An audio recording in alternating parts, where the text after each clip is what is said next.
The mission's bringing us back to the moon. Check. Yes. We're going back to the moon. I didn't know I've been in the first place.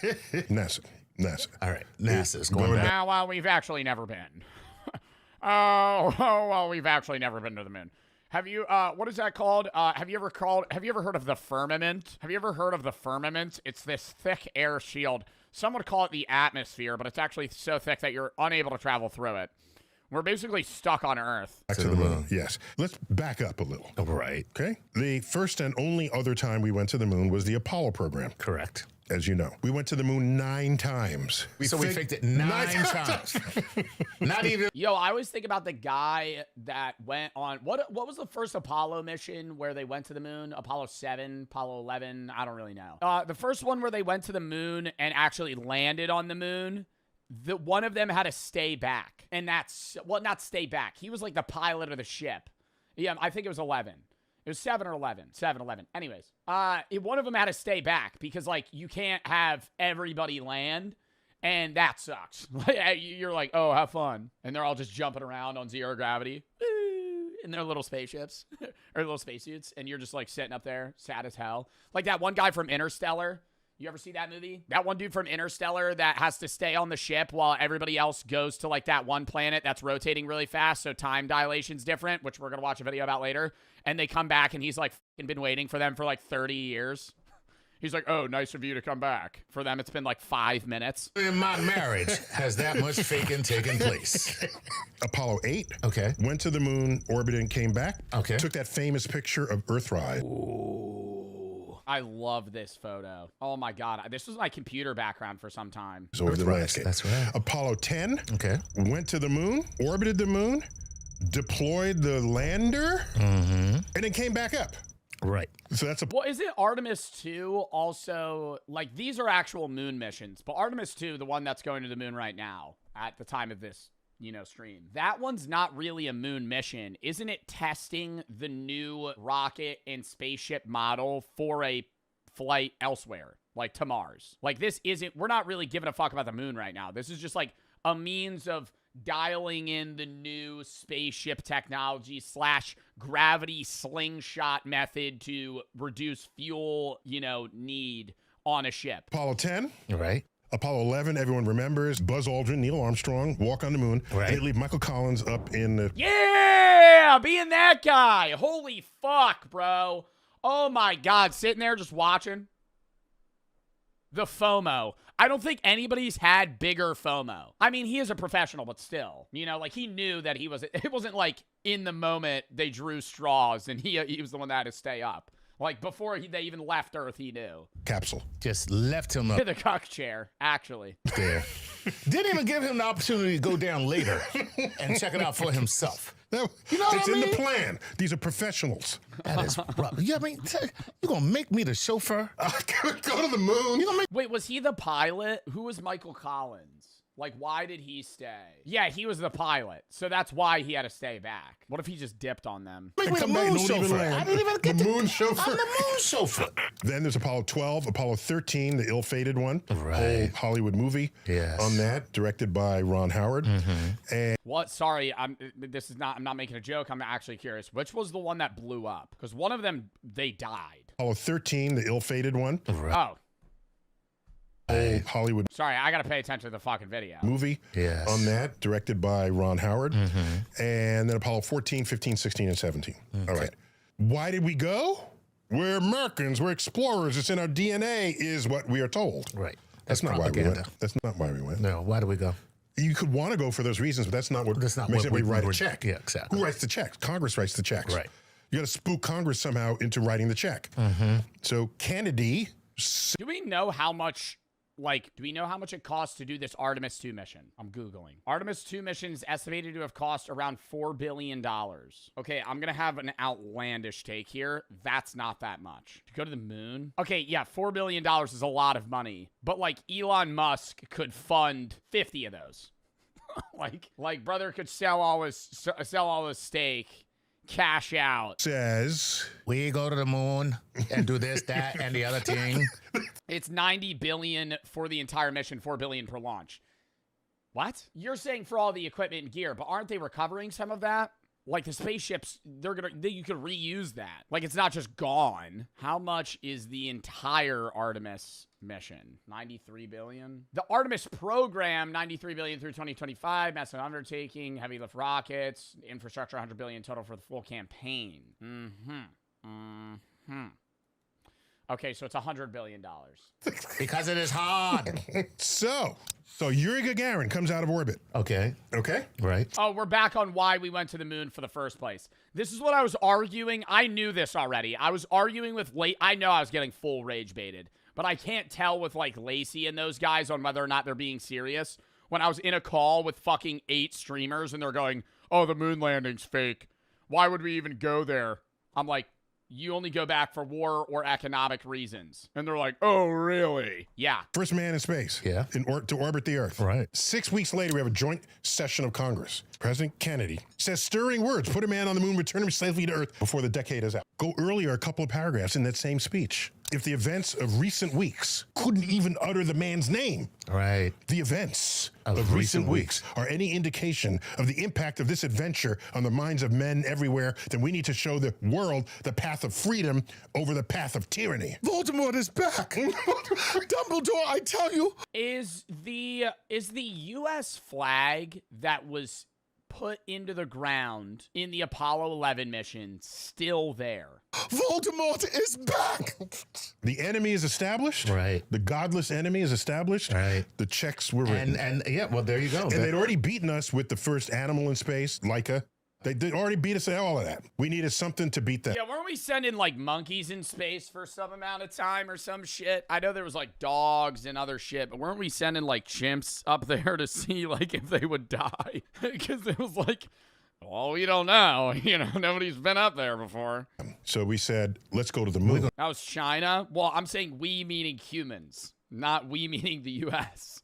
I'm saying like humans were sending animals up there to see if they died because we didn't know what would happen. Land on the moon. And walk around. Even though they beat us in all these other categories. Right. And we did. So what happens? We get to the moon, look over our shoulder, no Ruskies. We're done here. So did we really go to explore? No. Or did we go to just beat the Russians? Right. We have not been back to the moon in 50 years. So you know how many scientists went to the moon? 0? One. Do you know which mission?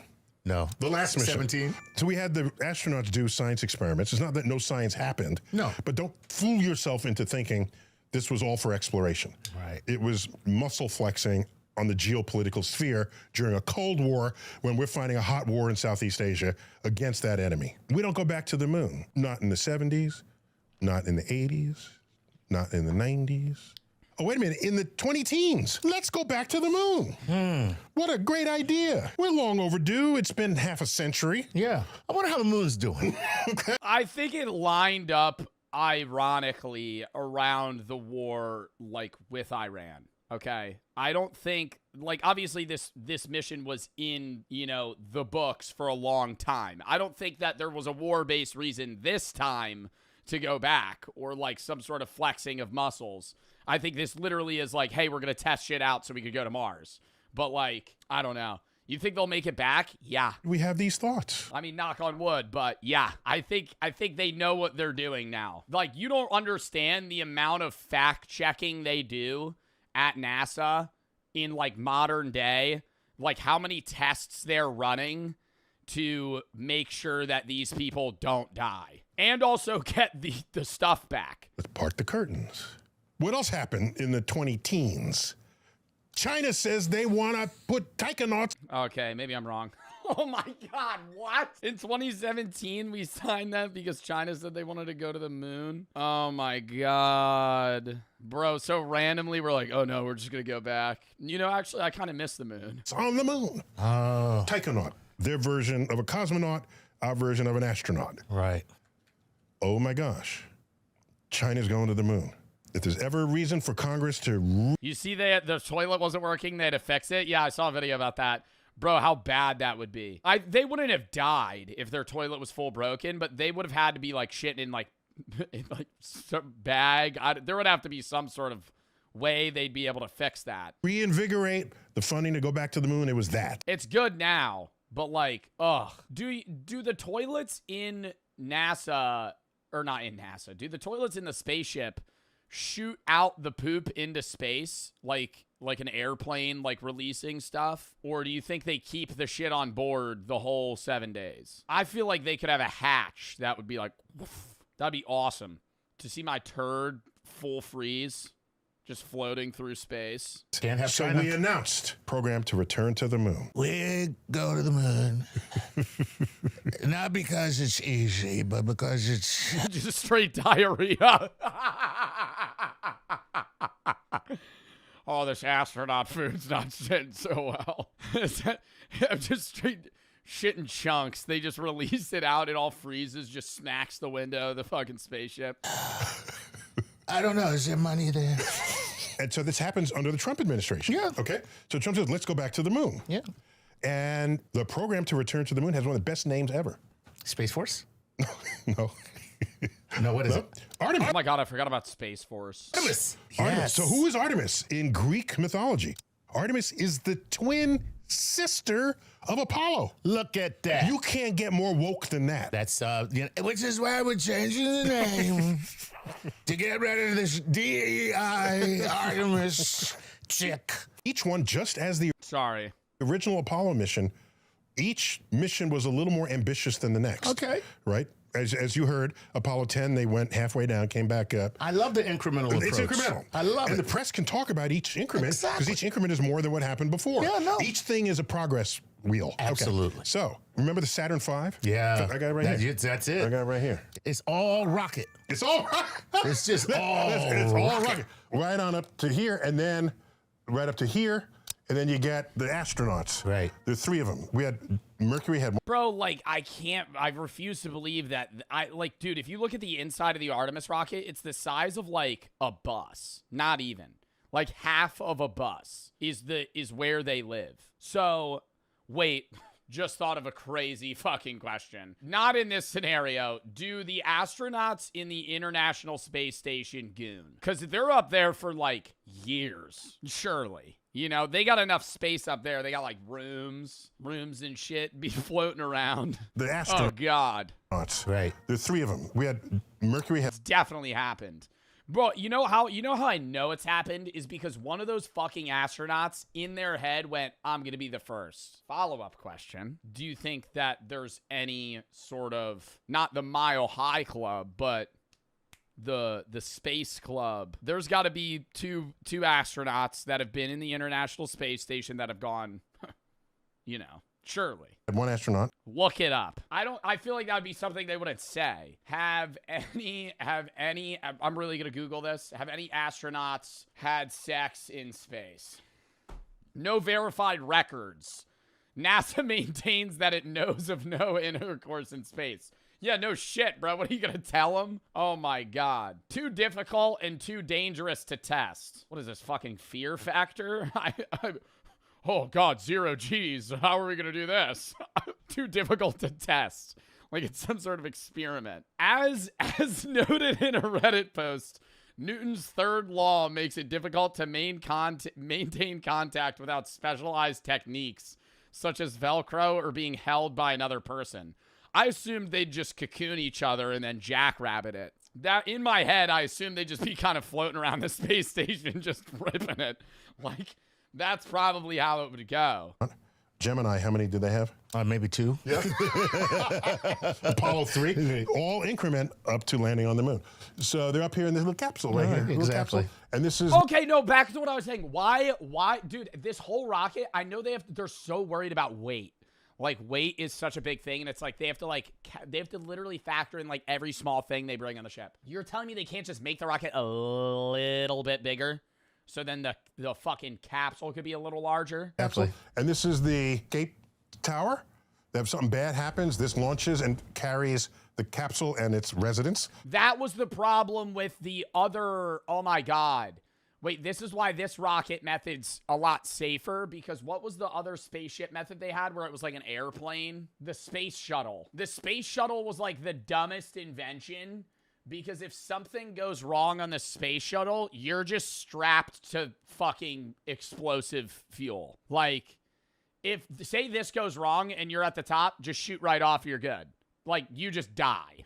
on this. Bad happens, this launches and carries the capsule and its residents away from It glides down to safety. I'm saying it in a moment where, like, you need to get the fuck off that rocket. this bomb that they're sitting on top of. Okay, so we got one of those as well, but it's specially designed for the future. It's called the Space Launch System, SLS. So it has not only a big old giant rocket, it's got what we're familiar with now with the space shuttle. Yo, I can't imagine being one of the astronauts at the tip of the... Well, holy crap, if it didn't, I would have been hanging from That goes so much deeper. I thought that was the fucking bottom right there. my helmet. No. Oh my god, that goes so much deeper. He's gonna go down in that? It drops like another 20, 30 feet. Holy crap. Okay, I'm getting off on this level. Okay.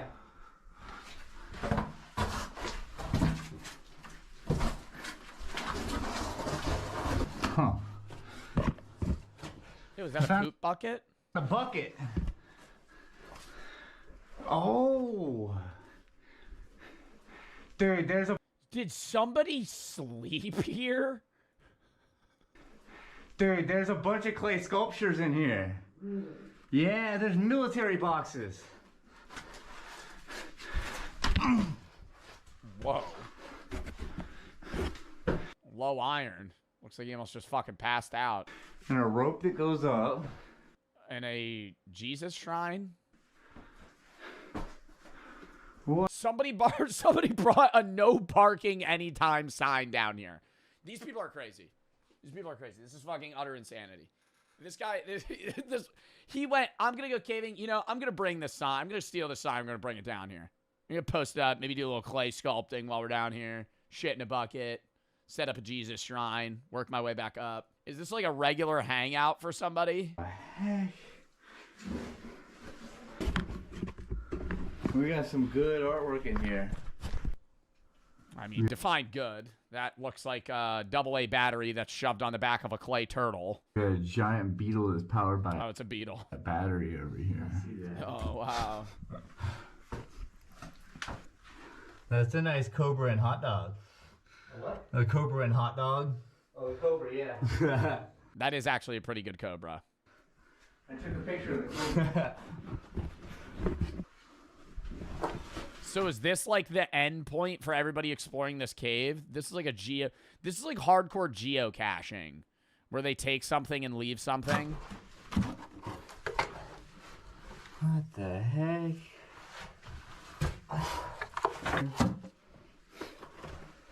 What was that? It's like a shrine. I know. And then a classic rope that goes up to who knows where. Wow. Oh, that's creepy. There's like a little figurine up there just staring down at. I gotta say, going with somebody else does make this a lot less scary. Like, being down there with somebody, if you're ever nervous, you're always like, okay, somebody else is here to navigate through with me. But if you're just full alone and it's dark, it would be so eerily quiet. Because it's not even like quiet like you're outside. It's quiet like you're in a room that, dude, you're underground. So there's no ambient noise.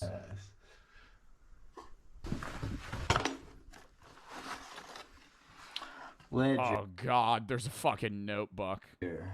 What do you think they're leaving for each other? Funny drawings. Old ledger. From 2024, Haktua! Haktua in a cave! It was destroyed. 2024, they started this one. Alright, it's just a bunch of people who have signed this. Hey, I'm from Japan. I'm from Japan. Oh my God, this hole. OMG, this hole. Look, we got this random guy a shout out here. My name is Mike Ecstasy. Welcome to hell. Mike Ecstasy. Mike Ecstasy sounds like a guy you'd meet at a bar. He'd offer you a drug that you've never seen in your life before, and then you just never see him again. Mike Ecstasy seems like a guy straight out of the Hangover movie. He's a DJ for sure. Yeah, he's a local fraternity DJ. Mike Ecstasy. Welcome to the hellhole. hole. Oh, we got a little shout out for his music. At 808 MXTC. I produce and make music.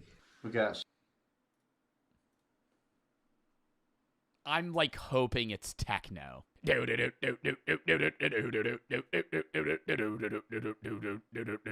Oh my god, this is exactly what I thought Mike Ecstasy would look like. Just a bro. It's actually a pretty good fucking beat. I'm not gonna lie. But what is this guy saying? They're spreading healing frequencies out to the world. That's Mike Ecstasy. Dude, you're all over the place.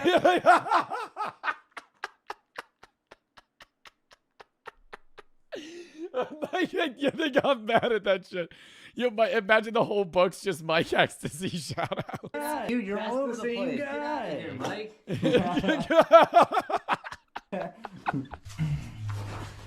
Oh my god, I actually fucking love these cavers. Stop. We think that rope just went right back up to where we came from, so we're going deeper.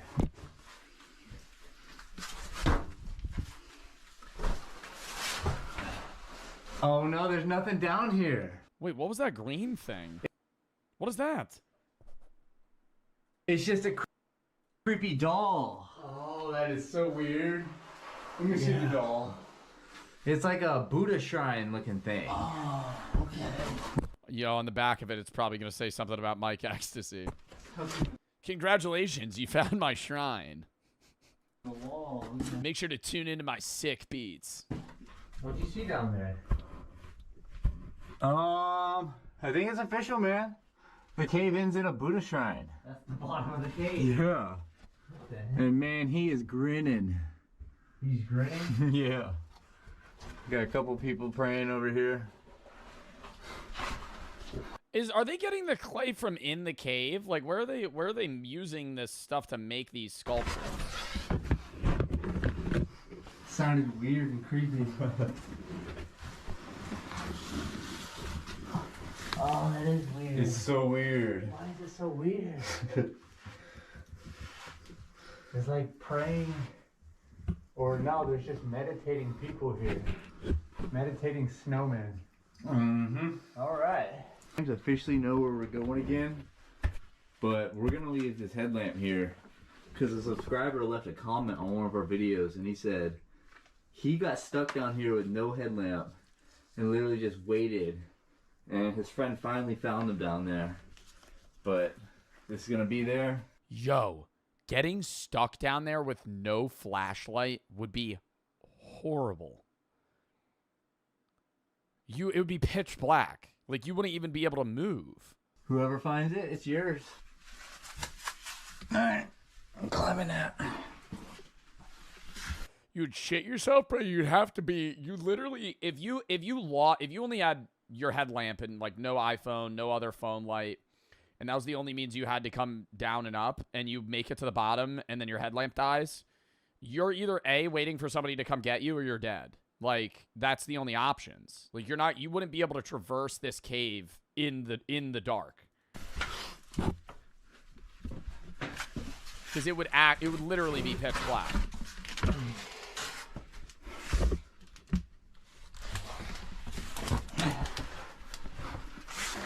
Yeah, just full trusting the fucking strength of these ropes. I don't know if this is the way to go or not. Oh no. Stop. You see something? Oh wait, I think this is a wall sign. Shout out to Mike Exit. Okay. Oh, it's just another shout out. Yo, imagine they're like, dude, we're lost. Where are we? Out of nowhere, they hear Mike.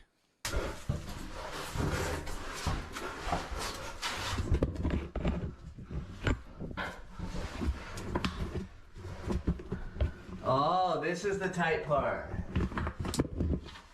Dude, I see daylight. What? Yeah. Where the fuck do you see daylight? Oh my god, it is daylight.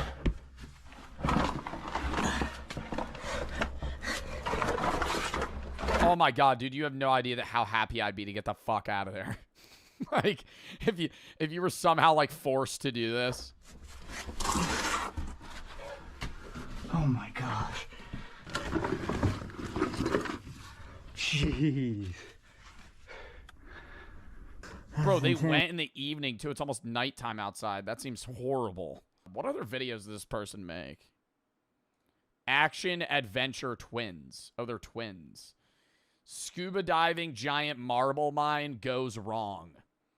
She found him living in a huge cave on her land. Oh my god. What's their most popular video? High anxiety inside Petty John's cave. Look at that fucking thumbnail. Wow. Dropping GoPro down a deep mystery pipe. Do not watch if you're claustrophobic. We'll fast forward through a little bit. I'm not watching the whole 22-minute video. Yeah, no. Dude, your shoes, your feet standing vertically don't fit, so you have to fucking bend them to the side so you can shimmy through. That should be the measurement guide. If you gotta be fucking sifting through the cave like this with your feet out to the side, like you're fucking, like you're in a ballet pose. Oh, it helps collect your breath. Oh my god. Yeah, this is the part. It's gotta be like the video though, because I don't even think my head would fit in this part. Gotta exhale. Oh, the old exhale trick. Lower the diaphragm. What's the most... Oh, this is the most replayed part. The fuck was that? A stalagmite? We're here at this crazy low passage, and... Dude, it's so... What a payoff, man. Look at this view. Look at this view. It took us 6 hours to get down here. It smells like urine. This crazy low passage, and Tim the Beast is gonna sit in this flooded passage. There ain't much room for anything in here.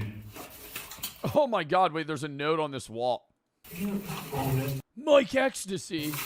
That's cold, isn't it? God, it's been everywhere we have. Hands and knees crawl. Oh yeah, there's a... See, no, this cave's kind of cooler though, because it opens up like so much to where you can kind of just freely walk around.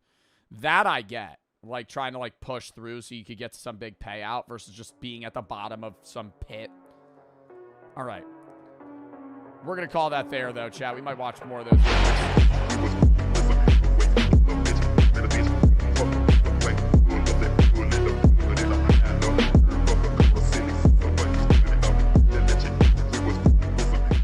The worst internet trends still happening today. Lock in. Some internet and social media trends are stupid, some are dangerous, and some are both. These are what we're gonna dive into. These are the worst internet trends still happening today. What is an internet trend that people are still doing? Yo, y'all remember Galaxy Gas? What happened to that shit? That was an internet trend. Devious Licks? Well, that's just stealing. The Devious Licks trend is still happening today. Okay, just robbing people. Stealing. Cinnamon Challenge, Tide Pod Challenge. Nobody does that anymore. Yeah, they all died. Yeah, the people that did Galaxy Gas. Goal, guys, is 2.5 million subscribers by the end of 2026. Yeah, what happened to that? What was that guy's name? He's like, yo, my name Lil... Was it Lil T? Lil Tay? What was his name? He was eating a French fry. It is crazy, so it would mean the world if you My name Lil T, man.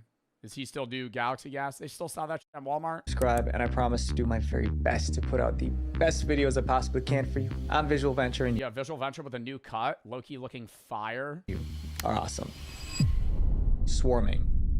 This trend is awful because it doesn't affect those doing it. Instead, it causes problems for random people who just happen to be nearby. The trend has Oh, is swarming where you just get like a group of 30 people to run into a Best Buy and just start stealing shit? Or they just run it because it's like too many people to stop. different names depending on who you ask. Some call it swarming or steaming. Others call it teen takeovers. But the Like the Scientology raid? Okay, well, going in and stealing shit I don't think is funny. But people running into the Scientology building and then everybody freaking out on the inside, I don't think that's harmful. Is that fucked up? They just run idea into is- the building and everybody immediately goes, you gotta leave. You gotta... I'm like, what do you have in the back room? Holy What do you have in the back room? They start freaking out. I'm like, dude, it's just an office building. It's an what are we doing? Rituals in the back? The same.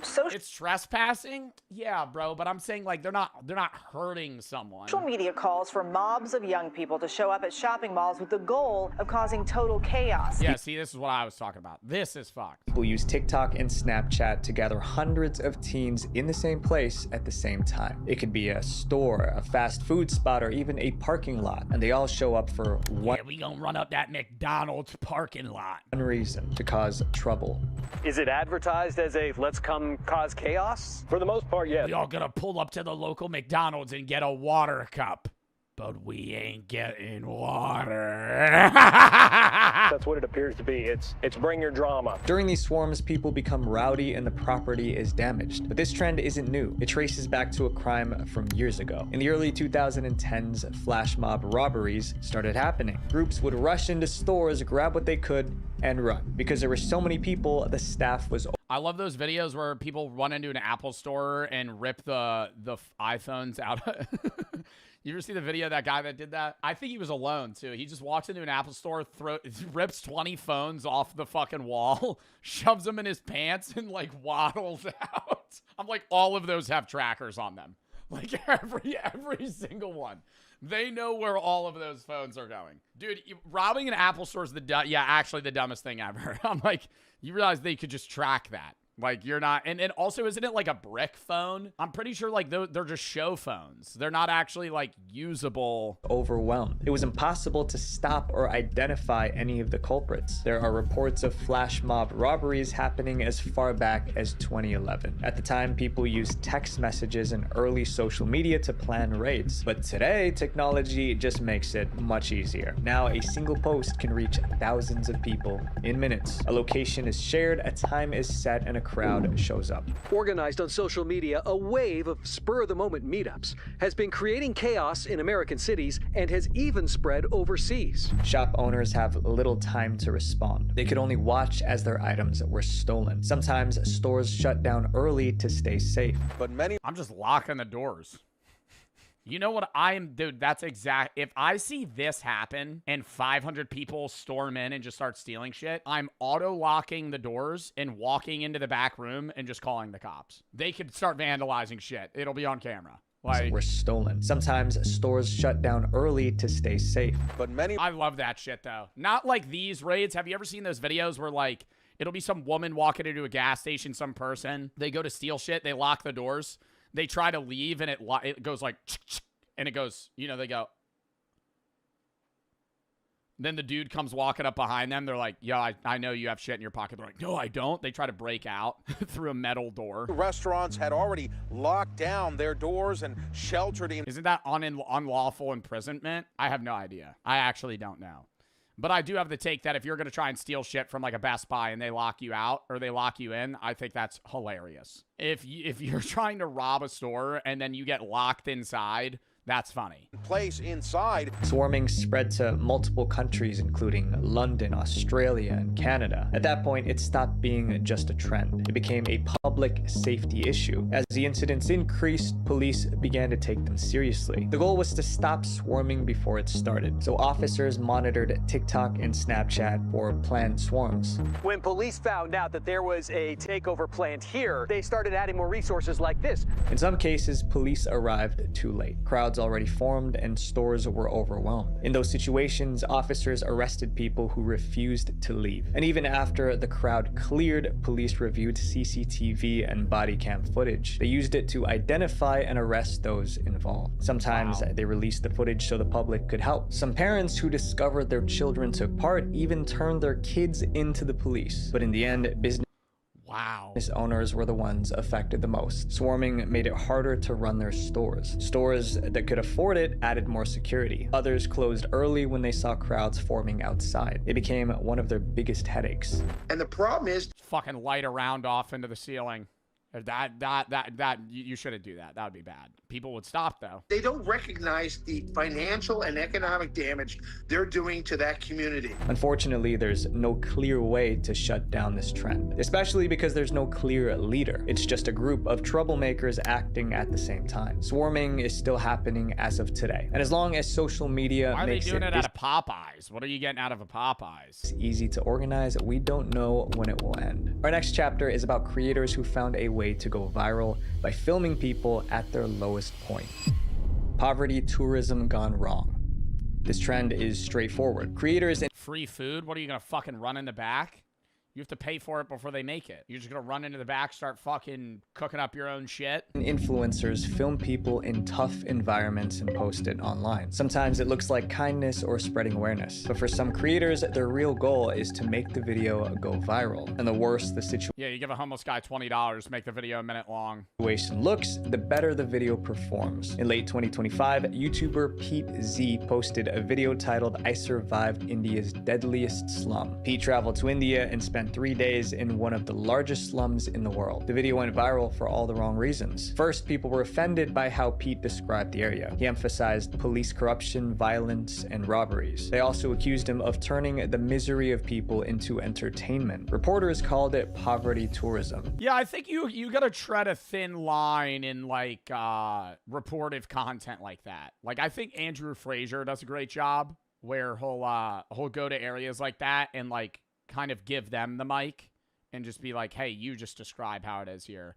Rather than you just being some like, you know, Nepo baby fucking first world country motherfucker going somewhere and being like, do you see how dirty it is here? It became a global story. Like, who the fuck are you? Despite the backlash, the video stayed up. It was offensive, but not illegal. But this next creator named Keith Castillo took things much further. In 2025, Keith was struggling to get views on his video, so he came up with a new idea. He would film himself giving gifts to random homeless people. I mean, that sounds like a good thing, but the gifts weren't actually gifts. Instead of the ones where they walk into a pizza place, I'm gonna order 1,000 pizzas to give out to homeless people. Are you gonna charge me full price for that? For the homeless? Just guilt tripping a small business owner into being like, oh no, we'll pay. Food or warm clothes, he gave them inappropriate and harmful items. Castillo titled his video, "Keeping the Homeless." Oh my god, is it a fucking rain bet ad? In the streets. Viewers felt the idea was unsettling. It implied that encouraging harmful Oh, sorry, I don't know if I could pay for this. Let me hit a blackjack hand real quick. habits would only make their situation worse. Many That's steak, same shit, bro. It's just any gambling site. people hated it. That looked like a horrible clickbait antic that he was engaging in. But Keith brushed off the backlash. He said he spoke to police and was told it wasn't illegal. When they asked him why he did it, Keith said he was following trends that he saw other creators doing. It was all for views. He also didn't seem too concerned with handing out alcohol to potential substance abusers, saying, honestly, I don't care, bro. It's good for the clicks and views, you know? But as the backlash continued, he claimed the video Wait, so what was he giving them? Just like alcohol and shit, or like that's it? I don't. was just a I'm not saying that's good, but I'm saying they're saying like harmful substances, knives. He was giving them knives? Is that a knife handle? Potential substance abusers, saying, honestly, I don't care, bro. It's good for the clicks and views, you know? But as the backlash continued, he claimed the video was just a skit. He also said he took the harmful items back after filming. Since then, Keith has not repeated this kind of content. I feel like that's almost worse. Hey, here's a bottle of alcohol. Just kidding. It's for a video. I'm going to use this, by the way. See ya. But the trend unfortunately lives on. Keith's video looked like an act of generosity, but it was the exact opposite, calling something one thing when it's clearly another. And most cell phone companies have been doing the same thing to us for years. They show you one price and your bill. The garlic trend. This trend promised The garlic trend? to solve a problem millions face, but the solution did more harm than good. It was called the garlic in nose trend, and it started gaining attention in 2021. A woman with a blocked nose decided to try a health hack. She filmed herself putting a clove of garlic into her nose. Then she left it there for about 10 minutes. When she pulled it out, her mucus came out and the garlic looked like it cleared her nose. Blocked noses affect many people, and this looked like an easy fix. Thousands of You know what I've never used that's the actual solution for this that I'm just waiting one day to get my hands on one. It's not like I can't buy one. One of those fucking pot things where you pour water in your nose and it shoots out the other end. I want to use one of those. Neti pot. I love those videos. Somebody that's sick, they attach it to their nose and you just see green mucus just spewing out and they're just going... People started trying it. It even made it on the It's like getting your brain sucked out of your body. news. And almost every time they did this, Ew? Yeah, but it's clearing, dude. You know how relieving that is? You know when you get sick and you have like a clogged nose for a week and you actually like forget what it's like to breathe normally, and then the day you hear and it like unpops. Maybe that's just me. I do have a deviated septum as well, so I only breathe out of one nostril at a time. But when I'm sick, it'll just be like, and you're like, you blow your nose for the final time, you're like, oh my God, I could breathe again. the same thing happened. What I normally do if my nose is clogged is I'll go into the shower, get it really hot, and just stand there. Wait for the steam to undo the... Pulled the garlic out and mucus followed. Steam up the whole room. It quickly became a TikTok trend. More than 94.9 million clips were shared on TikTok with the hashtag garlic and nose. Many TikTok trends are reckless, but this one seemed safe and helpful. Garlic is natural after all. Some TikTokers even caption their videos, "This is not dangerous. The garlic just cleans your sinuses out." But that wasn't true. This hack was actually risky. People just didn't realize it. And behind the scenes, problems were already happening. One TikTok user said she massively regretted trying this trend. She pulled the garlic out after just 1 minute because her nose started burning. But even after removing it, the irritation lasted for a while. Another person had it worse. The garlic got stuck inside her nose and she ended up in the hospital. Doctors had to suction it out. But people still didn't think the trend was a problem. After all, it looked like it was clearing mucus. That's when... Okay, if you're putting the garlic that far up your nose that you can't even see it, that's the problem. Holy... Dude, it's literally like, how are you even, like that? I feel like that's just user error. I'm not saying garlic in the nose is like, oh, the way that you unclog your nose, but like, why are you shoving it that far up there? It was clearing mucus. That's when doctors stepped in and they shut the idea down. They said the mucus coming out wasn't a good thing. It was a sign that something was wrong. Doctors explained that the mucus was a sign of irritation. Garlic contains harsh compounds that can irritate the inside of the nose. The body wants to expel the garlic and its chemicals, so it creates an overflow of mucus to flush out that irritant. That's why so much comes out at once. The volatiles in garlic can actually burn the mucous membranes of the nose. Doctors warned it could lead to infections. Even with all these cases and warnings, the trend is still around. Doctors are still warning people to stop. It seems to come back every flu season because it looks like an easy fix. But in this case, this cure can leave you even worse. Up next is a trend that made homeowners fear for their safety. The door challenge.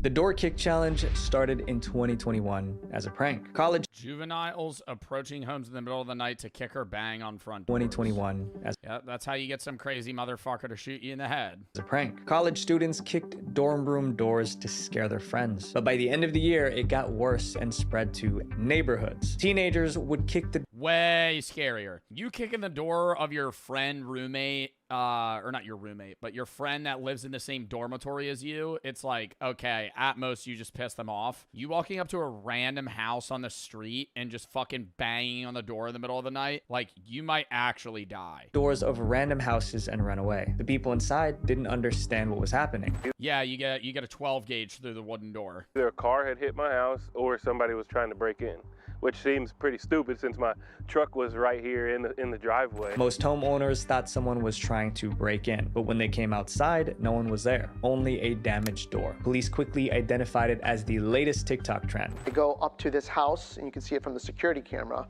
They kick the garage, they run away, and turns out they actually damaged the garage. The media picked up the story. Teens actually recording themselves kicking people's doors, and authorities are worried they could be putting themselves in some real danger. Homeowners were getting angrier. Some made it clear they were ready to defend their homes. He didn't think about, there's definitely reactions to actions, and he didn't think about what could have happened.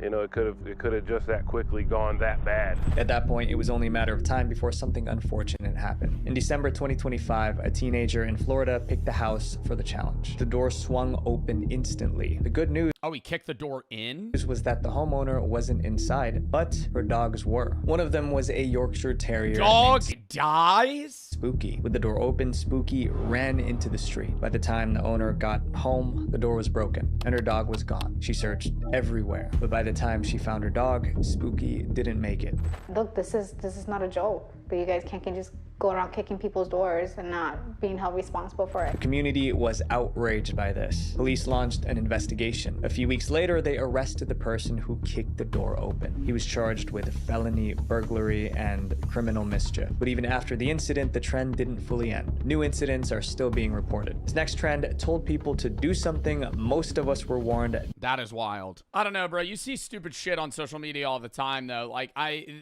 one of the craziest, it's not even really a trend, but I've seen a lot of people do it, so maybe it is.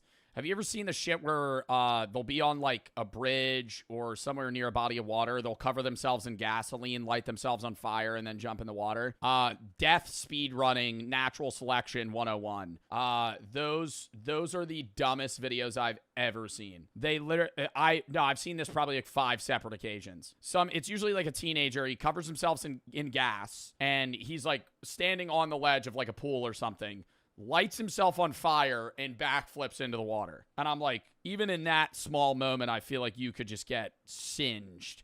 Even if they're wearing like that burn gel, which they're not. Not to do as children. I did that. Yeah, it's really dumb. You could have died. Sun exposure. You lit yourself on fire willingly. A TikTok trend claimed you could improve your health in a strange way. The trend was called sun eating. Oh, I thought it was going to be sunning. When you put your butthole to the sun, that was a trend.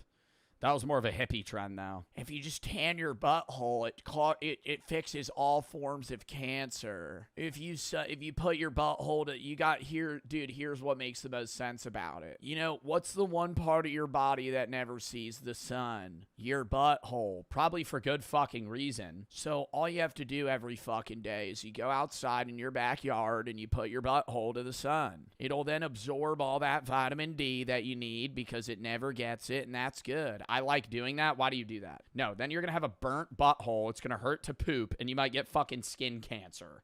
Like sun eating. Sun gazing is an ancient Egyptian practice that will drastically improve. I mean, okay, I don't want to say natural selection, but if you're seeing a TikTok of some jackass like this, 35 with a green screen going, sun eating is an ancient technology that will drastically change your life for the better. This was started over 5,000 years ago, where when people were out of food, they would just stare at the sun to absorb their energy. Improve your life on all levels, mentally, physically, and spiritually. People were told to expose their eyes to sunlight for 5 to 10 seconds every day, but only during the first or last 15 minutes of sunlight. Influencers claimed that time was the safe window. Not only is it safe, but it will improve your eyesight, improve your endocrine health. Increases penile size. Increases penile size. Staring at the sun on the sunset, or like in the last 15 minutes when it's real bright, is gonna make your dick bigger? Okay. Improve your sleep cycles. Oh, you skipped that one. Didn't want to, dude, this is just like a JPEG image off Google, dude. This is some Pinterest shit. But it will improve your eyesight, improve your endocrine health, improve your sleep cycles. By late 2023, the trend was already popular online. Johnny, and if Johnny's able to pull that off, I owe him $20 because I say no way. I got you. What's up? I heard you're a big fan of me. Like, what is he gonna say to him? Phone, Johnny, the 5-minute timer starts now. Well, I have a little surprise for you. That's enough. No, the surprise is enough for me. Go ahead, cue LeBron. Cue LeBron. Whoa. Hey, what's up, David? It's me, LeBron James.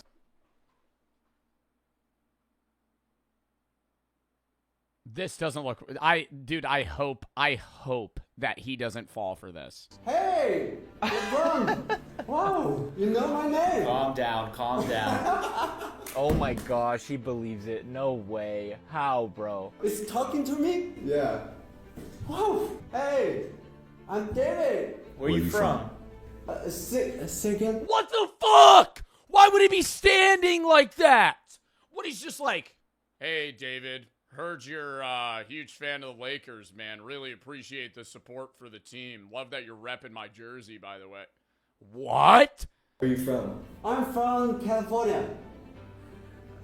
Actually, Last time I was there, I had bubble guts for days. oh yeah.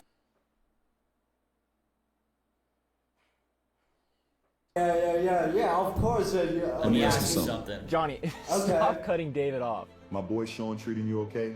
Yeah, I'm good. You good? Yeah. I'm treating you okay? Yeah. Now tell me, what makes you my biggest fan?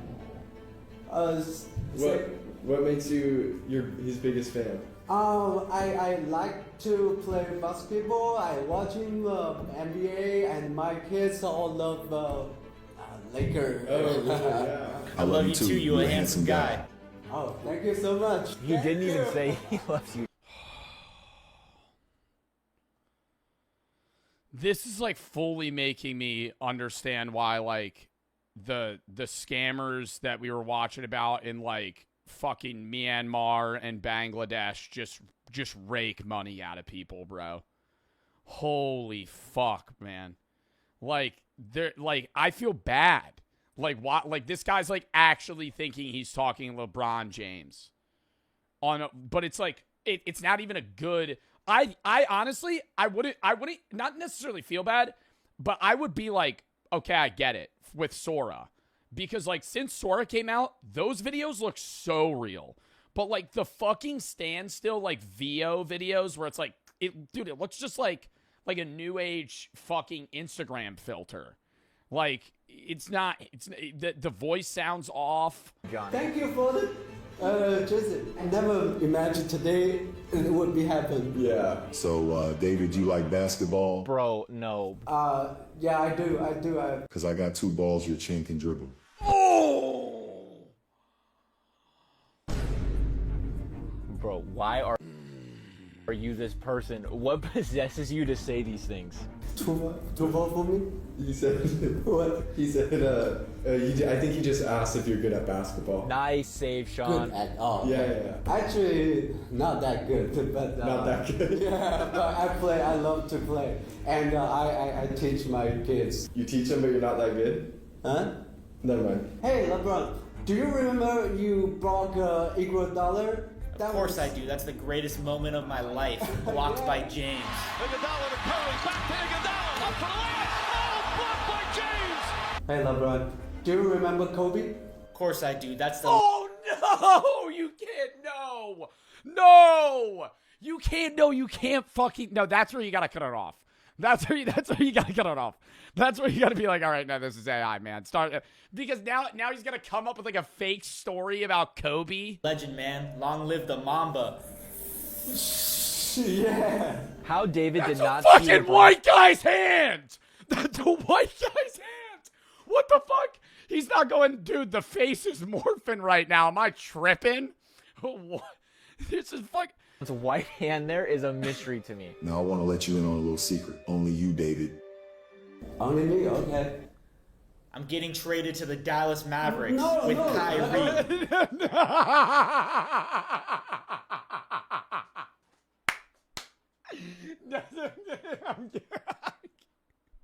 No, you can't. No, you can't live. I'm getting traded to the Dallas Mavericks. You sad? Sorry, dude. The Lakers runs over, man. The Mavs, bro, they're just picking up players left and right. Dude, you just broke David's heart. This is David's 9/11. Please stay with us. Please. LeBron, you can't leave me with the Luca. You don't like Luca? He's a fat.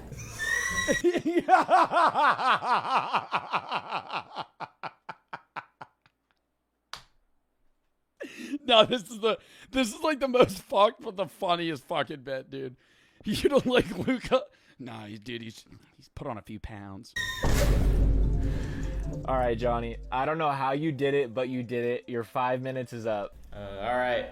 Peace. Ha ha. All right, see you later, bro. See you.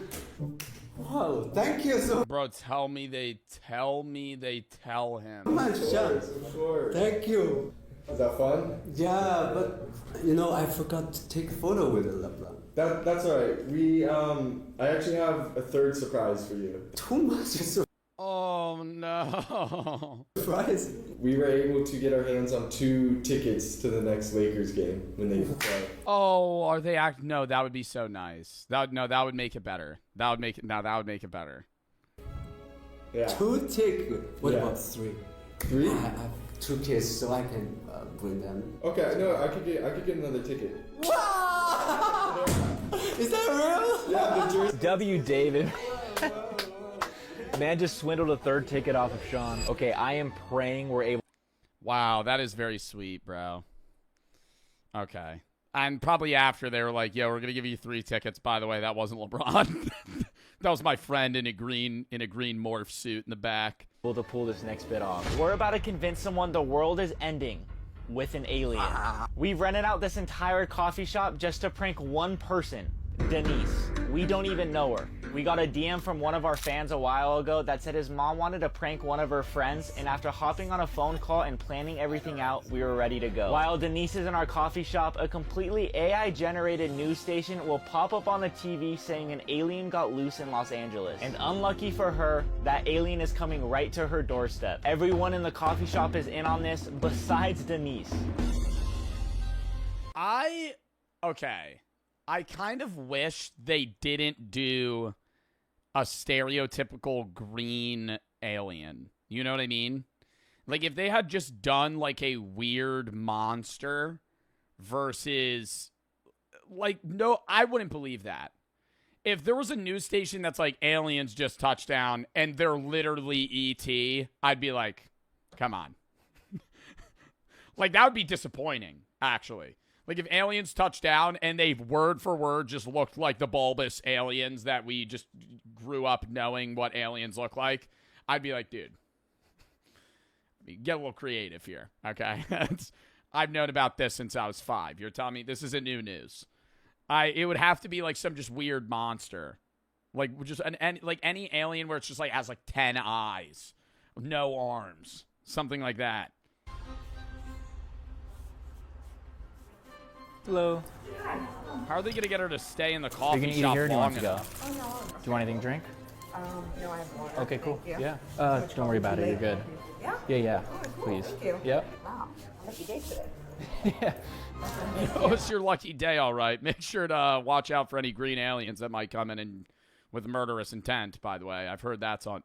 Never mind. Hello. Okay, QR completely AI generated. She pulls out a Glock. Oh my god. She fucking shoots the guy. News report. Just mag dumps into him, think he's actually an alien.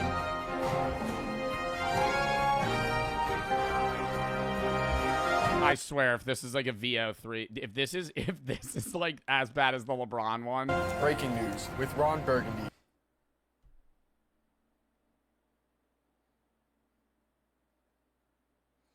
Bro, you need to get, like, your grandpa to do it, you know, or, like, your dad. Bro, he looks like 20.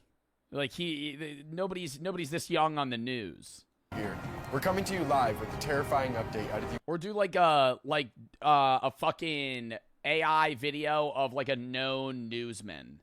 Who's, like, a known news guy. Like, somebody on NBC. Not, like, individual, like, weatherman guy. Like, I'm talking, like... national news, CNN, NBC, Fox. Like, you need to get somebody to fucking run on. Jimmy Kimmel does late night TV. United States government. Reports have just surfaced confirming that the government has been hiding an extraterrestrial life form. Yes, an alien, hidden from public knowledge. The creature has escaped from its secure transport vehicle and is now loose in the street. Government. I would be my jaw would be dropped at how I wouldn't even think that I'm getting pranked. I would be like, dude, do you have like Comedy Central on right now or some shit? a fucking semi-truck with just the word government. And is now loose in the streets of Los Angeles, moving erratically and clearly in a state of panic. Authorities have confirmed that this alien carries a highly contagious disease that is incurable for humans. We urge everyone, do not approach it, do not try to make contact, and above all, do not let it touch you. That's all the information we have, but officials are urgently asking all residents of Los Angeles to stay inside, lock all doors, and do not go out in public. Whoa. Okay. He said LA, don't touch. So just keep that in mind. I'm sure it won't come here. Hold on, we're getting a live update. The alien has just been spotted, and according to the alien is outside the local coffee shop.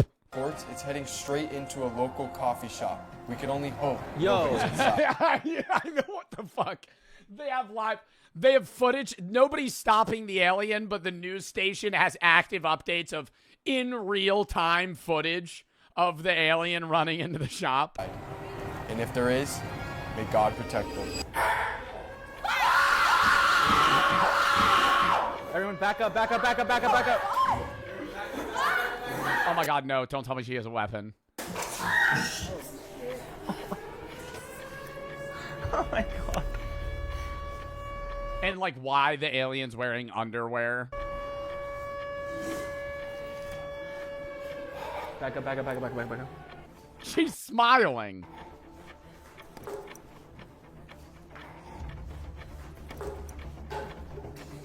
Oh shit. Oh my God. This is so good.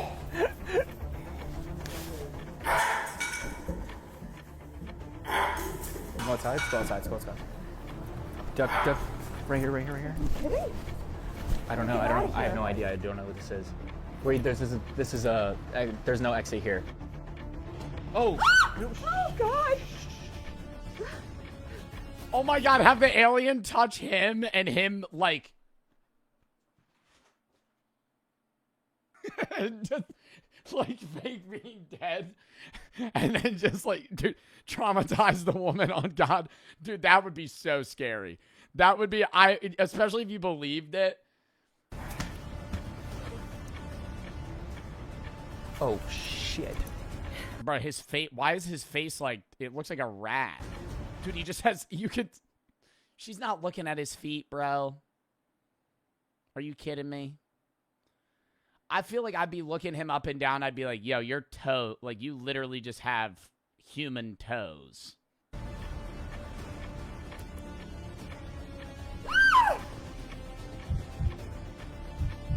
No way she's falling for this. I don't know. Like, you can't know unless you're in this situation. Do you think you would fall for this?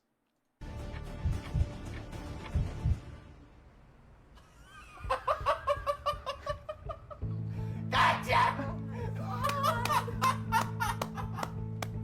It's a prank. Oh my God. Are you okay?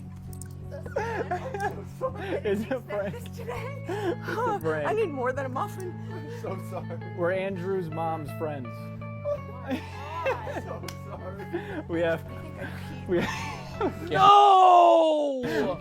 Oh my God. I feel horrible. He's literally shaking. Dude, oh my God. I'm sorry. Okay, everyone inside is an actor. Go ahead. I'm shaking.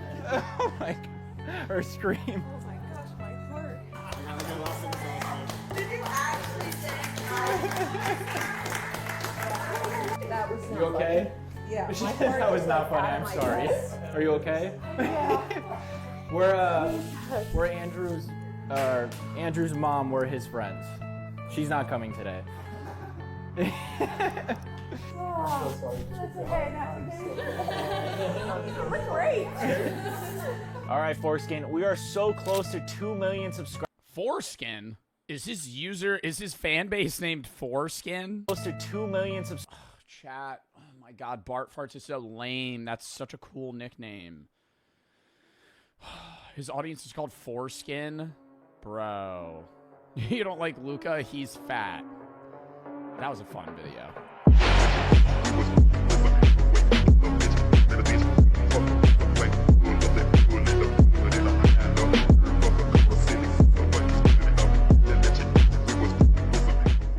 TikTokers shared videos trying it for themselves, and they couldn't stop talking about the endless benefits of this ancient practice. It gives you natural energy, which is what they don't want you to know.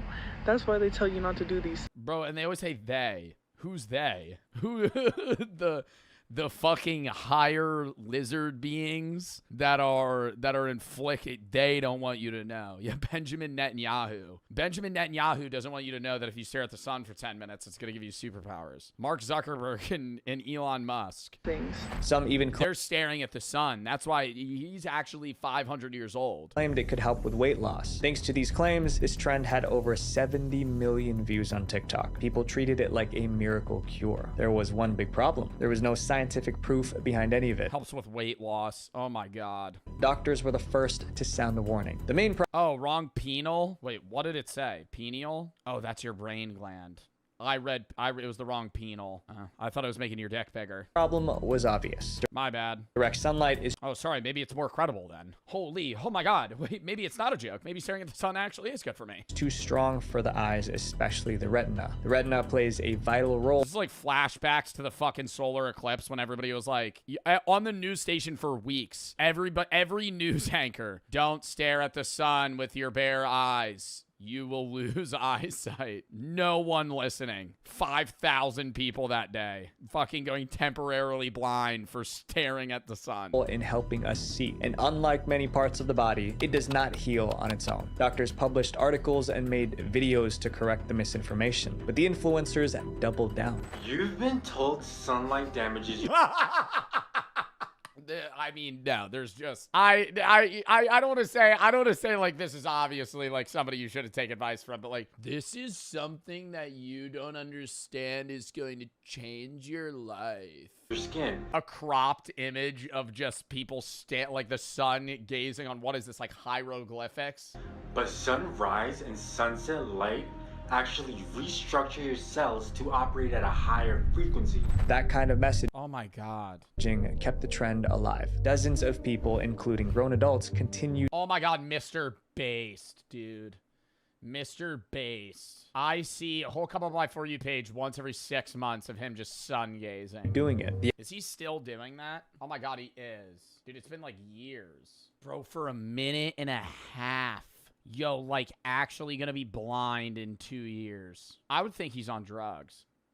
If I passed this guy in New York City and he was just staring directly at the sun filming himself, is it not painful? I don't know. 4 p.m. sun gazing. No one has ever gone blind from the sun. What is that? Why is he posting that? Like, what's the content out of that? Just advocating for sun gazing? The outcome was exactly what doctors warned about. Someone learned the hard way. In 2024, a college student visited an eye clinic. She noticed a blind spot in her left eye. Doctors asked what happened, and her explanation left them speechless. She said she tried the TikTok trend. She was in the sun for less. Oh, I don't got like blind spots. I got those floaters. You guys got those floaters in your eyes? They're like little gray dots that I can't focus on. I have like 3 of them, and they're about the size of like the tip of a pen. Less than a minute, but that was too much. Scans showed her retina was affected. Sadly, it was permanent. Her case was later documented in a medical journal. Even stories like this didn't stop the trend on TikTok. More videos kept coming, each one repeating the same promises. In 2025, scientists looked into the trend. They wanted to see if it was as amazing as people claimed. But after all the research, they found no reliable evidence supporting the benefits. But the trend is still around. Every few months, new videos pop up promising the same exact. I think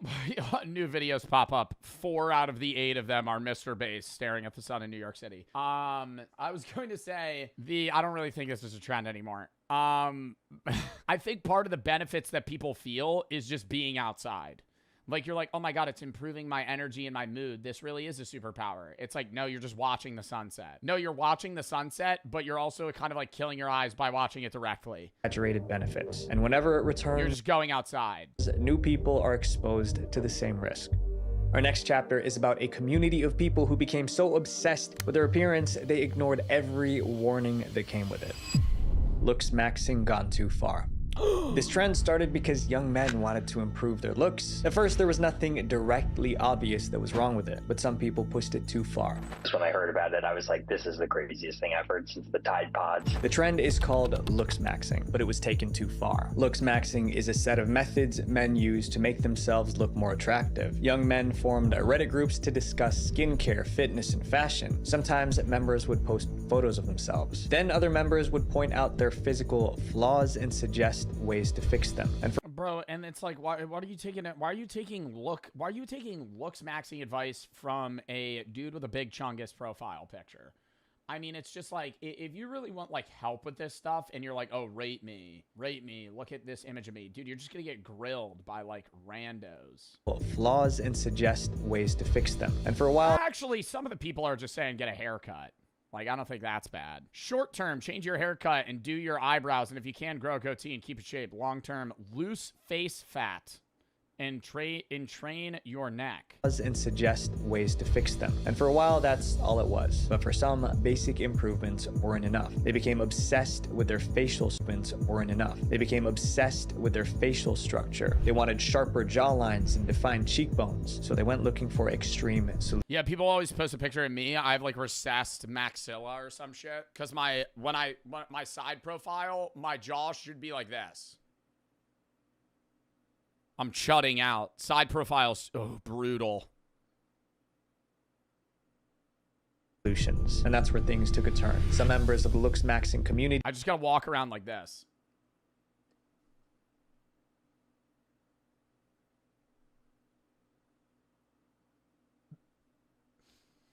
That one guy at the bar walking around. Just waiting. Like holding their breath. He came across a theory called Wolff's Law. Wolff's Law says that bones can slowly adapt when pressure is applied over time. But these guys misunderstood the concept. Without going into any detail, they thought applying force to their face could give them sharper jawlines and cheekbones. Some went ahead and tried it. Starting in 2022, those videos began appearing on TikTok. They claimed it improved their facial features. The videos pulled in millions of views. More people copied what they saw. And bro, but it's just like, just get jacked, get tattoos, and get a buzz cut, bro. Like that's the take I have. If you, like, every motherfucker's like, oh, should I start bone maxing? No, go to the gym. Go work out. Get in shape. Get a better haircut. If you were balding, shave your fucking head. Try and grow a beard, right? Maybe get a dermal roller. Like, I feel like that's like a normal idea of looks maxing. Like, let me improve my beard. Get a tattoo. Not some cringe shit. Don't get the clock and the lion and the rose like every other fucking white guy has. Like, you know, something that's unique to you. Like, I don't know. Just like change your fashion. Just like that, the trend took off. By 2023, those videos were viewed over 260 million. Yeah, I'm getting a sick arm sleeve. Oh, what is it? Oh, it's like a tribal tat, kind of like Dwayne Johnson. Oh, are you Samoan? Oh, no, I'm getting it with a clock and a lion that's just kind of leaping out at you right on my forearm. Times on TikTok. Some even made tutorials teaching others how to do it. Others posted before and after photos to prove it worked. But even though they made the trend look appealing, the reality was much darker. Doctors quickly raised concerns about the trend. Doctors explained that bones don't automatically heal into better shape. They can heal the wrong way or not heal at all. You have no idea how your bones are going to rejoin themselves. We have no idea what the long-term implications are. Bro, and we got the wrong, like, why are we putting this motherfucker on NBC? Like, this is for unks, man. If you wanna get the young people to see this shit, you gotta really post this shit on like TikTok or Twitter, bro.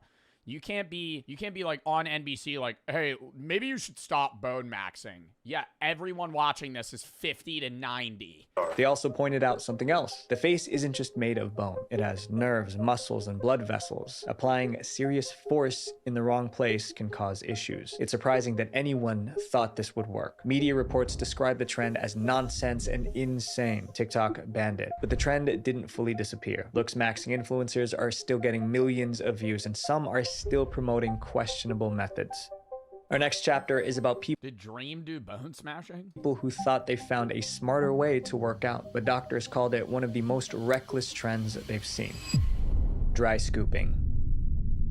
Oh, dry scooping, fucking not protein powder. What is it called? Pre-workout? Around 2020, TikTokers came up with a new way to drink pre-workout powder. Instead of mixing it with water, they swallowed it dry. Then they went straight into working out. If you don't know what pre-workout is, it kind of gets you pumped up, and I don't like to drink it. They had a reason for doing it this way. They claimed that eating it dry would reach the bloodstream faster. That would lead to more energy and better performance in the gym. The idea sounded convincing to... Well, no, I don't think it reaches your bloodstream faster. It's just now you're not drinking 16 ounces of liquid. Like what I usually see people do is they'll dry scoop pre-workout and then with a mouthful of water just swallow all of it. And you got to realize like most pre-workouts, the scoops are like this big.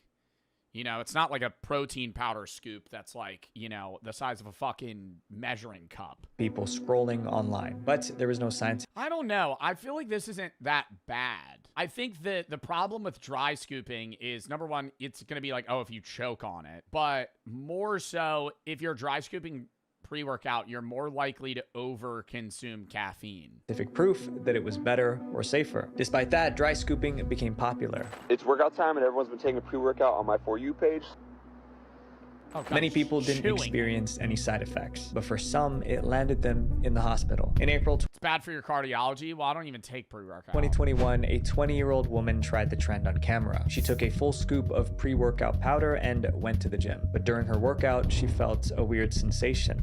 My symptoms were heavy chest and chest pains, but I ignored it and I continued doing my workout. It continued throughout the day. She was rushed to the hospital and doctors confirmed it was her heart. They told her she was lucky. It was only a partial blockage. They warned that a more severe blockage could have far worse consequences. Her story got a lot of attention online and even on TV. So this woman ended up in the hospital after taking the dry scoop challenge. But after that alarming case, the trend did not slow down. Dry scooping became so popular. But did she have a heart attack because she took too much caffeine or because she dry scooped it? Like, would she have had that same problem if she drank it in a regular, 16-ounce shaker cup? The researchers looked into it. They realized people didn't understand what they were doing. Dr. Shanyon says the trend is a bad idea for a number of reasons. Pre-workout powders contain high levels of caffeine, and dry scooping changes how that caffeine enters the body. Instead of being What? Learning new shit every day. I didn't know that. being diluted, it hits all at once. You're taking upwards of 3.5 times. Yeah, I mean, isn't it the same as like a 5-hour energy? Times the normal amount of caffeine that you would get in a cup of coffee. That sudden surge can trigger serious reactions. So they're getting a large portion of caffeine in one setting. When you do that, it increases the blood pressure substantially. Eventually, TikTok banned the trend. Dry scooping videos were removed from the platform. But once again, that didn't end the trend. People still promote it on YouTube and Instagram, and there is little sign that the trend is going away.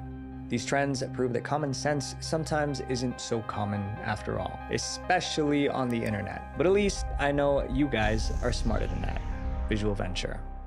That was a WVid. I didn't know that dry scooping would cause that. I know it's like, oh, the caffeine's going to hit you quicker because you're consuming it all at once. But I would still say it's on the same danger level as like a 5-hour energy or just like chugging pre-workout. Because like if you put it in water and then just slammed it, it's probably the same negative effects. Maybe you're digesting it slower? I don't really know.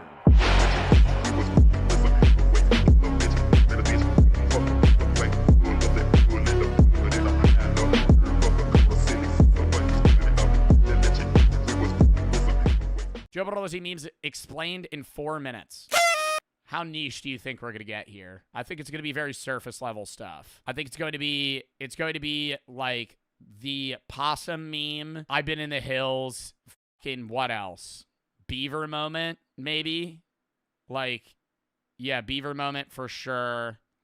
Lenovo laptop. I don't even know if that counts as a meme though. That was just from a random Mr. Beast video where he just kept shouting out the fucking Lenovo gaming laptop powered by an Intel Core CPU. Dead possum. The joke originated about a... Oh, this motherfucker made it like AI. 6'7". That's not even a Joe Bartolozzi meme. That's just a meme in general. Bob. Dead possum. The joke originated about a year ago. Bro. Bartolozzi, you should have paid a Fiverr guy $5 to... I would have fucking voice acted this for you. When Joe was yapping about being at a nightclub with friends and said he would pull out the dead possum to throw. It's possible he said this because of his previous rant about dead possums on the side of the road. He used No, the dead possum meme originated when me and my friends had an idea to cover one of my friends in deer piss at a nightclub and see how long it would take for him to get kicked out from smelling bad. I know it's LAI, chat, but I still want to watch it. But yeah, it originally, the plan was that we were all going to go into a nightclub, and then and my friend would have a diner ketchup bottle full of like deer piss, which smells really bad.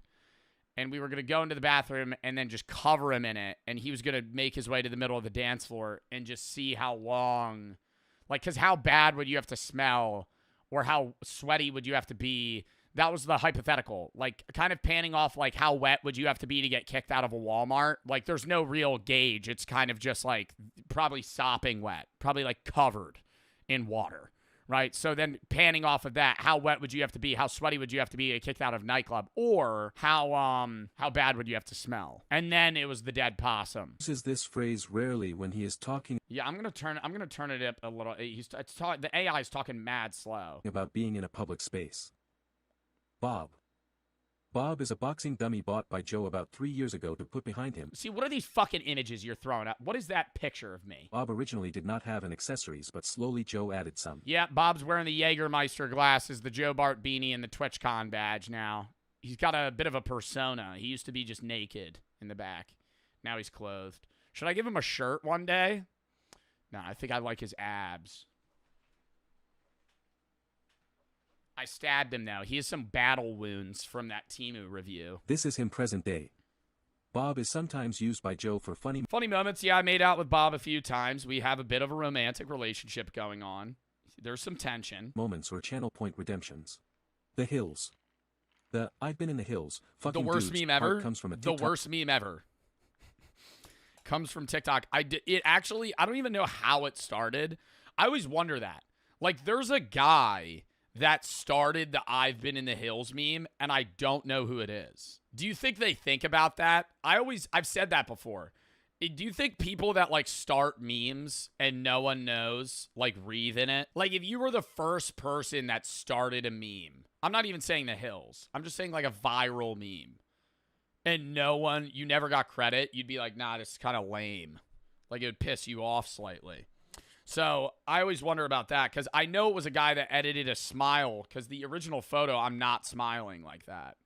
I'm just straight face. Remix of an audio that's from a 2017 meme remix of a 21 Savage song. The meme pairs that audio with images or slideshows of Joe that someone edited to make him smile, which users then edit/remix into compilations. The meme really took off in mid-2022. Okay, teacher, we're going to Bangladesh. Kid named Bang. That is, whoever fucking wrote that out, you got it wrong. It would be the kid named Ladesh. You fucking wrote it wrong. Kid named Bang, smiling. So we're going to Ladesh, Bang? What does that mean? I don't, like, what? That's on purpose? Users then edit/remix in mid. This fucking meme's so stupid. It's just not funny. 2022. A TikToker by the name of drippiest.boi.in. Oh my god, is this the person that started it? Town 3 used the slideshow feature with the bus seat photo plus the hills sound in June 2022.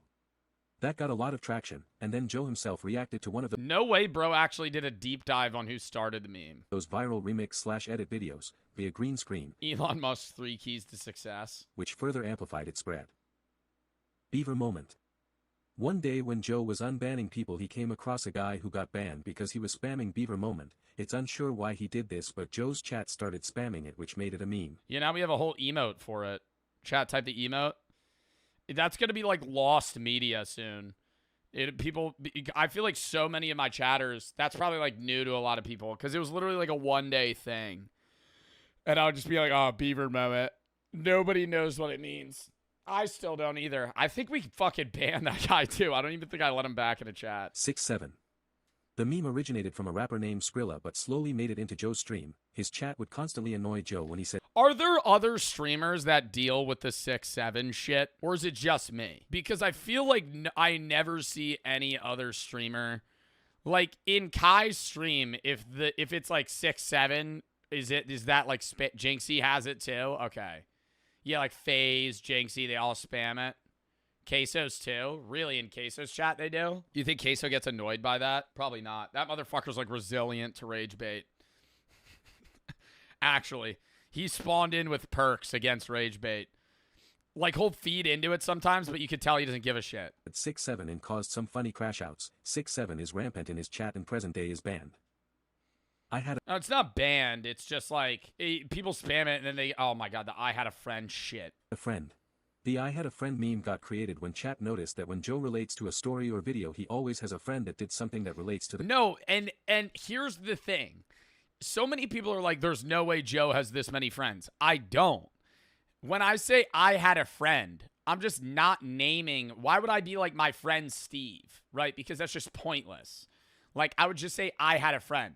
But everybody assumes that when I say I had a friend, each individual story is about a different person. I had a friend is like one of 9 people. Like, I'm almost like half of the stories of I had a friend is about like one of 3 people. conversation.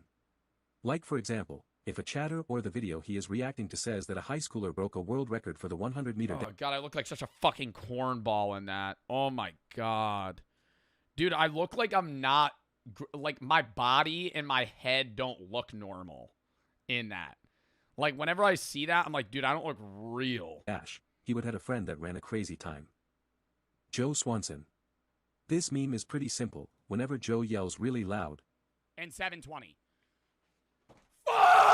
he starts to sound like Joe from I don't even know this meme. I sound like Joe Swanson from Family Guy. And 720. He starts to sound like Joe from Family Guy. When the fuck do I sound like Joe from Family Guy? His voice is so much deeper than mine. Pickle Rick.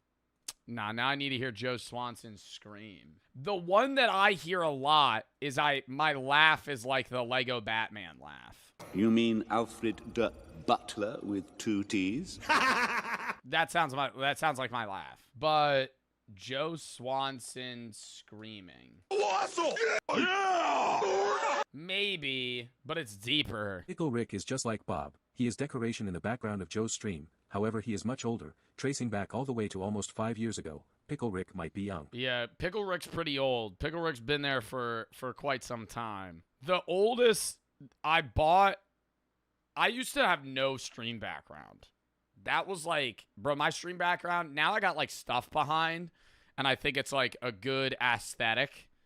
Then, bro, and I still gotta hang up these YouTube plaques. Oh my god, I never even showed you guys this one. That's the philosophy one. This is the gaming channel, 1,000,000 subs. That's the main channel, 1,000,000 subs. Look what YouTube did. The mil sub is the same exact size as the 100K now.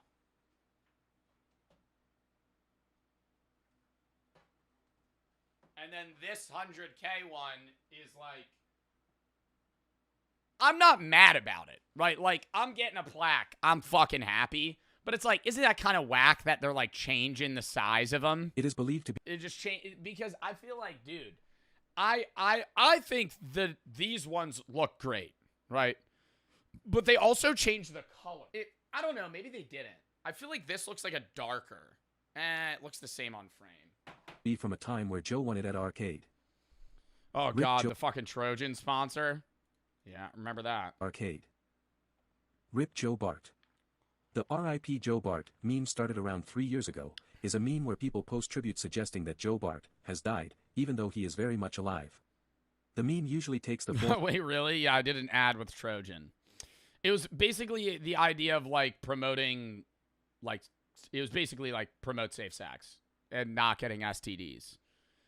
It was like, because it wasn't around like, oh yeah, you should have sex more. It was more so like, hey, this is like to not have you get, you know, herpes, AIDS, chlamydia. of fake memorial edits, fan-made obituaries, or comments like "Fly High Joe" and "Gone Too Soon" under his content. Joe would react and rage that he is alive, but his followers kept saying that someone is using AI to react to these memorials. Skin of a goose. I think skin of a goose is less cringe than when I said gang. When I was like, bro, come on, gang. And it came out, and I was like, nah, I look like such a cornball saying that. Skin of a goose, you're just a pea in my bowl. That one I will stand by the fact that diss makes sense. That makes sense. If I say you're just a pea in my bowl, that's a valid statement. How? Because if I say you're just a pea in my bowl, there's a lot of peas in a bowl. So it's like one of many versus like if you're being a dick and you're like, you're just a pea in my bowl, like you're saying they're small, you know? This joke originated when Joe was watching a video about a Riz video and he made the joke that he has the skin of a goose. This was a classic blunder. A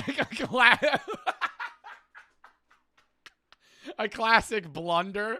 A classic blunder. Oh, shit. Shit, like a chess move. Yeah, blundered that. No, it was a fucking dud. You're gonna have a bad joke now and again. Because all I do is riff, right? Like, I know a lot of you guys joke that I pre-watch videos, but like, I'm just saying what's coming out of my head. So sometimes when I'm like yapping, I'm literally saying a joke, and halfway through the joke, I don't even know what I'm gonna finish the joke with. And so when I was like, yeah, I actually have the skin of a, and then I paused because I didn't know what to say. And I was like, what has smooth skin? And I said a goose. But I've never even seen a goose's skin. It was stupid. And Joe's chat made fun of him for it, making it a meme. Yoo-hoo, it's a la-boo. They should do this with Jinxie. This is why we clash. Yoo-hoo, it's a la-boo-boo, bro. Boo. The La Boo Boo meme started when a TikToker named Juicy Jacob posted a video of him going to public spaces and having a La Boo Boo on the end of a fishing rod and tries to get women to grab the La Boo Boo. The reason why this meme terrorizes Joe is because Jacob sounds like Joe, which makes viewers think it's Joe and flood his comments with La Boo Boo jokes. Thanks for watching. It is eerily similar. He sounds just like me. Like, it's creepy. I don't know a lot of people that have my oddly nasally voice, but he does. And I'm not dissing that. Show it. You've seen it, bro. It's because it's you. It's not me. I think the biggest telltale, and I'm not going to go on a rant about this. I think the biggest telltale that Juicy Jacob is not me is he is very religious. Like, he talks about Jesus in his comment sections. Now, and then there's some people that are like, that's Joe under disguise, because it would be like, the last thing I would do is probably be like outwardly religious, right? But still, Jinxie said it was you. Oh, then it must be me.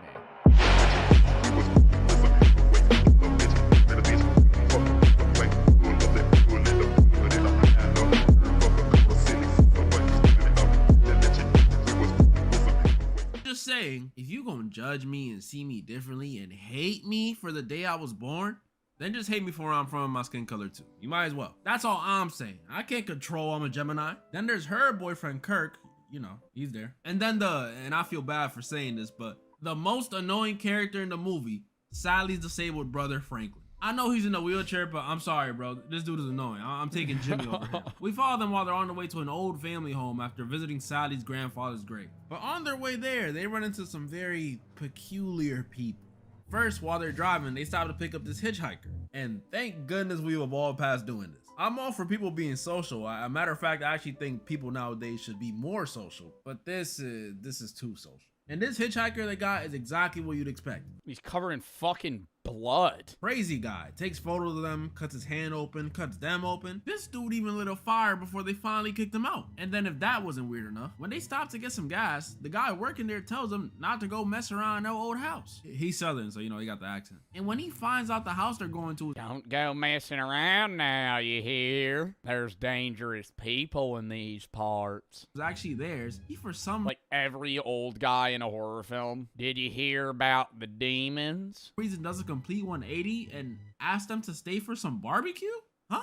This guy a gold digger or something? No, actually. The strangeness of this guy and the other guy goes far deeper than some gold digging. There was something sinister going on in the backdrop. But by the time they got to the house, they forgot about those two dudes. It was time to have fun, baby. I'm not gonna act like it was the nicest spot, you know, judging by them cracks on the wall. It definitely wasn't. But they were having fun. They were all having fun. Well, everyone except Franklin, who they left downstairs in his wheelchair listening. They didn't help him inside. They just got out of the car and told him to figure it out. That's fucking crazy. To them running around and having fun upstairs. He's annoying, but even this is messed up. Everyone else was having fun though. They was having fun. That is until Pam and Kirk decide they want to take the fun outside to this watering hole. But when they go out there, they don't find a watering hole at all. They find a house. And this must have been where that white guy in horror movie stereotype started, because instead of, you know, turning around, Kirk says, we better— Let's go in there. Let's go in there. Oh, a weird basement with a guy outside. Oh, let's go inside. Go check that out. And that's exactly what they did. They get to the house and things were off.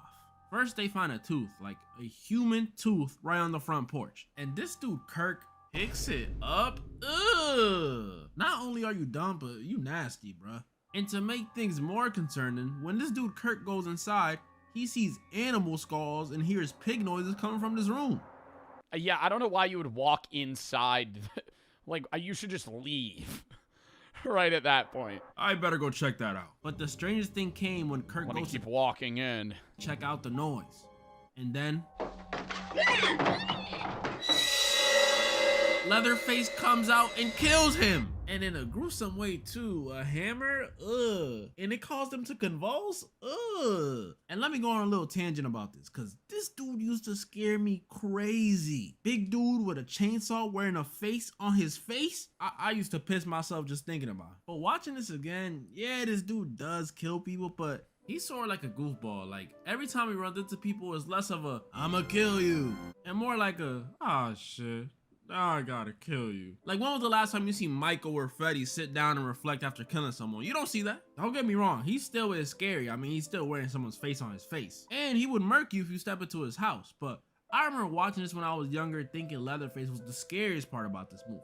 But no, not completely. The scariest part is yet to come. Because after people keep coming into the house, first Pam, who almost makes it out, but Leatherface catches her and puts her on a hook. Wait, they all just keep going into his house? Why don't they just, like, call for help? Oh my. Is this where Dead by Daylight got it from? Then the old looking young guy, Jerry, who came to look for his friends only to get caught. The last two— They all individually go in the house, one by one. That's crazy. Who remain are Sally and her brother Franklin. Hey, you know, since they kind of gotta go make sure their friends are alive or whatever, they go out to look for them. But then they hear something. Leatherface comes out and kills Franklin too. I'm not that mad at that one. But again, like I said, he's still not the scariest part. When it gets scary is after Sally runs away all the way back to the gas station to see if she can find some help, she encounters the worker from earlier. And after asking him to help her and seeing him come back with a rope and a bag, she realizes they're in cahoots. Yeah, the gas station guy, Leatherface, and not just them two, but the hitchhiker from the start are actually a family of cannibals. Yeah, I know. What? I have not seen this original one. Cannibals. Yeah, I know. The hitchhiker, really? Who would have thought? And to me, this dinner scene after they kidnap Sally is the horror of Texas Chainsaw Massacre. Tied up in a chair made of people on some Ed Gein stuff. Then across from you is a table of dudes who are doing a try not to laugh with your suffering. That's some scary shit. And what scares me even more about this is, you know you can't reason with them.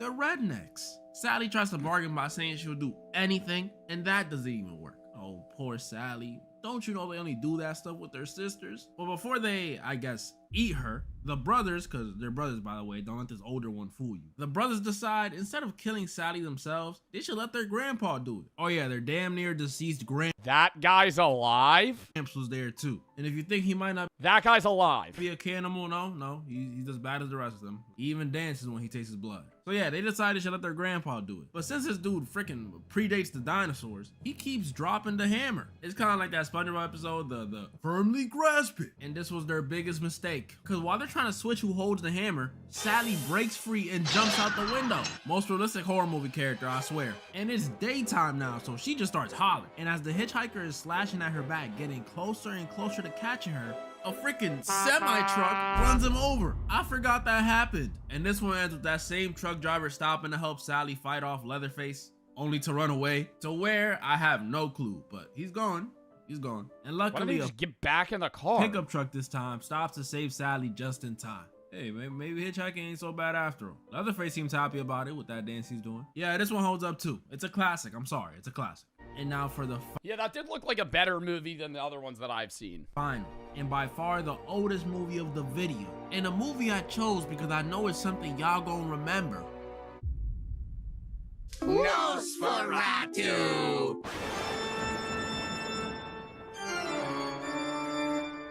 I know y'all recognize this guy.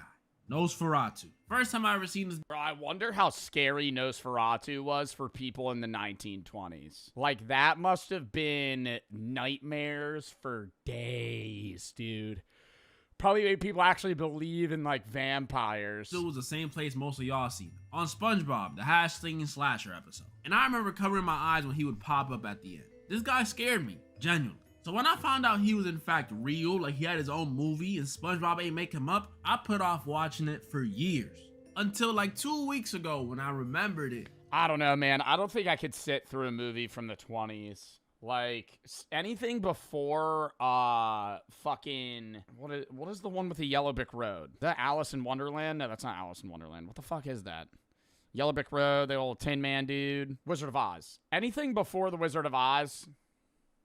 Ugh. And I've watched, I was in a cinema class in college, and we had to watch, like, Casablanca and, like, other films. When was Casablanca? Like, 1940? Yeah, 1940.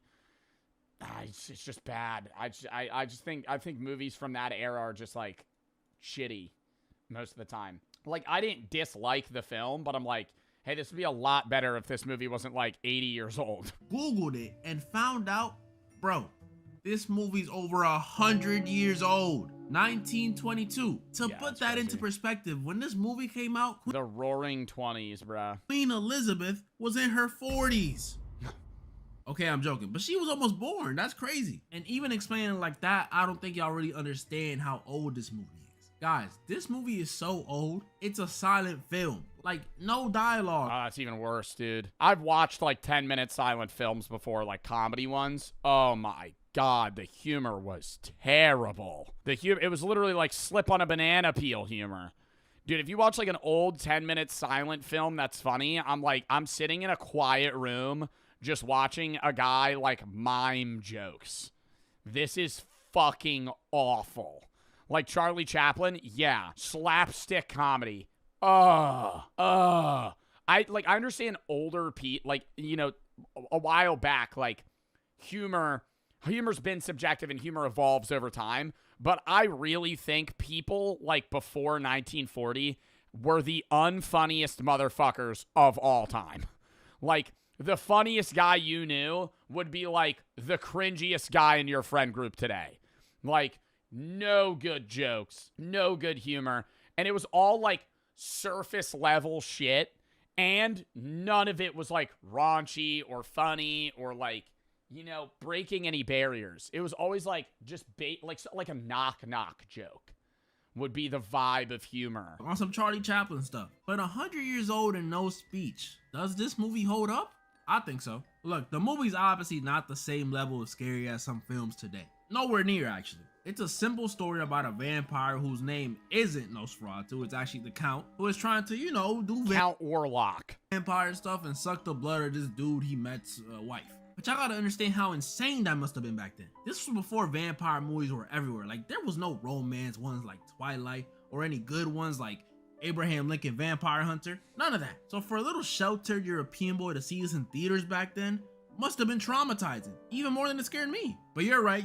There's about how it holds up today. And y'all be happy to know that even 100 years old, it seems like horror movies don't change that much. Because the main character in this movie is a idiot, just like in the newer ones. I'm serious, there's a scene, right? Well, I'll word it like this. If y'all woke up in the morning with bite marks on your neck and you have a roommate that only sleeps during the day, are you not gonna find that even a little suspicious? Just a little. Even if you don't know about vampires, you know this dude was awake at night when you got bit, so you could at least ask him what bit you. But yeah, point is, even though I may not watch it anytime soon or ever again, I think it holds up. In fact, I think there's modern horror movies that are much worse than this, much worse. Have y'all seen Imaginary? Talk about disappointment. Or maybe I'm just biased because he was in SpongeBob. Who knows? This one ends with the wife, whose name is Ellen, pretty much sacrificing herself and letting the count suck her blood. And not because she's into it. No, this is not Carrie's mama. She did it to distract the count, so when the sun rises, he doesn't notice. And the sun vanquishes him. Isn't it crazy that everyone in this movie is dead? Bro, but like, okay, you're watching the movie. Silence. Radio. Silent film is unbearable. Watch like 5 minutes of a silent film and they'll throw stuff on the screen. Wowza! In big text if it's a comedy one. Oh, that's not what was supposed to happen. And because you have to fucking read it. You have to read it. It has music? Yeah, usually. Usually there's like dun, dun, dun, dun, dun, dun, or some random shit. That's pretty much all the movies I wanted to go over today. But it's always like silly clown music. No judgment. I think these old horror movies hold up for the most part. Honestly. Wait, those shits are not copyrighted probably. I could probably pull up one. Old silent film comedy.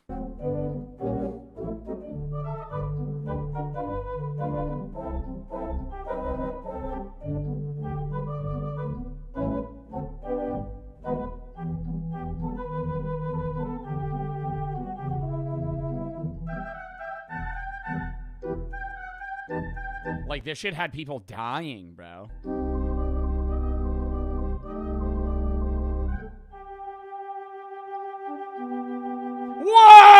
Whoa! Whoa! What the fuck? Best of Buster Keaton's greatest stunts. No. Elephant. All right, I'm done with this. W.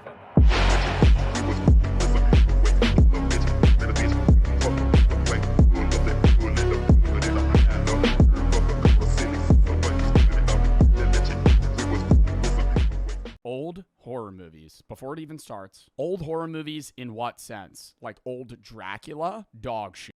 Dog shit film. The earliest horror movies were terrible. Jump scares were bad. And people were shitting their pants over literally the least scary thing possible. But the era of slashers, Jason, Scream, or Friday the 13th, Scream, Ghostface, you know, Freddy Krueger, awesome. I will say, though, I wasn't a big fan of Nightmare on Elm Street. I've seen, like, almost every, like, type of slasher film. Not a lot of the Jason films, but I've seen almost every Scream movie. I think I've seen every Michael Myers movie, or Halloween, rather. But I did not like Nightmare on Elm Street. Leatherface is kind of lame. You know, as much as I love them, horror movies nowadays, Texas Chainsaw's goated. Just don't hit the same. But is this true? Are horror movies from the horror movies hit more than they ever have? I think horror movies today would actually kill people in the 80s. I'm so serious. Like, yes, The Conjuring isn't modern, but even like newer horror films, like a Blumhouse movie or some shit, I think I would love to teleport back to the 90s when people were like getting ready to watch fucking Scream or some shit.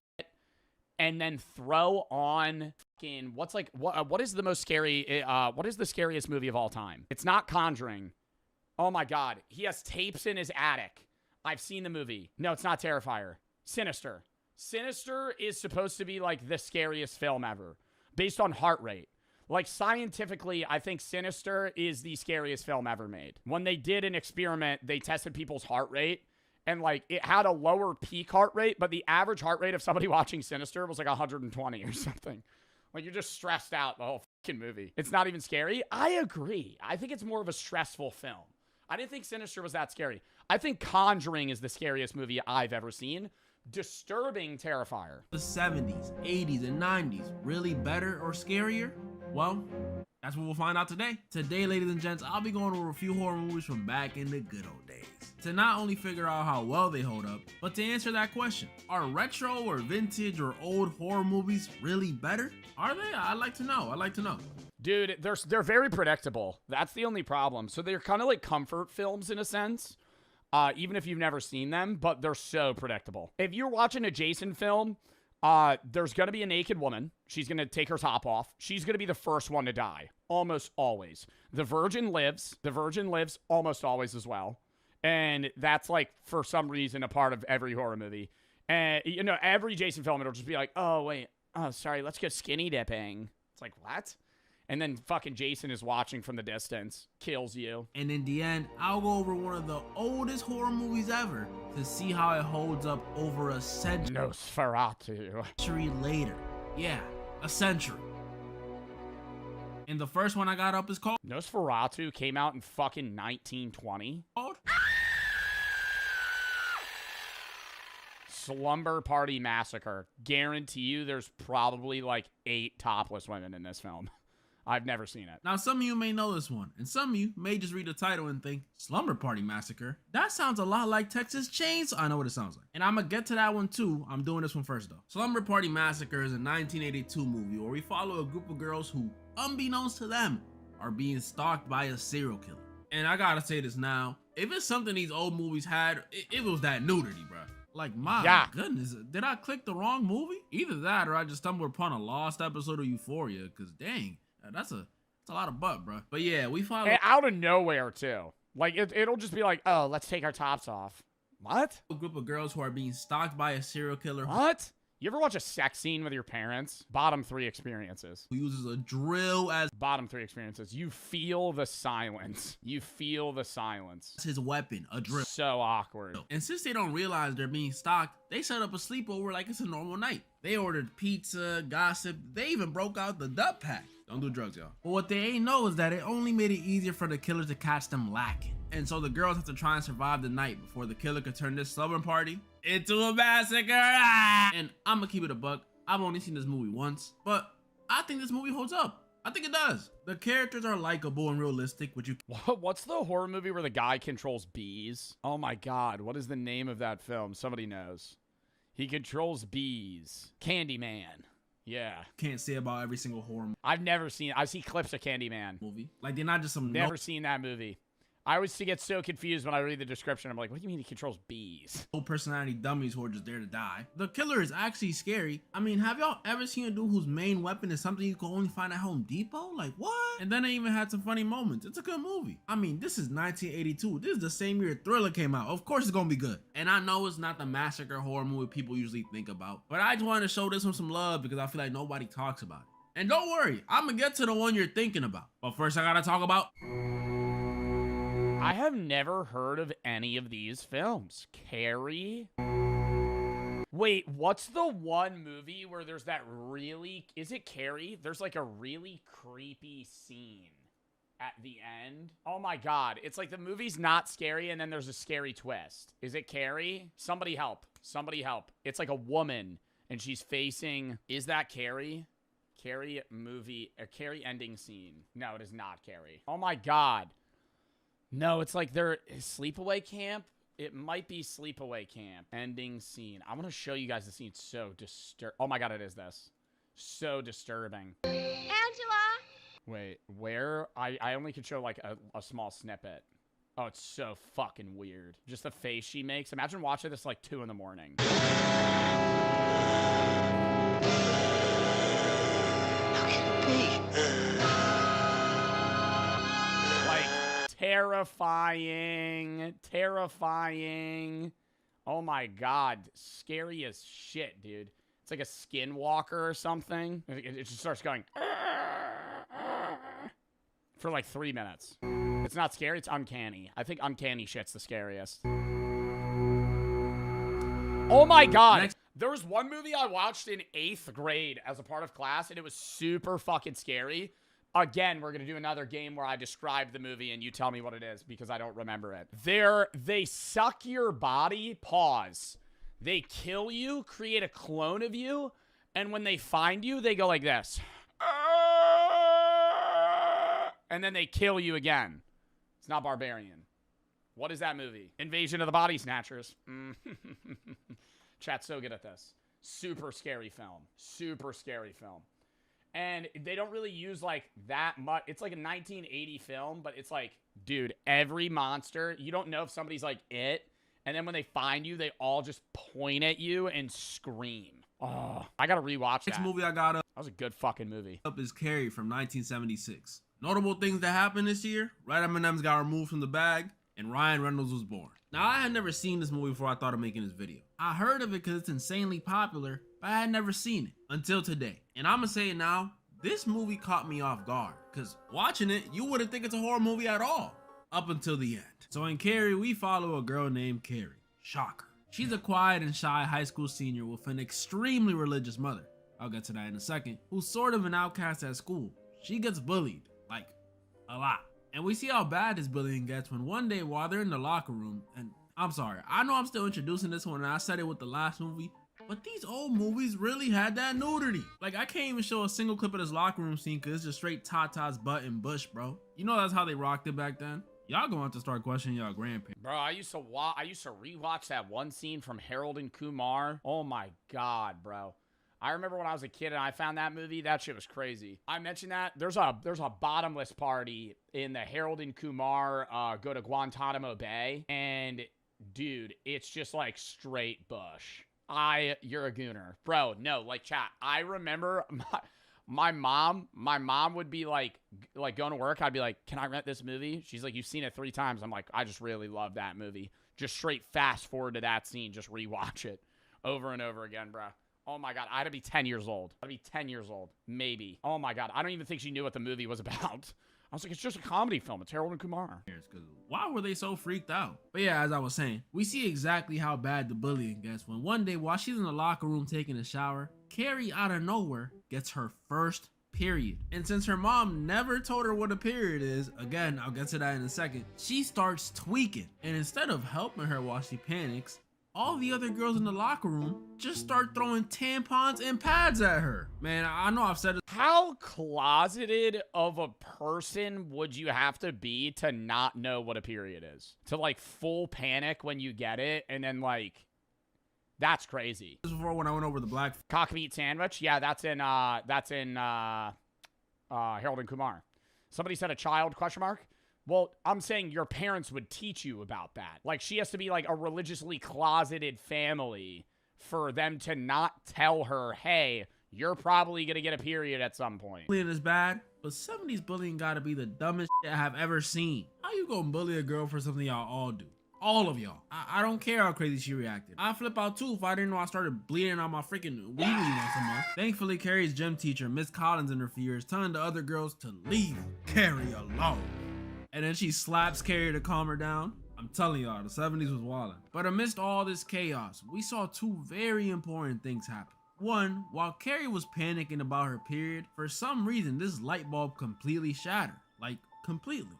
Unless she was hitting some high notes or something, that's a little odd. And 2, we see one of the girls who was bullying Carrie, Sue, start to actually feel bad for her. In fact, she felt so bad that the next day when the gym teacher's punishing the girls by making them do all these exercises, she doesn't complain at all. That wasn't the case for everyone though, because this girl Chris was pissed about it. She didn't think they deserved to be punished like this, much less over bullying Carrie. So she confronts the gym teacher, you know, give her a piece of my mind. Oh!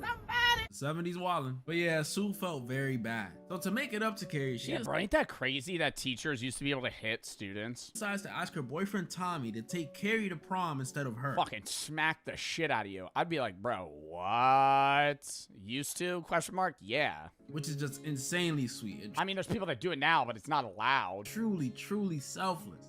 That's exactly why I'm not doing that. I'm sorry. I don't care if it's Jimmy from South Park. You think I'm gonna let you take my— Zod said I got beat in high— Oh, I was gonna say. Said I'm playing. I was gonna say, you got hit in high school? I'm gonna say, bro, you didn't report that shit? Hey, girl to prom just so you can feel better? This ain't like borrowing a pencil, bro. This is my girl. You're not gonna just, I'll give her back to you after prom. No.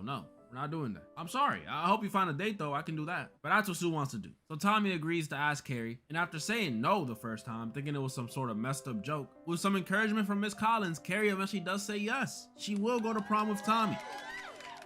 But let's not forget, guys, Carrie's mom is extremely religious, like extremely. Like, not only does she never— How does this turn into a horror film, though? Does she, like, kill her kid? never tell Carrie about her period because she believes getting it is a sin? What? But she also locks Carrie in the closet and makes her pray anytime she thinks she's misbehaving. So it's pretty much safe to say she's a bit strict. So when Carrie tells her about going to prom with a boy, it did not go well. They pretty much start arguing back and forth. Carrie saying that she wants to go and that not everything's a sin. Her mother saying she needs to go to the closet and repent. But just like the light bulb situation from earlier, while they're arguing and Carrie grows increasingly frustrated because her mom's not listening and she's walking away from her and— oh, hell nah. This is when Carrie tells her mom, and us pretty much, that she has telekinesis. Yeah, on top of—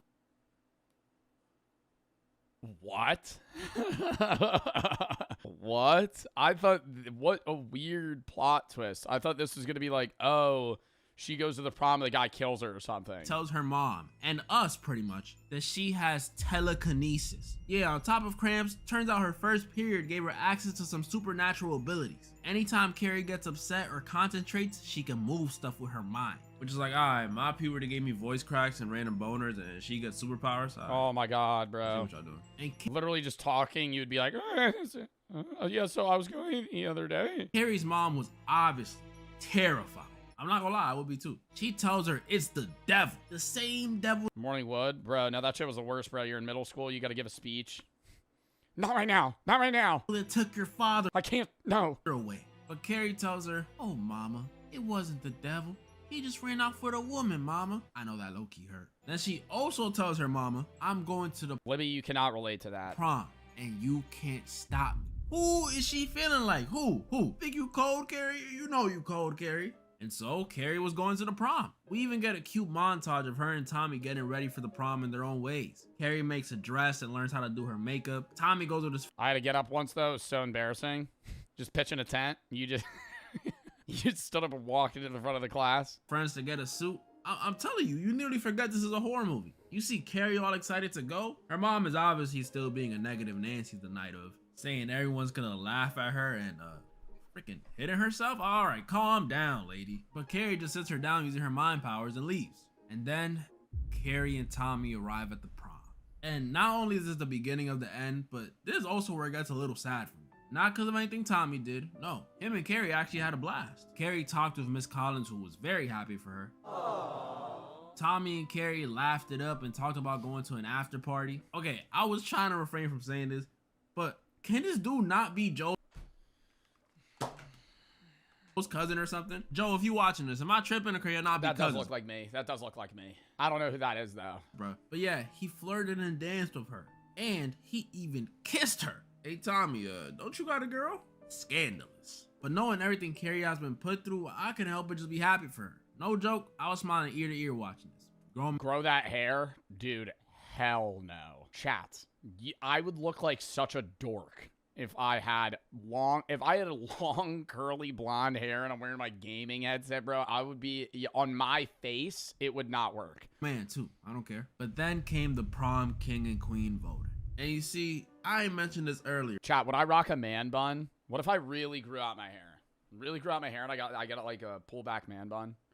Like Rhett from Good Mythical Morning. But while Carrie was over here all excited and getting ready for the prom, there were people who were still upset at her. People who were planning on getting revenge for getting— When does this become a horror movie? I'm in trouble. Yeah, that girl Chris from earlier, she was still mad. So she concocted a plan to get some payback. After finding out Carrie was gonna go to the prom with Tommy, she enlisted her boyfriend and some friends to swap out John Travolta the prom votes to make sure Carrie and Tommy win. So while Carrie and Tommy are on stage being crowned, they had no idea this was all Chris's doing. She had them right where she wanted them. And what makes this worse is that not only did Sue arrive to the prom and see what was about to happen and fail to stop it, but if you thought Carrie was happy before, she was happier than ever now. All that bullying, all that time being an outcast, it was over. She was finally being accepted by her peers. This was probably the happiest moment of her life.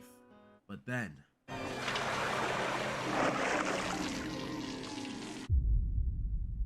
Chris spilt a bucket full of pig blood on Carrie. And as Tommy's outraged and confused about who could have done that to Carrie, that very same bucket drops down and kills Tommy? I know that sounds crazy because it's a freaking bucket, but this really killed him, y'all. Kill count said so. After being humiliated once again, having her prom day literally killed in front of her, and being laughed at once again. A thin metal bucket. Kind of like her mom said earlier, this was Carrie's final straw. And this is when the horror starts. Carrie She just starts popping their heads with her eyes. Closes all the doors, changes the lights to red, and proceeds to murder everyone at the prom. And I mean everyone. She uses a fire hose full pressure to mow down some kids with water. Uses the water from that same hose to electrocute the principal and some other people, which starts a fire. She even kills the one person who always had her back, Miss Collins, by crushing her. This is so messed up and honestly sad, because watching this I want to be happy for Carrie, because you know we seen how she's been treated by her classmates in the school in general, so seeing her get some payback, you know, it feels a little nice. But bro, all right, it's also kind of a stupid scene that she's just going as like her focusing. This is overkill. Everyone deserves to die. Everyone? What if like the janitor just walked in for a second? What does he have to do with this? And y'all want to know what makes this worse? All that laughing we saw everybody doing wasn't even real.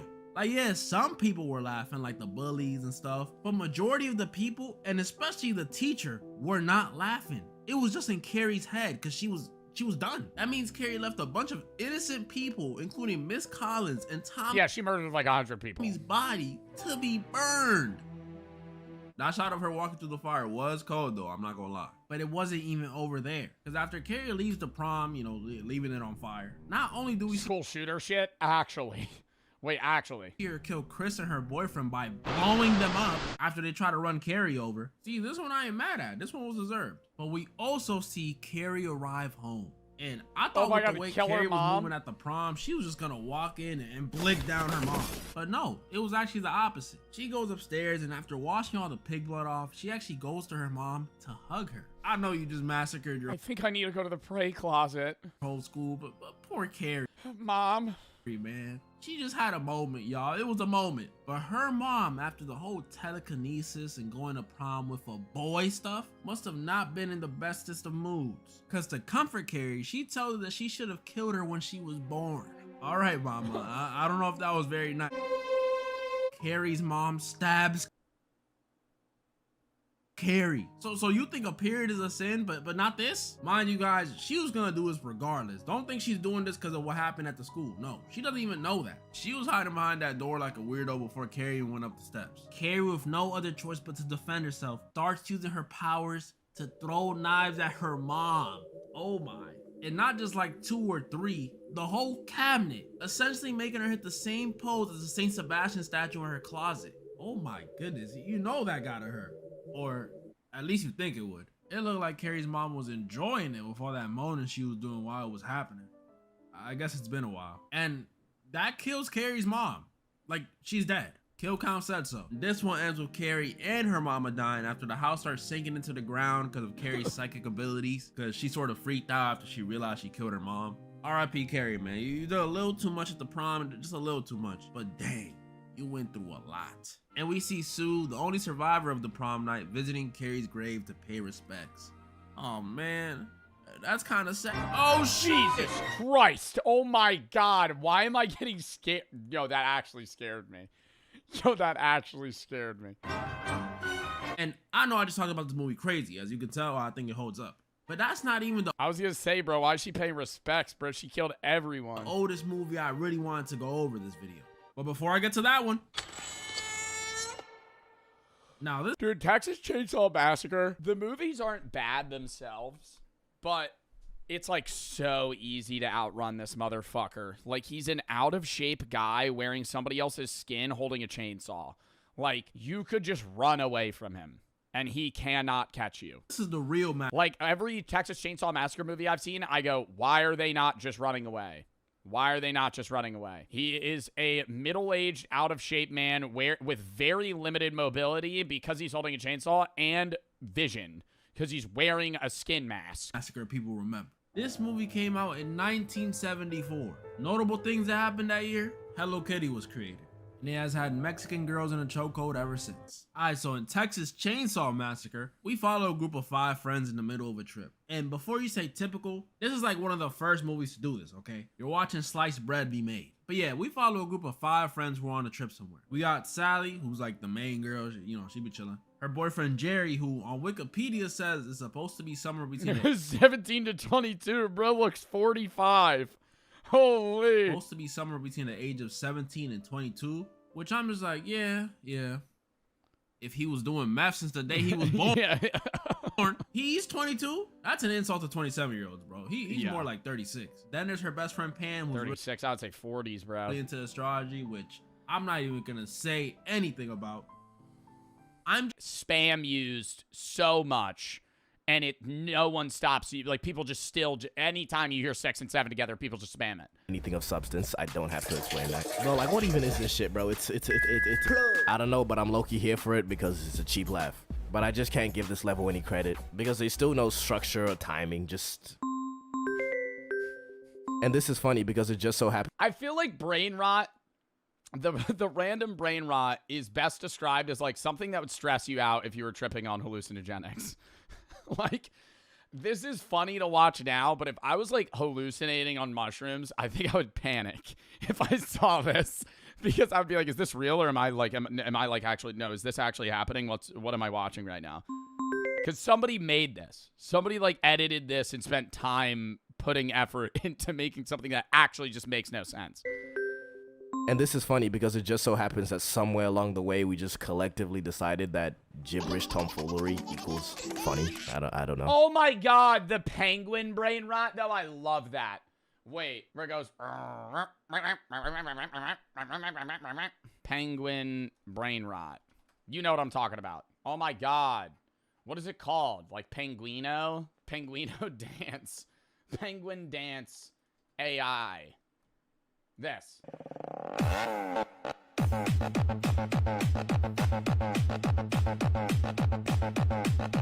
Like, why do I enjoy watching that? It's just stupid.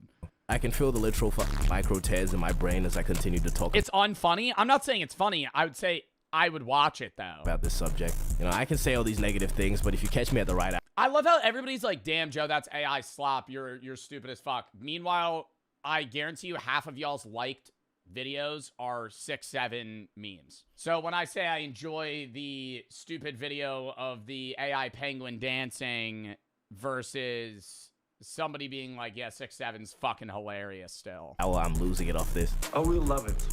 Love-hate relationship with this level, no more. Level 3. At this level, we have straight up just memes. If you operate at this level, you don't tell jokes, you just quote TikToks and Reels. Level 5 got Riz, Livy done rizzing up Baby Gronk, Ice Spice What the Dog Doing, Skibbity Toilet in Real Life. I kind of don't like the quotes of like old vines. Like if I was like just hanging out with my friend and I was like, yo, can you grab me a spoon? I'm trying to eat some ice cream. And he went, only a spoonful. Like King Batch. Ugh. Or like just referencing something from like 10 years ago. That's Reddit humor. No, I don't think this is Reddit humor. Well, I mean, Reddit humor, there's different fucking communities on Reddit for everything. But I think there is like, I think that's like millennial humor. Not memes. Memes are for everybody. But they're like, millennial humor is like referencing old memes as if they're still relevant. You can't really consider yourself a funny guy for using this one. You know, maybe your For You page just got it.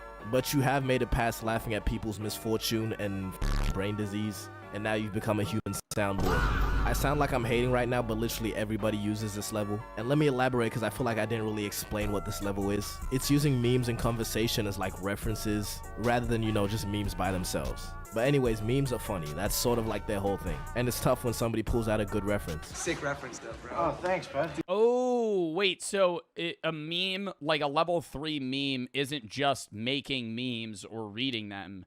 It would be referencing them and it not sucking.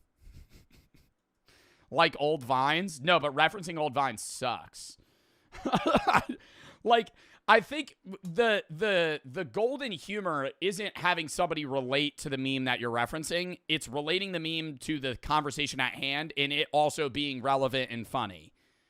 Like, at any moment, in mid-conversation, I could be like, remember, mustard, mustard, mustard. You'd be like, yeah, what the fuck does that have to do with what we're talking about? Like, if you're like, yeah, that's like Nyan Cat. Oh my God, thank God it's Friday, Friday.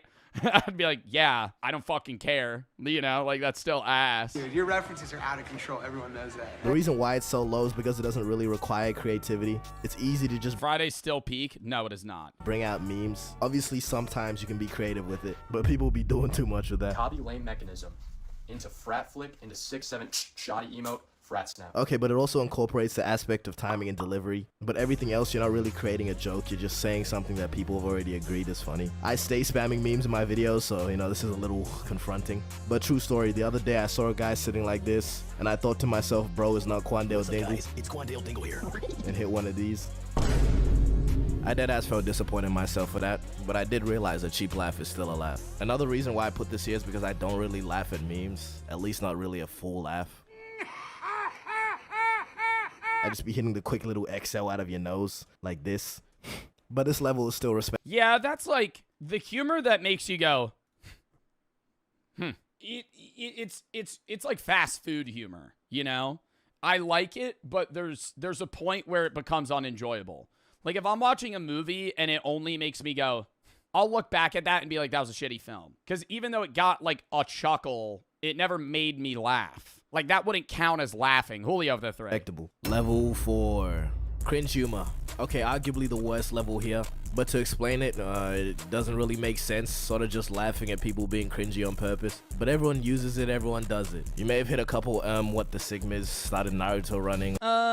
What is Sigma? I mean, when you think about it, anime humor actually tends to be, yeah, like that voice. That voice is cringe humor. Like, you're purposefully being annoying, and that's funny. Or T-posing or something. Or one of these. Whatever, you get the idea. Okay, cringe humor is people reenacting the Bendy and the Ink Machine dance, where they're not doing it because they think it's a good dance. They're doing it because it's cringy. This is a pretty common level. I've seen a couple TikTok trends that operate at this level too. Like whatever this shit is.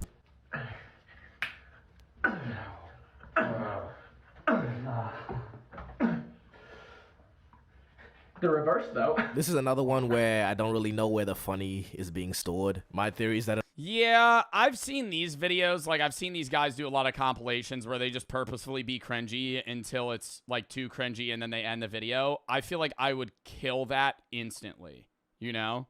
Like, they're clearly doing stuff that's cringy but also trying to be funny, because if it's like, hey, be as cringe as possible, you could just be really fucking cringe. Like, you would have to, you know, bring the confidence within you to do it right now. Fuck no. But like if somebody was like, gun to your head, be as cringy as possible, you could do it. You could be so unbearable that it would be off-putting. Like, it wouldn't be funny. I'm not doing it, bro. I'm not doing it. No, because I like... No, I'm not. No, actually, no. I don't really know where the funny... I don't know what I would do. I would probably just start making weird noises. Like, if you needed to be as cringy as possible, just make weird noises and faces. But, like, not in, like, a reference or funny way. Just do it because it's cringe. Is being stored. My theory is that it all goes... I'm not caving to the peer pressure. Goes back to Jim Carrey, who in fact did irreversible damage to comedy and cultivated millennial humor. Oh, no. Okay, can I say that Jim Carrey is, like, one of the only guys where that level of, like, cringe over-exaggeration emotions does work in certain contexts? Like, Ace Ventura was good. Like, he has movies where he does the or The Mask. Like, they put him in roles where it makes sense for him to do those weird fucking over-exaggerated emotions because it fits the plot line. But if you just do it out of nowhere like this, dude, it's bad. Do you smell that? But I'm not gonna go into that right now. Bro, but proper cringe when it's not for the funnies, that shit hurts. Alright, secondhand embarrassment is not a joke. Like, just look at this clip. Yeah, you have to have a balance in the cringe, because if you're trying to be cringe to be funny, You have to be a level of cringiness where they get it, they can relate to it and be like, ha, that's funny because it's cringe, versus something that's so cringy that it's unlaughable. The building. Something about but I really like try not to cringe challenges, because at least for me they're more like try not to laughs. Bombastic side, bro. Okay, let's go.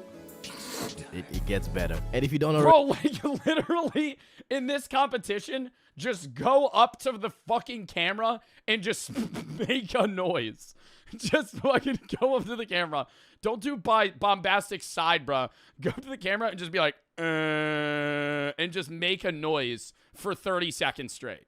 And maybe the first 5 seconds it's funny, and then at the back end of the 20 seconds, it's just not, it's like, why am I watching this? It gets better. And if you don't already know, I'm on my intellectual arc. So for this level, I'm proposing my theory for 3 acts relating to cringe humor. Number 1, Reddit accent. Alright, the Reddit accent is hard to explain, so just listen. My lady, would you be interested in potentially having an E-date on League of Legends one day? I could carry you in AWAM, or we could potentially, maybe top lane, bottom lane, you could be an ADC to buy, bottom carry, or something of those sorts. Looks like a freaking Kex worker. Well, if you freaking worked at Kex, maybe you'd realize it's actually a pretty cool establishment. Any vocals with these mannerisms, that is a byproduct of cringe humor. Next, 2. There was a point in time where, like, me and my friends would talk to each other like that too much, where it wasn't like just a reference. It would get to a point where, like, I would have like a conversation in that voice, and I was like, oh, I hate this. Like, I was like, I was in the fucking Matrix for a bit, where like for like 10 minutes I would just be like talking like that, and I would be like, oh, this is funny, and then randomly I'd be like, why am I talking like that? Voice lines. When you purposefully demonstrate audio clips that have been deemed cringe, you're operating at this level of cringe humor. We are Ohio. In Ohio. Oh, in Ohio. So every ooh or baka you hit. That was me, by the way, that hit them voice lines, just saying. So every one of these voice lines you hit purposefully, that's cringe humor. Damn, I said 3, but I can't be asked thinking of the 3rd one. Forget, nigga. Level 5.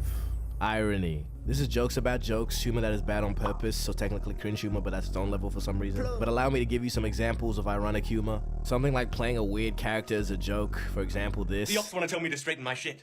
Press my shirt with an iron. How ironic. Seems like just last week I was flying down your block, pressing your men with the iron. Or the better example being purposefully cringe.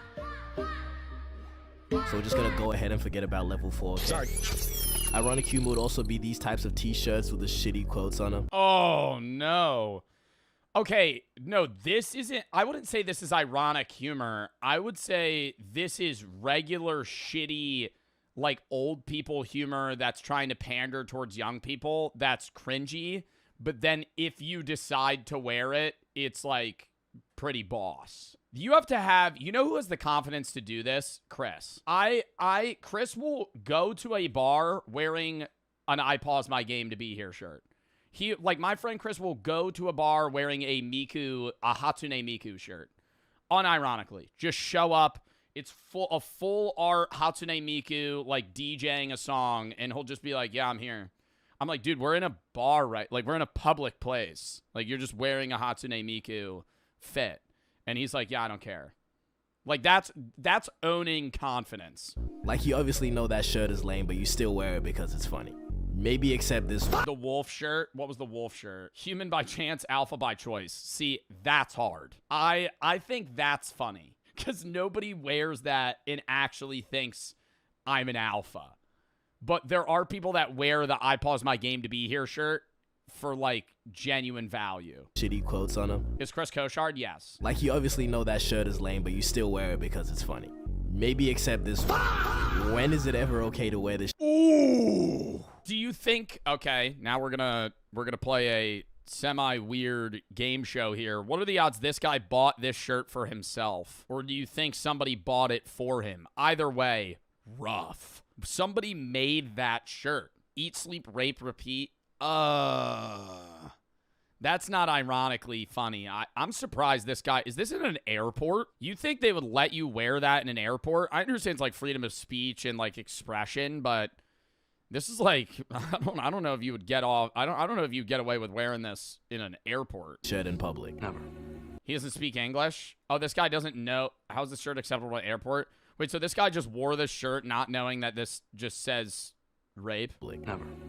Also, you know that thing that people do where they explain a joke? Oh, it's supposed to say rave? Oh my god. If this guy doesn't speak English, I kind of feel bad. But why would he wear a shirt? Who bought him that? Also, you know that thing that people do where they explain a joke that was bad to make fun of the joke? There's this one British guy on TikTok that goes, so what is done there is... Okay, let me just show you. If your house is cold, just stand in the corner, because it's always 90 degrees there.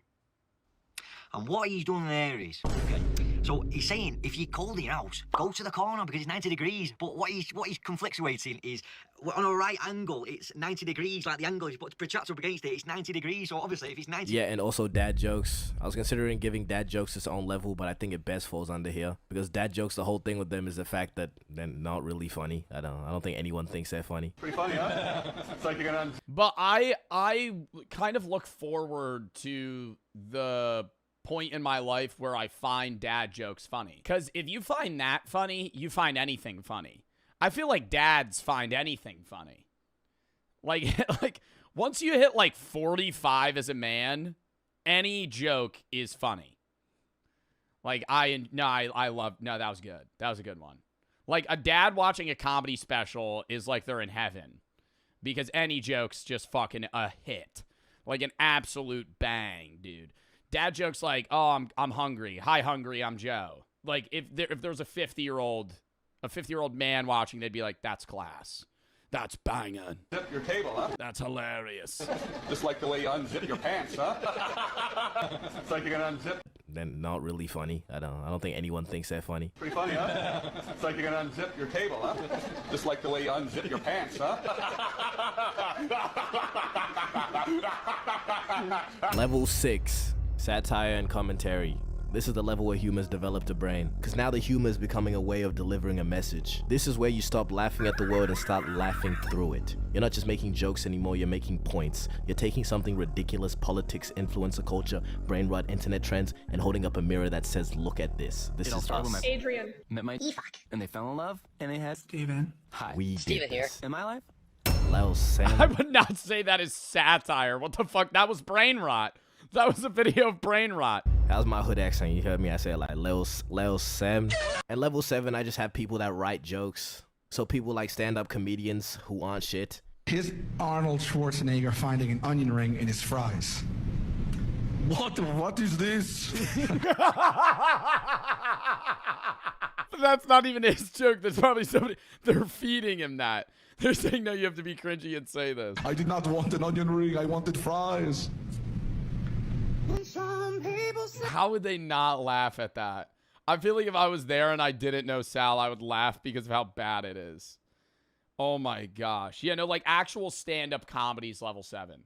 Being able to tell, I think, no, level 7 comedy, in my opinion, is storytelling. If you do like stand-up comedy storytelling humor that ropes in jokes in it, that's the best humor you could have.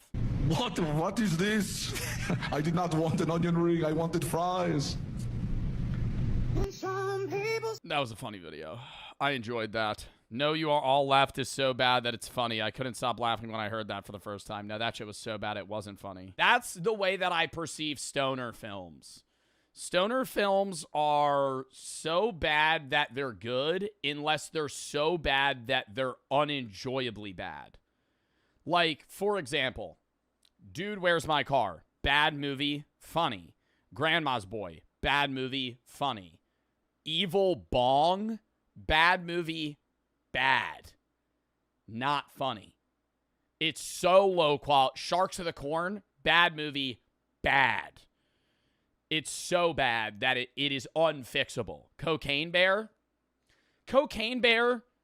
is like a 2-sentence joke that they made into a movie. I enjoyed it, but the entire premise is like, this is a bear that's on cocaine. Shit gets crazy when a bear's on cocaine. Imagine a human on cocaine, but it's a bear. Now imagine a bear, but it's on cocaine. Sharknado. Bad movie, but it's good. Let's have a tornado and then throw sharks in it. The one scene in Sharknado where the fucking guy cuts open a shark's stomach and an entire human is inside unscathed and alive is fucking comedy. And it's not even trying to be funny. That's just hilarious because it's so bad.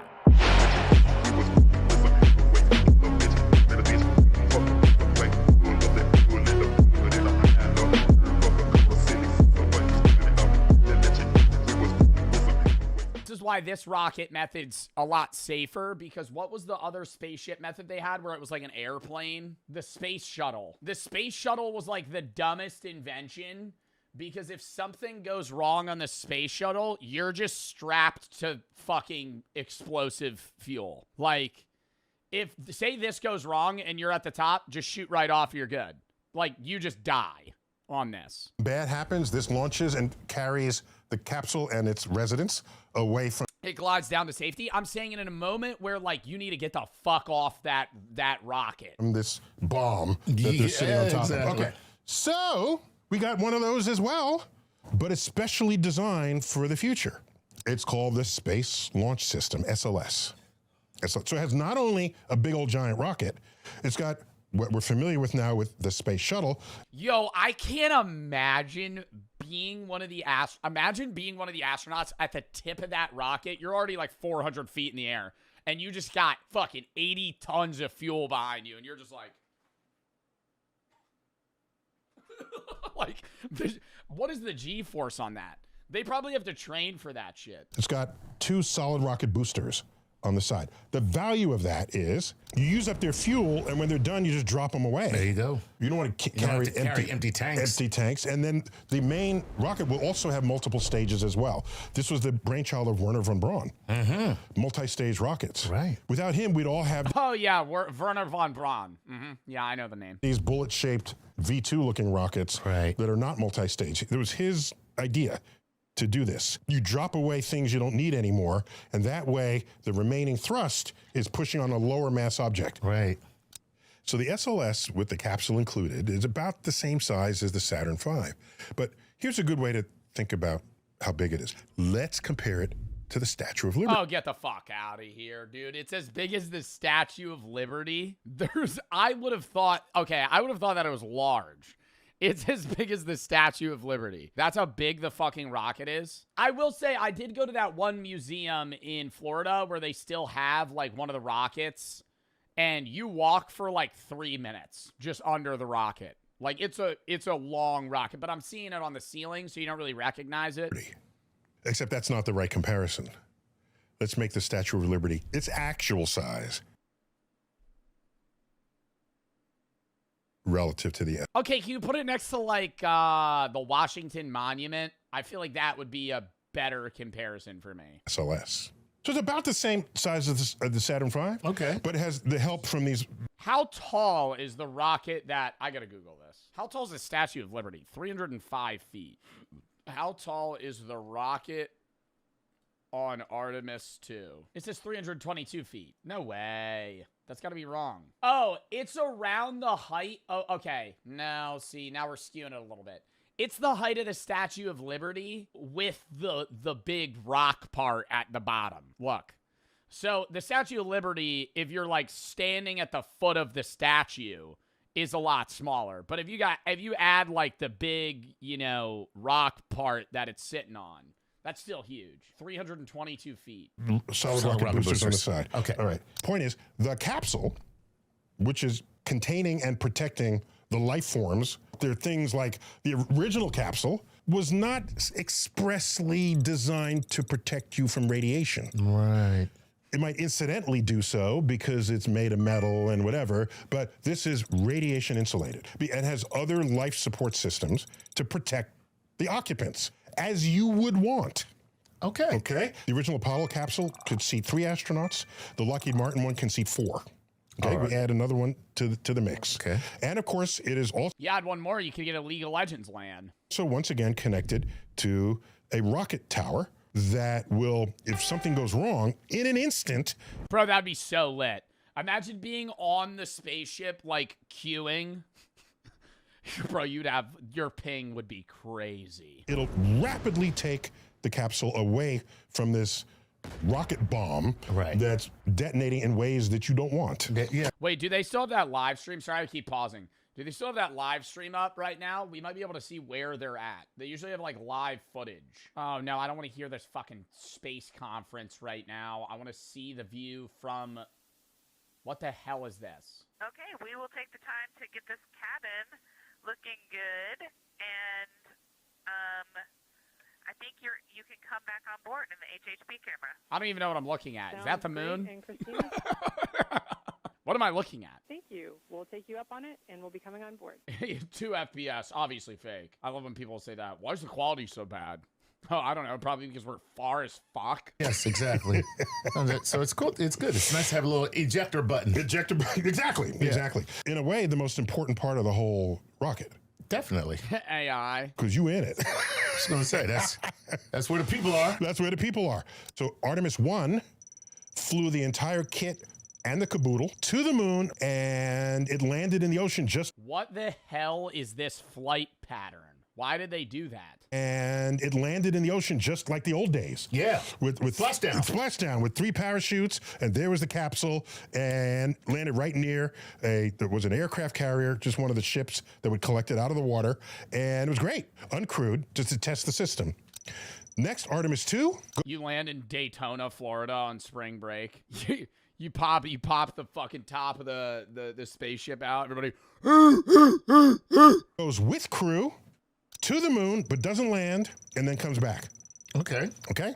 That's a very Apollo 80 of them. 8. Right. 8E. To go to the moon and then come back. That's the first time we've sent astronauts off of the Earth to a destination since 1972, since Apollo 17. Damn. 54 years. I'm going to say that's tragic. What year was 54 years before we landed on the moon? It was 1914. So you see how far we went from 1914 to 1969. That's terrible. That's how I think about where we should be in space. That's terrible. Okay. So Artemis 4, scheduled for the future, will take the crew and they will land on the moon targeting the South Pole. Okay. The South Pole, we have crater rims where the sun, which never gets very high in the sky, that's...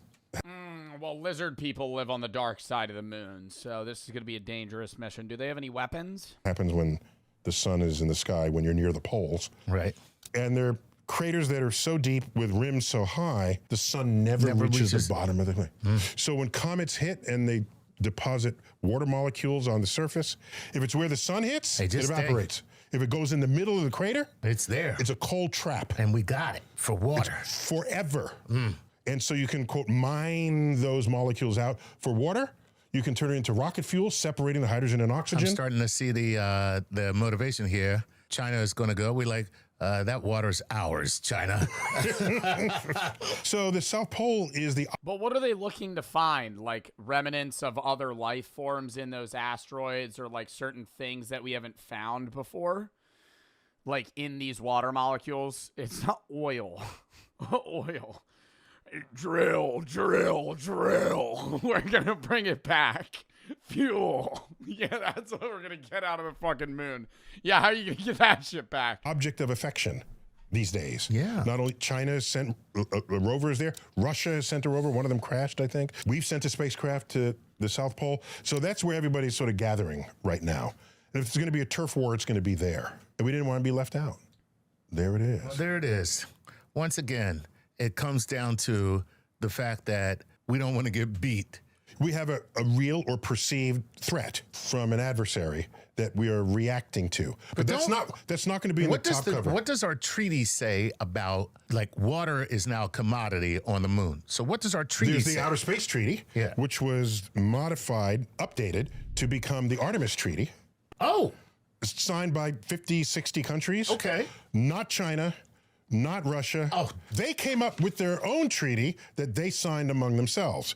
Okay, so they got a treaty. We got a treaty. The treaty means you help each other in need. You don't hide secrets. What a perfect opportunity to showcase cooperation amongst nations. Ourselves as a cooperative. It really does blow that, like, if all the world superpowers actually got along and shared info with each other, we as a species would advance at such a more rapid rate than we do now, because we're just gatekeeping info from one another. that like, oh, we need this bit of info that you have. You need our info. And instead of just giving it to each other, we're going to spend 10 years trying to figure it out so we can piece our own puzzle together rather than just handing it to each other. Like, as a cooperative species, like we're not on Earth anymore. Like it's all Kim, bro. It's over. I'm telling you right now, Kim Jong-un has zero valuable information for any of the world superpowers. I'm more so talking about China, Russia, the United States. If they all shared info with each other, that would be fucking awesome. Right. We can't even go to the damn moon and work together. You would think look, let's all work together. Kim Jong-un's cooking up fucking burger recipes on his fucking end in North Korea, dude. They got about jack shit. They're about 9 to 10 years behind for what everybody else is cooking up, dude. Together, we can all get this water because guess what? You know, whoever Kim Jong-un making liquid cheeseburger recipes. That's it. We need it to get to Mars or wherever else. Ugh. It's the old watering hole problem with tribes. Yep. All over again. Except on the freaking moon. So I just want to sort of celebrate the fact that we are going back, even though it's 50 years later. Right. I'm happy we're going back. Right. I understand the motive. I'm not. I mean, this is fucking jerk off, dude. Yeah, get the hell out of here. Your English isn't good. My English not good. I mean, I think he's black. What? What? What the fuck are we talking about, bro? Get the hell out of my chat. Delusional about that. That crew going to the moon looks more like America. Like obviously purposefully mistyping words to make it seem like they don't speak English. Than the original, Mercury 7.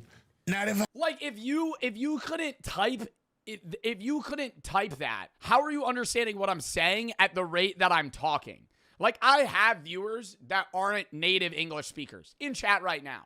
Right, but they still probably know how to say, oh, what are you what are you saying?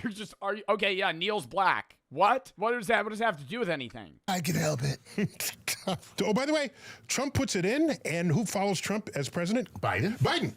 He doesn't cancel it. Nope. He keeps it. He was asleep, that's why. No. Anyway. So everybody keeps the space goal. Right. Because it transcends politics. It does. And you realize NASA has 10 centers in 8 states. And those 8 states variously at the general election vote 4 red, 4 blue, 3 red, 5 blue, 5 red, 3 blue. It is embedded in the political spectrum of the country. So if someone does not like NASA, that is insufficient information for you to know what party they vote for. There you go. That's how you embed it in. See?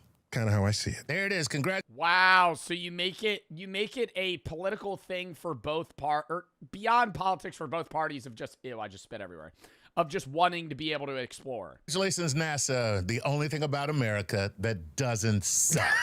On that note, this has been yet another Star Talk Explainer, the Artemis mission, following on the legacy of Apollo. Chuck, good to have you, man. Always a Neil pleasure. deGrasse Tyson, your personal astrophysicist, as always, bidding you to keep looking up.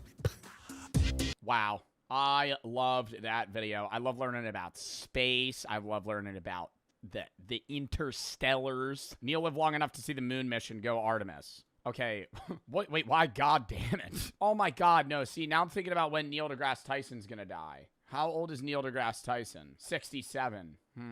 Dude, I saw a clip of somebody saying, I think it was like some fitness influencer going like, oh, the average person's gonna live to 140 soon. Hell no. Hell no. You know what I do think about? If there's ever a world where they invent something that like can biologically make people immortal, I feel like I would be the jackass that would die the day before. Obviously not like physically immortal, because even if you were biologically immortal, you could still get like shot, hit by a car, die of other things. But like, I feel like if they were ever to like make something like, oh yeah, wait, no, now we could like low-key live forever. I died the day before they found that out.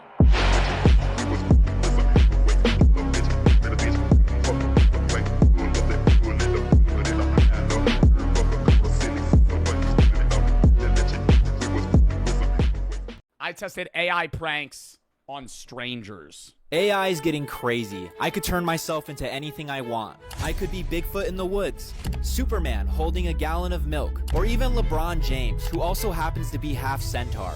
Well, today we've teamed up with an off-the-grid AI genius to use this to our advantage and see just how convincing AI actually is. Starting with, I fully believe that old people above the age of 70 are going to get mass manipulated by AI and already are. Like, I think Sora AI, I think the average old person has probably stumbled upon an insane video from Sora AI and fully thought it was real. Like the video, I'm pretty sure the video of the cat stealing the fish went viral on Facebook. And it's like this orange Garfield looking cat that just like runs up, grabs a fish and runs away. It looks so real. And everyone thought that. All old people were like, oh, wait, no, that actually happened. And then you just take that times 12. Now you just start spreading like propaganda and they'll believe it. liquor store theft. We have rented out this entire liquor store and have hidden cameras all over. All day we'll be confronting customers and showing them AI-generated security footage proving that they stole from the store. We have a pickpocket. We have AI security footage showing that they stole from the store. You think they're able to generate like a realistic AI video of a customer within the 3 minutes that they're strolling around a liquor store? Helping us with this bit. First, the pickpocket's gonna sneak a candy bar inside the customer's pocket. After he does that, I'll call the cops over and accuse them of stealing. And when they start to complain, I will show them a deep fake security footage of them stealing the candy bar. All right, let's see how this goes. All right, we have someone at the counter right now. Cue the pickpocket. It's a hot day today. Bro, that's unreal. They're able to generate that realistic of a video that fast. Yeah, it is. Just a Fiji. Bougie, huh? Very. Very bougie. Yeah. Excuse me, guys. Can I just grab a paper here? Oh, yeah, sure. just that's good. Thank you. Thank you. I appreciate it. You guys dating or? Bro actually did nothing there. Touched him, didn't even slip the Reese's into his pocket. Going on a couple of years. Okay, how'd you guys meet? No way he didn't fucking feel that. I'd be like, why are you hovering around me? More merch is here. You better not skip this, you fucking bitch. More merch. Carpe diem. Look at this sick-ass design. You better fucking look at it, dick. Seize the day. Carpe diem. Pluck the day. Same fucking thing. Follows the philosophy drops that we've always been doing. We were doing Memento Mori. We were doing Think for Yourself. Look at this sick-ass back. Peep it. Also got shorts. This time, they're shorter than the other ones. Different material. We're not going that thick cotton anymore. It's more breathable. We also got hoodies in other designs. Look at this fucking sick-ass one. No AI! Told the designer, no AI! They hand drew this shit. Or, well, not with, like, pencil on a computer. Anyways, where's the fucking long sleeve? Another design. Here's the front. Here's the back. Check it out. There's more stuff as well. I'm just showing you small things. JoeBartoloziStore.com. I don't know why I'm out of breath. Editor. I'm sick. Joe Bartolozzi Store. I said my last name wrong. JoeBartoloziStore.com. Check it the fuck out. See ya. It's in. At a nightclub. Big dancer? Sometimes. Sometimes? Who's the better dancer? She is. The machine's not working right now. I'm gonna just go check the outlet in the back, okay? Okay. Just like 1 second. Okay, so while Johnny's in the back, our AI wizard is making... Doing this to old people makes it, like, funnier, but also more fucked up. You know? Because they're no part of them is gonna understand what's happening. Like, if you did this to, like, a 30-year-old, they'd maybe fall for it for, like, a minute, and they'd be like, bro, that's a fake video. Like, that's AI. Like, an old person's just going to be like, I'm getting duped. You're bamboozling me. This is a con. Co is stealing. We just got it. Let's see it. That's sick. Okay, Johnny. Sean's sending you that looks so real. Video right now. Go get him. It's so much easier to fake the AI security videos, too, because it's, like, 480p. So it could look just, like, a little lower quality and not as realistic, and people still believe it. Be so for real. What? Be so for real. Be so for real. Be so for real. You stole that fucking Reese's Fast Break, didn't you? You snuck that thing in your pocket, you dirty dog. You thought you'd get away without paying $1.95 for that fucking candy bar, didn't you? I'll give you a chance to like admit it if you want. What are you talking about? I bet you fucking stole some other shit all the way around the back. I bet you stole some 99 banana shooters, didn't you? Reese's? What Reese's? No. The Reese's in your pocket? No. This guy's about to lunge at you. Stealing a rhino pill? I bet you stole something else from the top shelf, didn't you? You see those honey packets next to you? There's only 8 of them there. I knew there was 9 before you walked in. He's gonna get his ass beat. Can you check your pocket? Why? What for? I just have a... Oh my god, no, I feel so bad for this. Do you think they tell him it's a prank after? They have to. feeling that you stole something. Oh my god. Got him. We fucking got him. What the fuck is this? You tell me. I don't... Somebody put it in my pocket. It was just you. Yo, I do want to say, are you even able to criminally prosecute somebody for stealing like a $2 like candy bar? I feel like you would just get fined. Don't you need? Isn't that why certain like Walmart waits until you steal over a certain amount of money so they could send you to prison? So I mean, did you put it? Too. It's always the ones you don't expect. Did you put it in his? No. I don't know what you're Johnny, doing. get the cops. Get the cops. Do you want to pay for it or? I mean, I left. Why it's possible. There was just no. But it's the 2 waters and a Reese's. I mean, excuse me. What's the problem? What's the problem? He stole a Reese's and he doesn't want to admit it, or he was trying to. Are you until serious? I caught him. No. Come on. Are you serious? Grabs his gun. You know stealing a Reese's is a fucking felony, right? Whoa, whoa, whoa, whoa, whoa, whoa, whoa, whoa, whoa, whoa, whoa, whoa. Stop moving. Hey, slow down, buddy. Whoa. Look how you're dressed. Look at you. What's wrong? Credit card maxed. Look how you're dressed. Why are they making fun of him? Try to slide the We're Reese's gonna in his take it. pocket all Turn smooth. around, ma'am. Resisting arrest. Video. Can I have it on video as well. How do you have this on video? We're going to check you out. I don't understand. You know what? Sorry. Oh, come on. This is some kind of crazy setup. I don't know what But like that's clearly God, it you. worked. It worked. Yes, that's me, but So I went to the back and I was just because I had like a. Bro, I feel like they could sue these guys. I don't. At what level is this like a prank? Sus feeling about him. I didn't like his aura, and I checked the security cams and Like, he are they actually handcuffing them? slid a Reese's in his I don't know pocket. how. You want us to hook him up? to get water. Huh? You want us to hook him up? I don't want to hear it. Yeah. In the back here, too. If you guys issue an apology, I'll let you go. Issue an apology. Put a formal video. I'm so sorry for stealing that Reese's. Dude, I haven't had a Reese's cup in so long, and the package looked just right for the taking. Just say like I'm sorry for stealing your An apology. Reese's. What do you think? I'm sorry. For That was like the biggest rich guy. I'm sorry. I'm sorry. To absolutely nobody. it's on camera. So like you'll buy it. Bro, I would just say, yeah, I'll buy it, bro. Oh my God, it's like a fucking $3 Reese's cup. I'd be like, yo, I'm just trying to get the fuck out of this store. Holy shit. I feel like everybody would just be like, yeah, sure, bro, I'll pay for it. I'm just done with this. I don't need to buy it. I kind of respect him doubling down, though.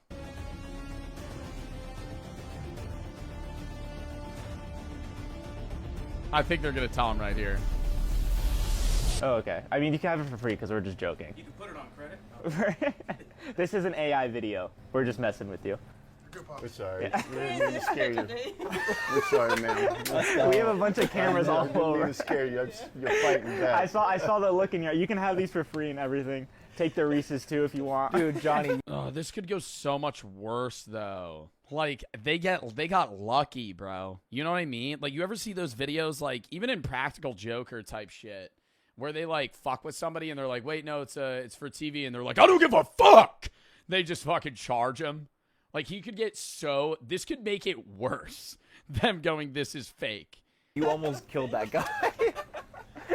Oh, man. We'll take the waters. You guys can have the Reese's. Yeah. Thank you, bro. Have a good one. Bye.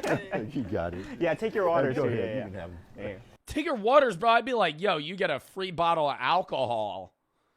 I feel like you got to be like, hey, here's $1,000. I'd be like, yo, this is a joke. Give me a fucking, here's a bottle of Azul tequila. Good one. Sorry not about that. amused. Just saying. Yeah, really. Getting ready to have a heart attack, huh? Yeah. He's so not amused. Okay, I say that worked pretty well. We still have some crazy. But do you think they, like, they're not going to question, like, oh, this is for a YouTube video? Crazy ass bits coming up. Like, you think they've seen this video at all? I always wonder that shit. On to the next. Okay, that's not even AI. On to the next. AI pet translator. We have people coming in to participate in a new study where for the first time ever, you can literally see your pet's thoughts on the screen. But little do they know, we control everything. Full disclosure, we've been pranking people all day and their reactions have been pretty trash. We have one more woman. And they believe this? Like, no, this actually makes me upset.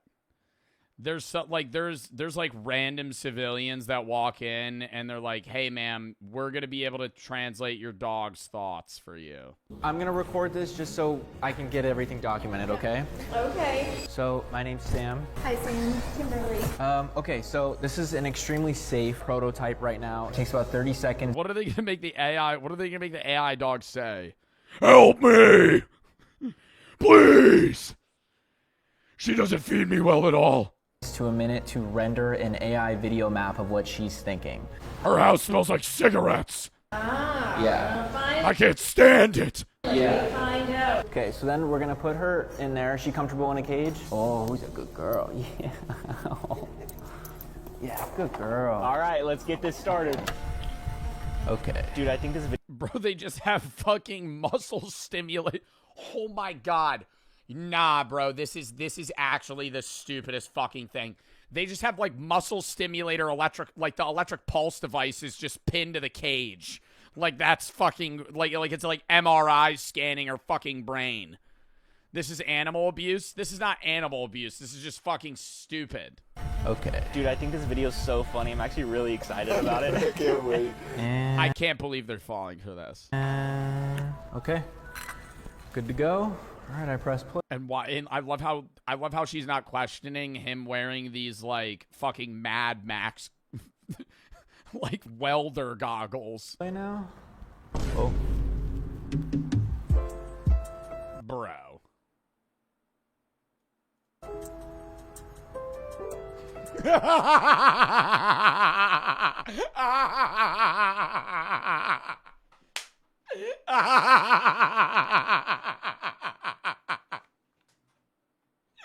It's just like, bro, I thought it was gonna be a video of the dog just talking.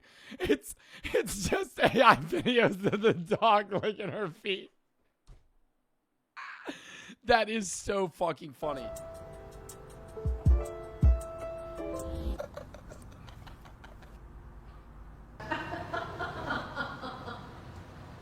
Are you thinking about peanut butter? Oh, you little rat. all right, Sam, printing out tofu. Oh my god, she believes it. I would be like, bro, you're giving ChatGPT prompts to fucking make this. Whose thoughts now? Okay, here we go. So this is gonna print out whatever his thought was with that.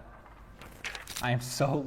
Oh my god, no, that would be really funny if they just kept like they should do it where it's like semi-realistic, where it's just like them running in a field or chasing a squirrel to like the toes, and then it's like, okay, no, this is an image of what the dog's thinking about.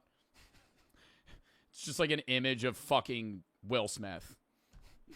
Or just some random actor. Like fucking nothing to do with anything the dog has knowledge of. Lonely and want to feel. I'm so lonely and want to feel something. Something. I am so lonely. No one talks to me. No one wants to be my friend. They think I am unstable. Well, that makes sense. Sam, let out tofu, then crawl in the cage real quick. I got something good for you. Oh no. How great is that? Okay. Okay, come on, tofu. Okay, let me fix some of the wiring in here. Oh no, like it's gonna flash what he's thinking of. If it's him licking her toes, I'm going to. Yes. No. Yes. Yes.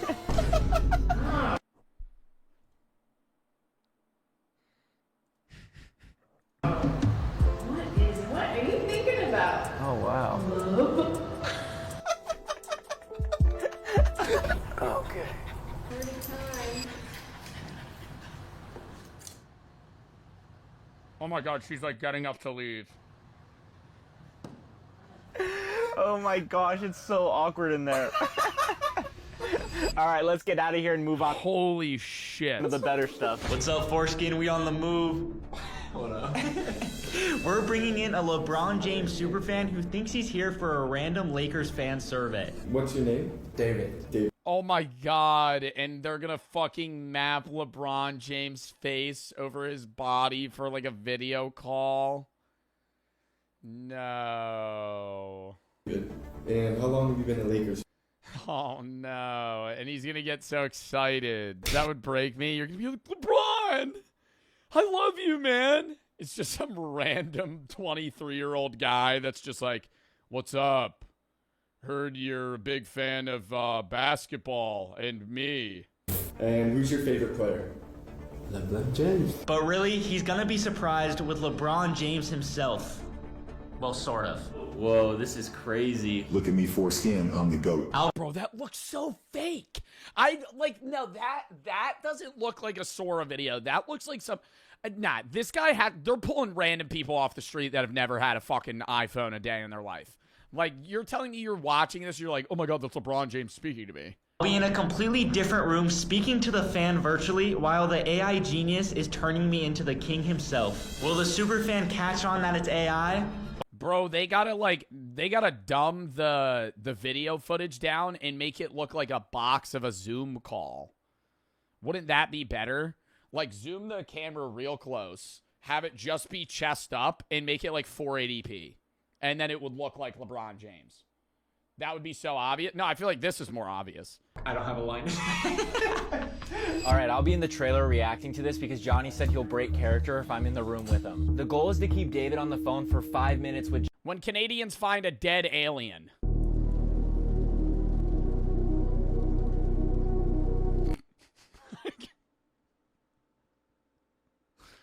I mean, is this going to be like a fucking... There's no... Okay, they're not... You're not going to actually be able to convince me that that is a real alien. Dead or alive, that just looks like a bulbous figurine. A bad prop. That one looked more real. I fully think that anybody that claims to have found an alien and that alien is a bipedal creature with a bulbous head that looks like E.T. and they drive a saucer UFO is a fucking scam. Great way to, you know, actually disguise yourself as an alien is to just like pan into the stereotypes, but like I'm not going to believe that. 1992.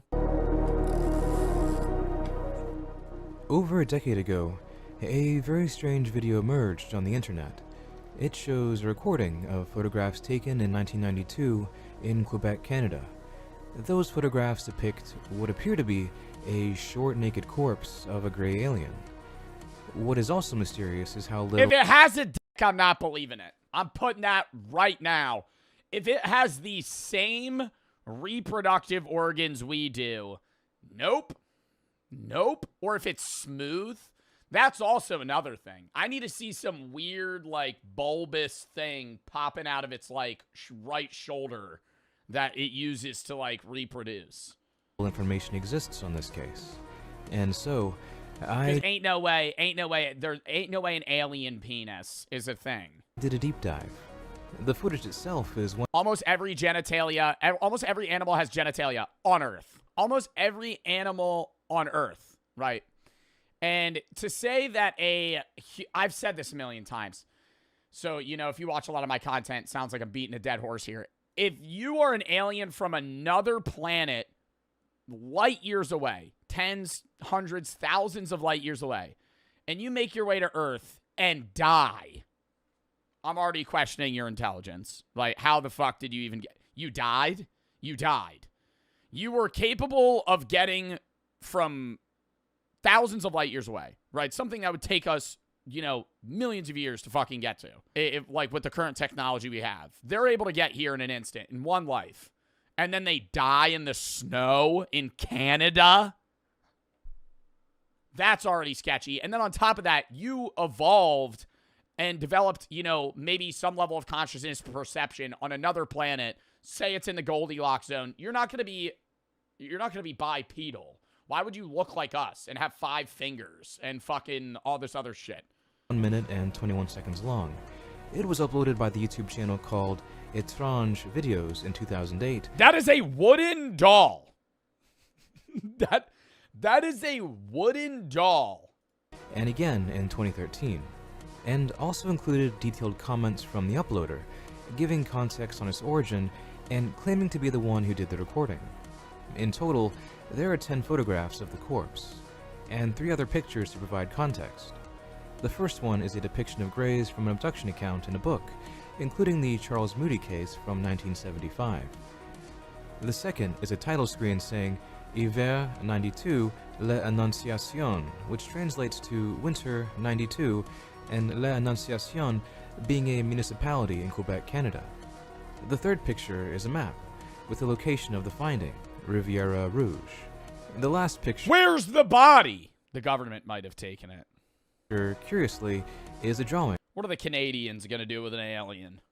Or rather, a petroglyph from Uzbekistan, showcasing what appears to be a luminous man. It was used by Eric von Daniken, specifically in his book Chariots of the Gods. Von Daniken is best known for his books on alien influence on early human... Was God an astronaut? Bro. Civilization, more commonly known as the ancient alien hypothesis, which is likely why it was included in the footage. The uploader, claiming to be the person who recorded this and uploaded it to YouTube, provided detailed context for where he or she got these photos from and their attempts at making them public. The uploader writes, "In the winter of 1992, while I was living in Montreal, a friend of my former roommate came to our apartment to show us some strange photos. These showed what appeared to be a creature of unknown origin, an extraterrestrial biological entity, or EBE, apparently lifeless, discovered by a snowmobiler or perhaps... I'm cutting off its hand and keeping it. What?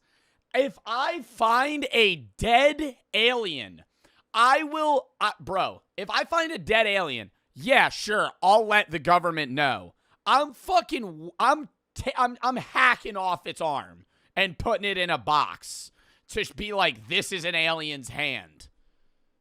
Well, I'm going to show you a fucking 240p image and be like, yeah, this is a dead alien we found in the woods. ...too, in a field or wooded area not far from the road. They'll mind wipe you? You think they have that?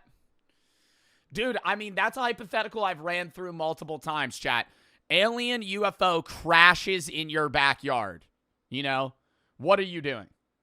Right? I'm going out with a weapon, but I'm gonna be kind of like half on the offense, half on defense. I'm gonna be like kind of peaceful, like, you know, just no. I'm not aggressive, but I'm ready. You know, in case they try to lunge at me or something.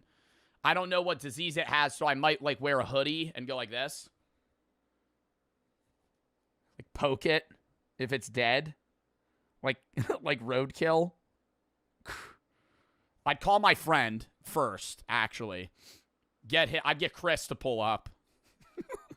Then we would both go outside with hoodies on and poke it. See what it is. Take a few pictures of it. Probably take part of its body. Write a note to myself in case they Men in Black mind wipe me.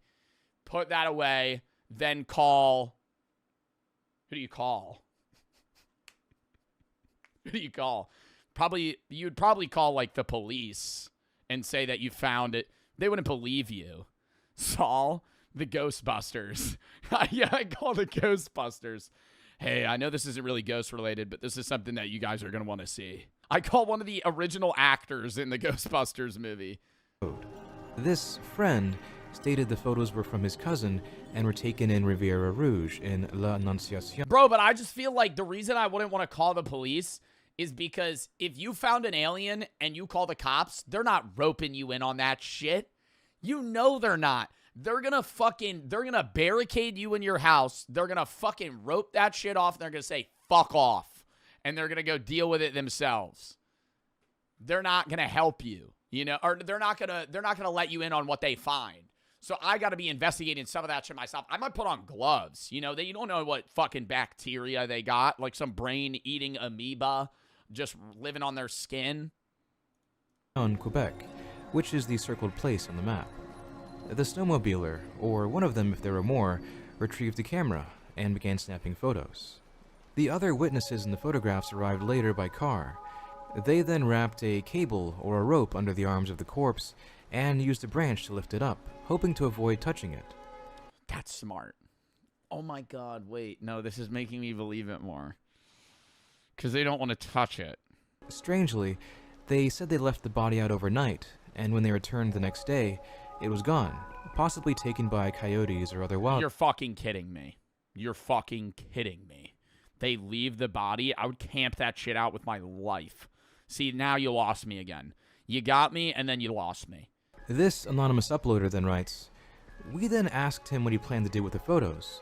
He told us..." I'm not mad if I go out that way either, you know? Like, if I see an alien, know there's alien life, intelligent alien life, and it gives me some disease and I die from it, I mean, I'm not happy, but like, you know, it's like at least you saw an alien. He would try to contact someone in the field of ufology to try to solve the mystery. Before he left, I quickly grabbed my video camera and recorded the photos one by one. Later, this friend informed the uploader that he contacted Claude McDuff, an author in the field of ufology, and one who had written a book called... I'd call Neil deGrasse Tyson. I'd email that motherfucker. I would just go live. I'd be streaming that shit on Twitch. Okay, I'm saying, if I wasn't on... I'd stream that shit on Twitch. Are you kidding me? An alien, imagine the views. I don't give a fuck about the views. I'd be like, y'all better make sure they don't fucking Men in Black mind wipe me. You know? I'd be like, I'm not suicidal. I found this alien. You know? The trial of the flying saucers, which was an investigative And then I would also do some shit. Right, see, that's how I would prove that the alien's real, so the government can't hide that shit. Because chat would be like, you're lying, that's not an alien. And I'd be like, what do you want me to do? And you'd go like, poke it with a stick. And then it jiggles. And I go, see? You go, cut it open. I go, okay. I go get a kitchen knife. Walk back out. Some like weird pus fucking spews out of it. Fiction approach to UFO sightings and encounters, focused primarily in Quebec, Canada, using... What? Okay, actually, chat, no. See, let me give you the hypothetical. I go live, and I'm, like, in the wilderness. It's, like, 2 in the morning. You're just, like, watching TV, you know, about to go to bed, and you just get a notey, and you're like, Joe Bartolozzi's live. That's weird. And you tap in, and I'm like... Guys, you need to see this. And it's like really low quality. It's like cutting in and out, right? It's cutting in and out. Like it's like 420p, like 10 FPS. You hear me, but like the video's low quality, and I'm like showing an alien, right? And I'm like videoing the alien, and I have like a big spotlight on its body. Let's say it looks however you think an alien would look. What are you believing it, or what question would you be to be like, prove that's an alien? It's dead. It's dead. It's just in the world. It's dead. Its spaceship is also, like, mangled on fire in the woods. Pick it up. You'd say pick it up. Open its mouth. Ooh. That'd be scary, though. Because what if it was still alive? Like a deer. You think it's dead, it starts kicking. Cut it open, lick it. Bro. Eat it? What? Nah. I feel like actually, dude, there would be some cornball that would send me 300 bits and be like, how much for you to eat its finger? And compiled eyewitness testimonies and accounts from the early 1970s. How much for you to take a bite of it?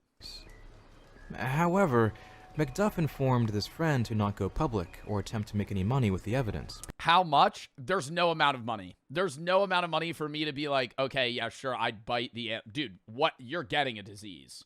Because, as he saw it, it would almost guarantee being discredited and humiliated, possibly in a public way.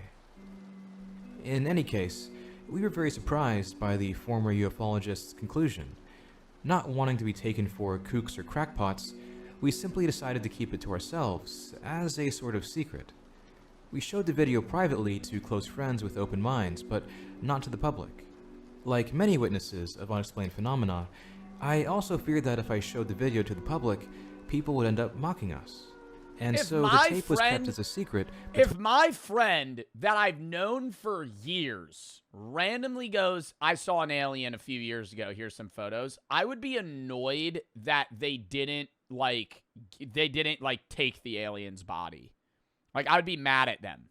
I'd be like, why would you not put it in a box and cover it in salt and try and preserve it in some way? Like, you left it outside. In this friend group, and shown only occasionally to people who they trusted. However, That's actually TOS. You know, if I got banned on Twitch for showing a dead alien, I think I'd be okay with that. I don't think I would be upset. I don't think Dan Clancy would be mad at me as well. If in this actual scenario, I think if I showed a dead alien and then I got banned, I would be like, you know, this is for the greater good. Fast forward 17 years later to 2008. In October 2008, around 17 years after the photos came into my life, I finally decided to try my luck at solving the mystery. Lacking the equipment to convert the VHS of the EBE... Yo, how do you live a regular life? Like that, bro, that's like the worst thing that could happen to you. That's like, I always talk about how I would love to see an alien, and I still stand on that, but like logically thinking, you seeing Bigfoot, a Yeti, an alien, any mythical creature or scientific creature, if you saw that, and then no one believed you, you would be the crazy guy that saw an alien. Like, you wouldn't be able to, like, just go to work the next day. Photos into a digital file, I had to film the VHS footage with my digital camera by recording it off the screen of my tube TV. I then uploaded the video online through the video sharing site YouTube. Thanks to this format, anyone can remain anonymous, and by avoiding judgment, share their stories or discoveries in peace. Lame. From there, the video was briefly lame. Bro, I feel like I would just be like, this is an alien I saw. Picked up within ufology circles, but not to the degree that the uploader had. Them being anonymous makes me think it's fake. They write, to help witnesses come forward or encourage investigators to take an interest, I included the email address etrangevideos@yahoo.ca at the bottom of the video description on YouTube. Strangely, at first, only one Quebecois investigator came forward, a certain Mr. Morin from Avni, Quebec. He published the details of the case on his website, where I used the pseudonym Mr. R. In December 2008, a journalist from a local newspaper in Riviera Rouge wrote an article about the video. We stayed in touch by email, in case any witnesses pictured in the photos eventually came forward. In January 2009, I reached out to another investigator. However, he declined to investigate, mainly because the only proof I had was the VHS. That's why you cut off its dick. Cut its dick off. They got whole museums about penises, bro. If you had its dick, they would be like, this isn't a dick of an animal I've seen before. Must be another creature. 2013, I received an email from a Mr. Garcia in Mexico who worked for a TV show called Tercer Milenio, or Third Millennium. He wanted a Skype interview. You know they had a penis museum in Iceland and I didn't go? And I didn't know about that until recently, and I'm really upset about it. I'm really upset about it. Because I would have so gone to that. A museum where I just walk around, there's just a bunch of penises in jars from, like, varying animals. How interesting that would be. I think I need to go back just for that. I go back for 6 hours, go to the museum, leave. Why would you want to do that? Dude, I love weird museums. I love a museum where it's like, this is a man's colon that was enlarged so much that it ended up killing him. This is a random artifact. I love, like, weird museums. Stuff like that. Like, when we went to Salem and it was the torture museum, bro, that was sick. Being able to see all that. Anonymous. By January of 2016, the 2008 upload had amassed well over 400,000 views. That same month, a YouTuber named Newbeat2012 uploaded a detailed breakdown of the tape called Authentic Alien Grey EBE Footage Analyzed, Quebec, 1992, which was specifically mentioned by the uploader. I looked into New Beat 2012, and thanks to the Wayback Machine, I found that New Beat did indeed exist, as did his video, which was also available. In the video, he explicitly talks about the anatomy of the being and how much detail it had, a bit more than what would have been expected from an amateur prop maker in 1992, especially for a hoax. In his video, New Beat looks at 5 distinct areas: the neck, the legs, pectorals, arms, and torso, and shows Why are we using these images on a fucking alien video, bro? that these areas have a great deal more of detail than what Elon Musk? otherwise a simple hoax may require. Now, naturally, this is difficult to fully claim given the low quality of the original video, but you do seem to be able to make out distinct details of the neck, as he shows here, along with the shoulder area. I don't know, bro. I refuse to believe that weak-ass neck would fucking hold his bowling ball of a head up. Along with the shoulder area. And a clear view of the sternomastoid, more commonly recognized as the V-shaped muscles you see connecting from behind the ear down to your collarbone, and what may be a coracobrachialis, pectorals, and abdominals. But what I found most interesting was his analysis of the legs, which genuinely do seem to have a lot of muscle definition. No deck!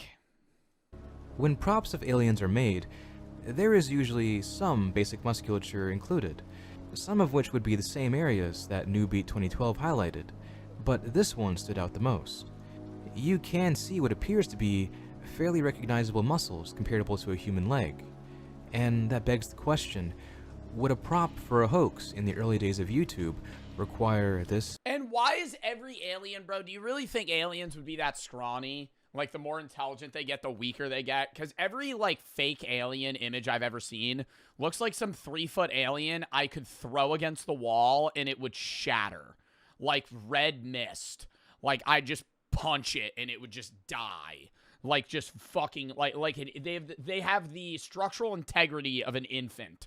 Like, you just throw them and they die. Here, he inverts a close-up of the body, and you can see what looks like, at first, wrapping. But I don't believe this is wrapping. I believe it's peeling, blistering outer skin. Schizo checkpoint ahead. A tinfoil hat is required beyond this point, because we're going in one level deeper. In 2023, an alleged whistleblower came forward on r/aliens discussing, in depth, the anatomy of gray alien corpses he studied on behalf of the US government. It became rather infamous in ufology circles for how detailed the science presented behind their biology was. This post was even covered by AJ from the Y-Files in a 1-hour, 30-minute stream on his channel, The Y-Files Backstage. The guy who posted it, whoever he was, or she, he reads like a man. Now, this case will get its own video, as I have a lot to say on it, but for now, I only want to pick out the crucial details and compare them to this case. This alleged whistleblower on Reddit wrote, "The gray skin that is often described in folklore is in fact a biosynthetic film which, likely, serves to protect the EBO, or extra biospheric organism, from a hostile environment. It doesn't provide effective protection against temperature changes, but it does offer adequate protection against the passage of liquids." What, so their skin's good for fucking, protecting them from getting wrinkled in the water? Like, what the fuck does that mean? It's possible that this film confers other advantages, but my knowledge on the subject is limited. Under the gray film, the epidermis is rather white, and the texture is very regular and without any hair. So, from my perspective, it may be possible that this wrapping we see is the outer skin coming apart. In fact, a lot of the physical details of this corpse match this man's account. For instance, he also wrote, "The head contains 2 large, oversized eyes, 2 nostrils without protuberance, a narrow mouth without lips, and 2 ear canals without..." Yeah, mouth without lips. How's it eat? Auricles. There is a mandible, but the musculature is vestigial. There are no teeth or tongue in the oral cavity. So it just sucks in food? It just what is it, a filter feeder, bro? Oh my god. We see in the video is essentially an exact match. 2 large eyes, basically a flat nose, a very narrow lipless mouth, no ears, and a small jaw. This is what he wrote about the eyes. Yo, I'm killing that thing. Yo, I'm killing that thing. Oh my God. Chat. All right, new scenario. I fucking go live. I go live 2 a.m. There's a crashed alien ship. There's a crashed alien ship. And it's like on fire. And I'm like, oh fuck, dude, I gotta go investigate it. And I have like a hammer because it's the only thing that I found as a weapon. And I go fucking, I walk up to it and it's like it goes, and it's like crawling out.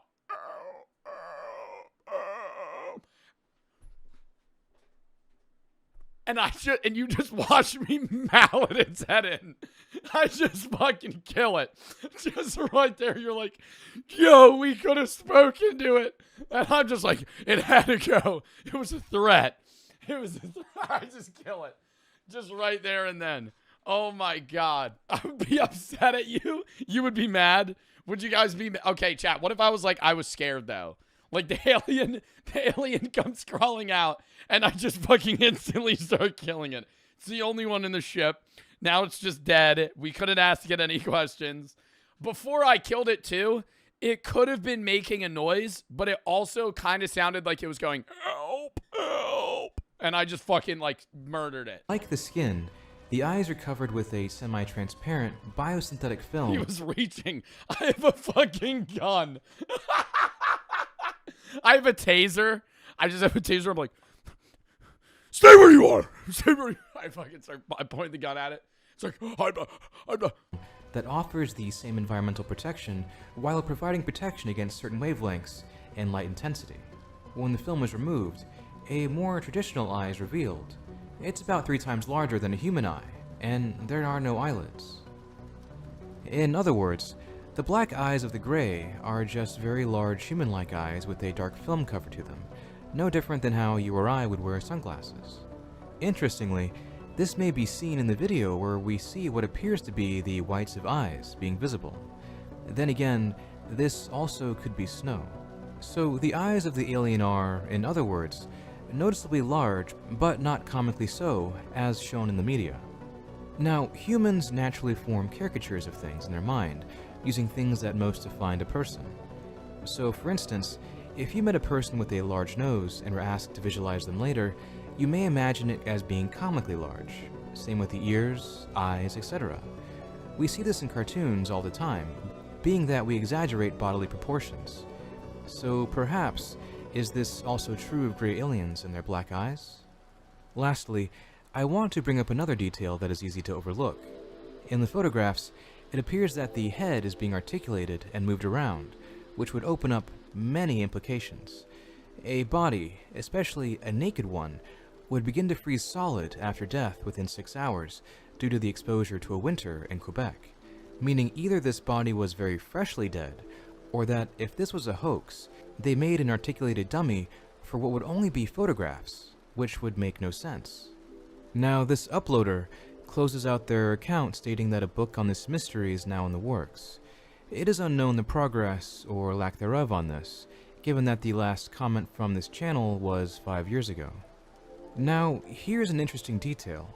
This 2008 video isn't on the channel, but I confirmed it existed on the Wayback Machine. A screenshot of the channel was also posted by a Reddit user, Problem Kunde, in 2022 in r/SkinnyBob, discussing the gray alien similarity to the alleged footage of a gray dubbed Skinny Bob. In the screenshot of the channel, the video is there. But if you use the link to get to it, you get greeted with this. This video is no longer available due to copyright claim. To a copyright claim by AVI MOAS.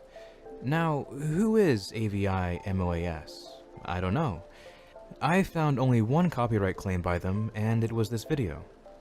I couldn't find a single thing about them.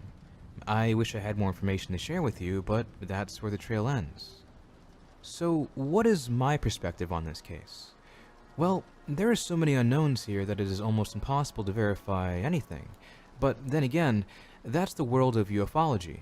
You have to fundamentally read between the lines because there's no map to guide you.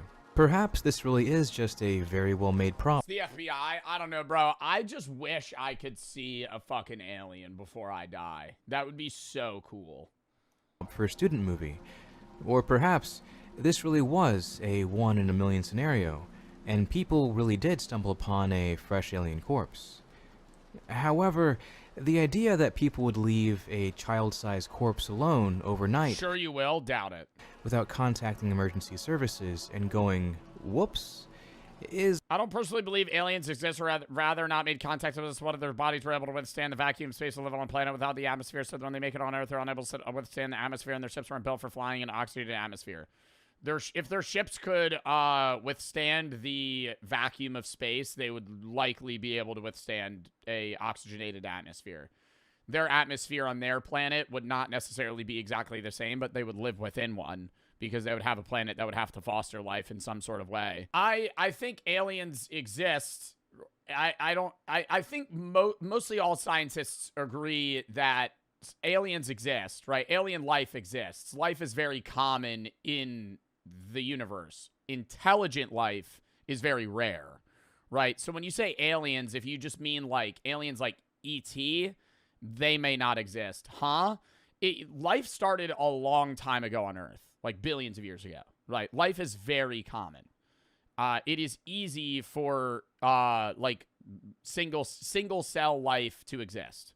Multicellular life into intelligent life is what's rare. That is unlikely. But to say that, like, anywhere in the effectively infinite universe, we're the only planet that has life. Common? No. Common in the sense of in our solar system, but common, yeah, no, not common. But in the sense of the universe, which is effectively infinite, yes, there is other alien life. Intelligent life, another question, right? Another argument. It's quite a bit odd. And the inclusion of the petroglyph by the uploader at the end would imply that he or she has a pre-existing interest in ufology, potentially prior to coming into contact with these photographs. Or what is this shit? Like, what is this? Is this like the aliens praising something? Or if they are a hoax, it was a motivation to inspire and create the photographs and video. On the other hand, it does bear a striking resemblance to another case that I find to be genuinely very legitimate. But unfortunately, we can't stare at this case in a vacuum for 1,000 hours and deduce it to be a hoax or not. We're left to play detective here, and we have to interconnect what comes down to only maybes and find commonalities and consistencies between other cases, as it's Paul. It's Paul from the movie. Researchers do, as in fact any detective does. As new information comes out which we can compare it to, only then can we look back at it and affirm it as true or a work of fiction. Quite literally, only time will tell, and sometimes... I don't think time will tell whether or not that alien video is real or not. I think it really won't go anywhere else after that. I think this is probably the last we're going to hear about that specific video. Alien life, on the other hand, different story. Clearly the alien was killed by Sasquatch. This is what happens when you give Sprite to aliens. What? Why alien look like Travis Scott? You meet an alien, the first thing you do is just give it drugs. What its response would be. If an alien says, take me to your leader, who are you taking it to? You ain't taking it to the president, so who? Well, if it says, take me to your leader, I'm probably gonna just take it to, like, the governor. I don't know. If it says, take me to, like, your leader, fuck, man. I'm not bringing it to the president. I'm not bringing it to Trump. The FBI, I would probably bring it to, like a prominent scientist. The Pope. That's probably one of the last people I would bring an alien to. I think I would probably bring it to a non-religious figure. Bill Nye the Science Guy is a good pick. Hank Green. If I find an alien, I would bring it to Hank Green. That is who I would pick, and I would go from there. I don't know where Hank Green is. Not Mr. Beast. No, not Mr. Beast. I think I would try to bring it to Hank Green. Hank Green, Alex O'Connor, somebody smarter than me. Somebody, like, well above my intelligence that would probably just know what to do with it. I don't think I would give it to Kim Jong-un, no. So anybody? I'm saying somebody that's like, you know, gonna know what to do with it. All right, chat.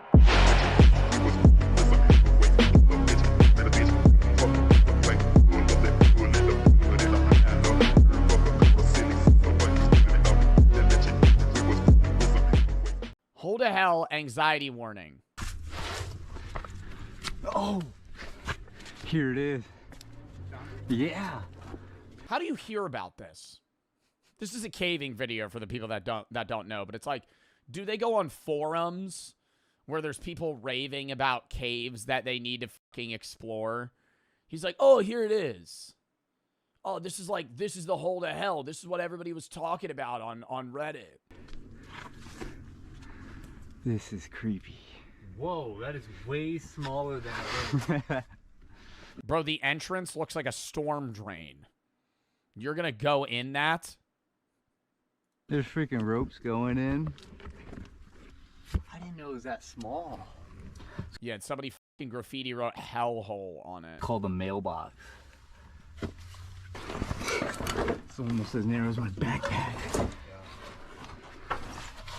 Oh no. Bro, there's a rest in peace sign there. Did somebody die here? Yo, the second I peek my head in and this is what I'm fucking dealing with, I'm already turning around. Why would you do this willingly? I mean, he got almost 1 million views on YouTube for it, so money, maybe, or the thrill.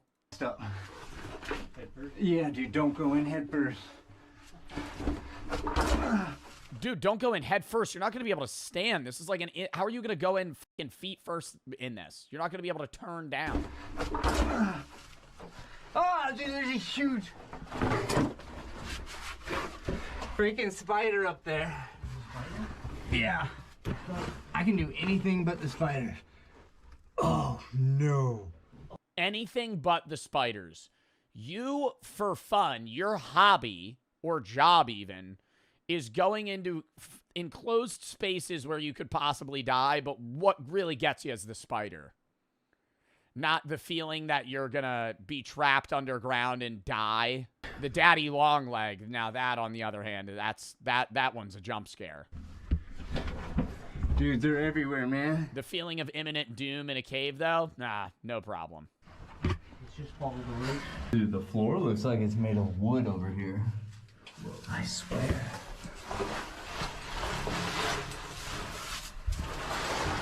Where do they go? Is there a path? Dude, I'm just staring at fucking random holes. It looks like there's a million... No way he's squeezing through that. Tree roots. Oh! Dude, that's slick.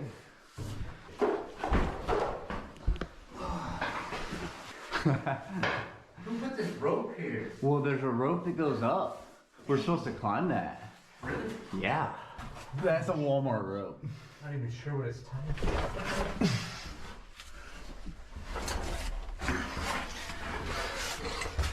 Do they not have a map? They're not going in with a map. They're just like kind of freeballing it. They're not even marking where they're walking. They're just like, oh, why is this rope here? Oh, I think we're supposed to go up.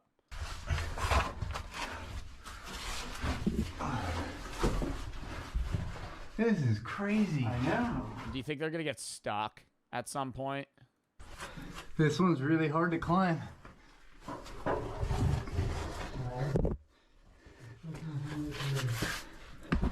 This cave looks like the inside of my butthole. What do you know why do you know what the inside of your butthole looks like? Whoa. There's a... Maybe a colonoscopy. Metal pipe in here. Whoa, there's a room up there. That's what the pipe's here for. I don't think that's what the pipe's there for, so you could use it as a fucking leverage point. I feel like it's just there. Somebody put that pipe into this fucking wall.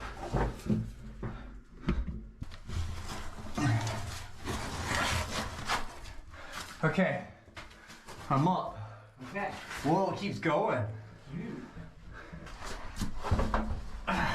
Oh, his body barely fits that he needs to drag the other guy. And they're going to have to go back down that way. Whoa, that's awesome.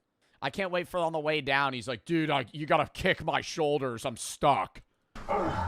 You got to fucking wedge me in here. Yeah. You gotta push me into this like a trash can that's a little bit too full. You gotta pack my body into the hole. Oh no. I don't know if we can make it. It's that tight. We're gonna have to take the helmets off for sure. Oh, yeah, what could go wrong?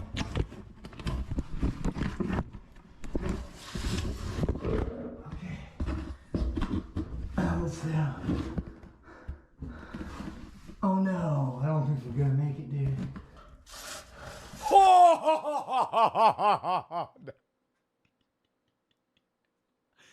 Like, I love how they... Dude, I feel like if you're a caver, they have to have some sort of device to scientifically know whether or not they're making it through, you know?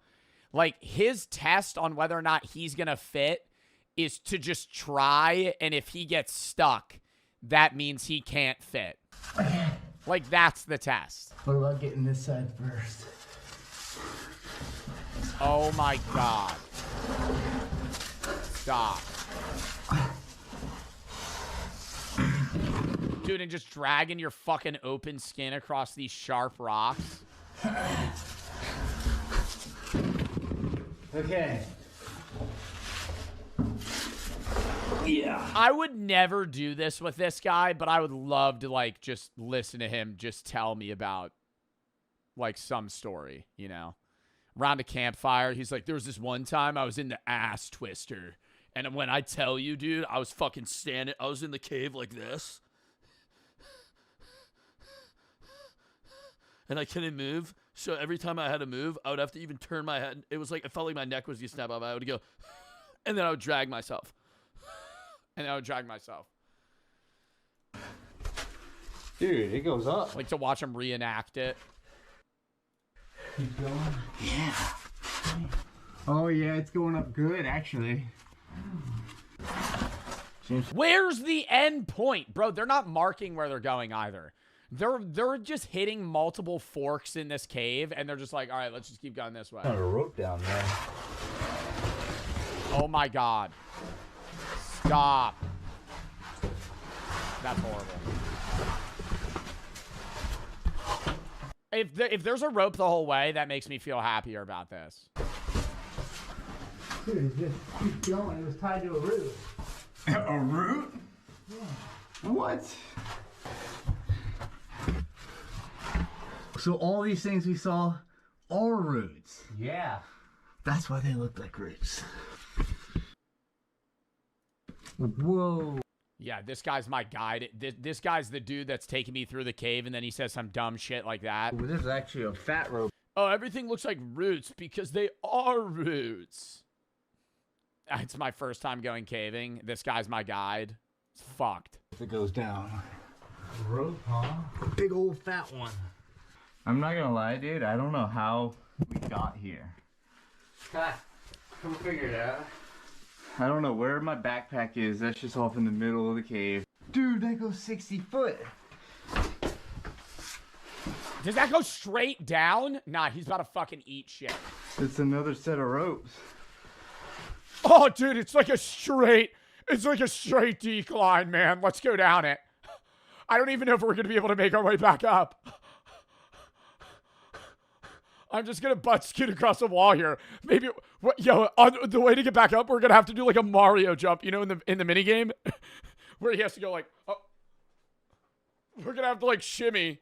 It's going to be like a Jason Statham scene. Fuck.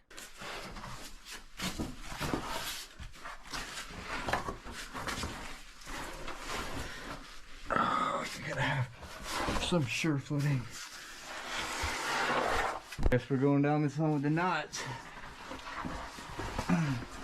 Yeah, I love how the one support system they have too is like the old rope that you have in your backyard from a tire swing from when you were 5. That's really weathered and also definitely somewhat dry rotted, right? Like this rope could break at any moment.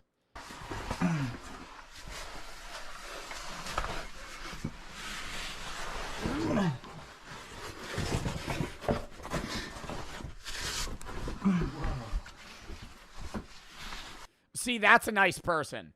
That's a nice person. Whoever that is, smart. You know? Hey, I'm going to draw an arrow for somebody.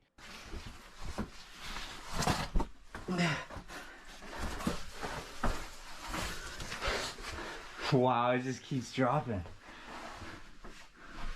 I'd say.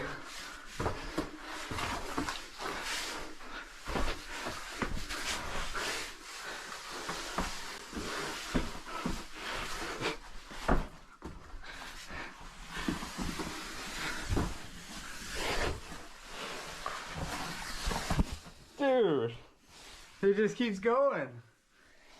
I say this every time we watch or talk about anything having to do with caving, but I never understand the first person that explored this, you know? Like, somebody laid this rope after already going down here previously. So, like, there was one guy that he was the first dude to explore this, and there was no map. Like, he was just kind of ballsy, you know, just trekking through a cave at random on a whim, just trying to figure out what the fuck's down here. Like, that guy's the dumbest of them all. The smartest in the sense of, like, marking his path, and he kind of, like, helps other cavers. But holy shit, dude. To be able to fucking go through a cave unmarked and just find your way in and out. It keeps going. Without falling to your fucking death. Or getting stuck. Yeah, I'm like 70 foot down.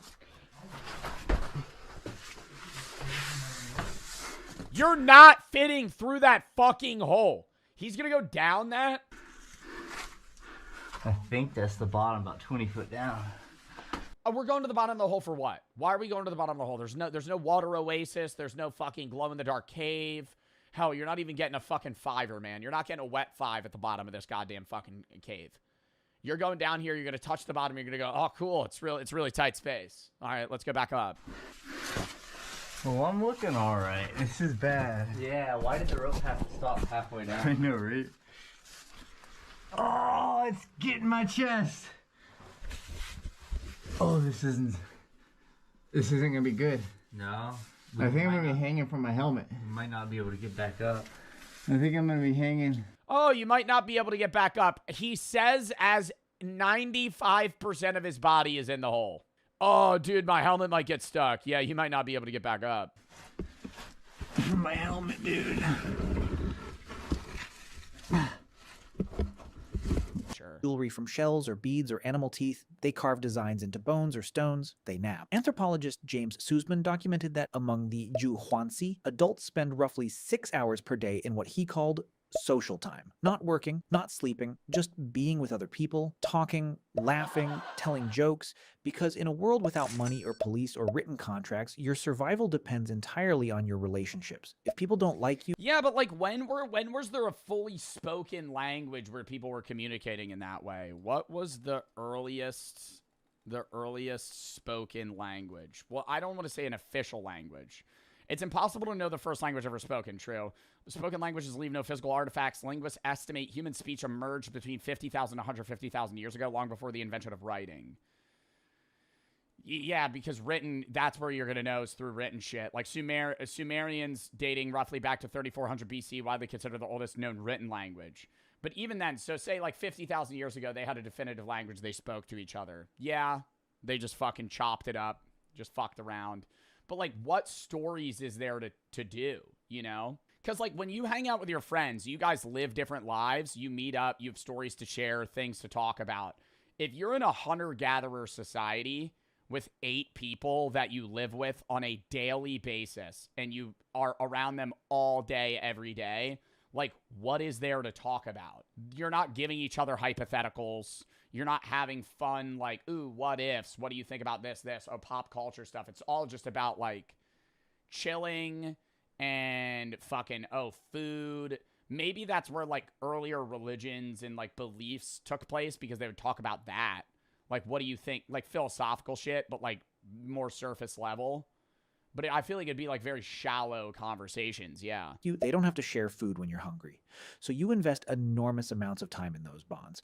Not because it's productive, because... They took shrooms and got geeked? I mean, we watched a video about that. Yeah, earlier ancient humans did get fucked up all the time. Because it's how humans stay human. Then the sun sets, and this is when something remarkable happens. In 2014, anthropologist Polly Wiesner analyzed hundreds of hours of conversation recordings from the Zhuhuanzi. During the day, conversations were practical. Who saw animal tracks where? which plants were ready for harvest, complaints about someone not sharing fairly. But at night around the fire, 81% of conversations shifted to stories. Myths about how the world began, tales of ancestors who did impossible things, jokes that made everyone laugh, adventures from far away. Weisner argued that this is where human culture was actually born. Gods, spirits, the past, the future. Things you can only think about when your stomach is full and you're safe. And people didn't go to sleep and stay asleep the way you do now. Historical records from medieval... I mean, yeah, even earlier, like, more, like, philosophers in the thinkers sense were all just rich people, bro.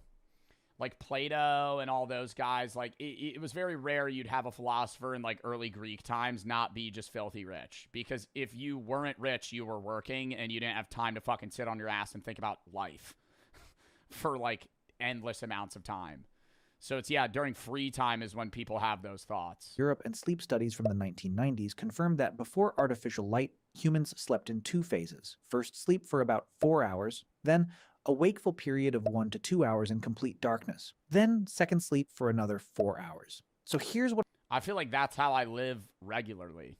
I feel like that is kind of just how I wake up at, like, fall asleep, wake up 4 hours later, can't fall asleep for another hour, pass out. What a full day looked like. And the whole time I'm sitting there, I'm like, damn, I could just, like, start my day. But then I'm like, oh, I'm just going to crash 5 hours from now. About 4 to 6 hours securing food or making tools. About 6 hours in social interaction, storytelling, grooming, playing. About 8 hours sleeping in 2 separate phases. And the rest, resting, sitting, watching clouds, doing nothing in particular. Oh my god, having a fucking posted up Minecraft spawn. Holy shit. Living in just like a dope-ass field on a beach, in a cave, in a mountain with a view. Existing without needing to justify your existence through productivity. Then, about 10,000 years ago, something changed. Humans in the Fertile Crescent began planting seeds and domesticating animals. Agriculture. And agriculture is a trap. Once you start farming, you can feed more people. More people means you need more food. More food means more farming. Within a few generations, populations exploded and there was no going back. Because now there were too many mouths to survive by hunting and gathering. You were locked in. And farming required far more labor. Plowing, planting, weeding, harvesting, storing, defending crops from animals and raiders. The skeleton... But that's the only reason any of us are alive. Like, if we didn't have agriculture and mass population growth, none of us would exist because your parents would have never met and your parents' parents would have never met.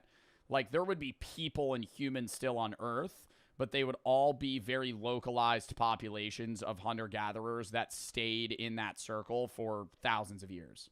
Like, if you have like, maybe your parents were in the same area, but, like, your grandparents might be from 2 different countries. Like, and then their grandparents are from a different area. Like, you would have never had people intermingle like, culture-wise or race. Like, if you're mixed, like, especially that. Like, if you're, like, half black, half Caucasian, there would have been 0 chance your ancestors would have fucking met without agriculture. Early farmers worked harder, ate worse, and died younger than the hunter-gatherers who came before them. But the population kept growing, and with larger populations came specialists, toolmakers, potters, weavers, inventors, then soldiers, priests, administrators, and eventually jobs, employment. The idea that your time belonged to someone else in exchange for resources. By the time we built cities, the original human lifestyle was gone, replaced by schedules, obligations, the need to work most of your waking hours just to survive in the system we created. Today, you spend 90,000 hours working. And it's a constant loop of return to increase production. Like, any surplus of goods is reinvested into the system to grow the system. Like, we're constantly serving the future rather than the present. Anything that you do that's like, oh, this is more efficient, now we could do this. No, let's, like, we watched a video about that with factories. Like, if you're able to, like, more effectively produce energy, instead of just making energy cheaper, you just make more shit that needs energy. Like, that's why prices of that stuff never go down.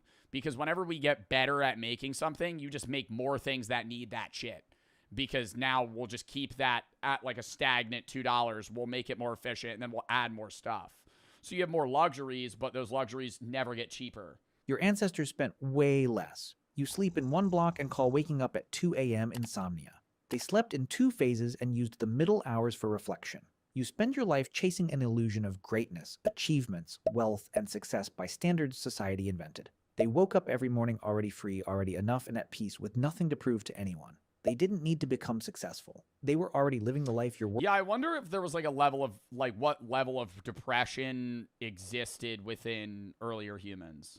I don't think it was ever depression. I think there was higher rates of anxiety. Like, that's what I think existed more. I think depression was very far and few between in earlier humans, and it was almost certainly just full-on anxiety. Because you're just worried about dying. Worried about dying, worried about the future. Your fucking leg's injured, you're bleeding out, you have an infection, like that type of shit. Working your entire existence to retire into. You make art if you can find time after your job. Like, you trade freedom for safety in modern society. Like, the freedom of this era was better, but it's like, you could die at any time. There's no net to catch you. Made art because they had time, and that's what humans do. We're not a different species, but we live so differently from how humans lived for 99% of our existence that we might as well be. We traded freedom for food security, leisure for population growth, time for productivity, and most of us have no idea what we gave up, because we never knew it was there. You think somebody said you think they gambled? Maybe, but I don't know, dude. Imagine being the first guy that made a casino. Holy fucking printing. You're the first guy that invented, like, blackjack, and you're the house.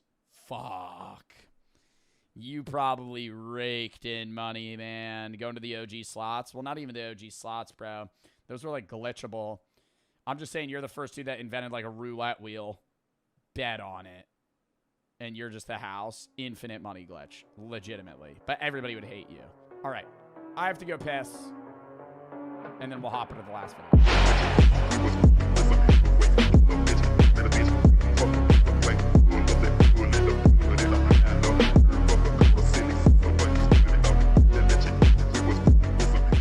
Bro turned zesty from poop. You won't believe it. Can't wait for this watch. On tomorrow's teachings. No, Bobby, don't do it. Billy would never do that. What are you talking about? That was a sneak peek. I have no idea what that was. Just a bunch of B-roll clips.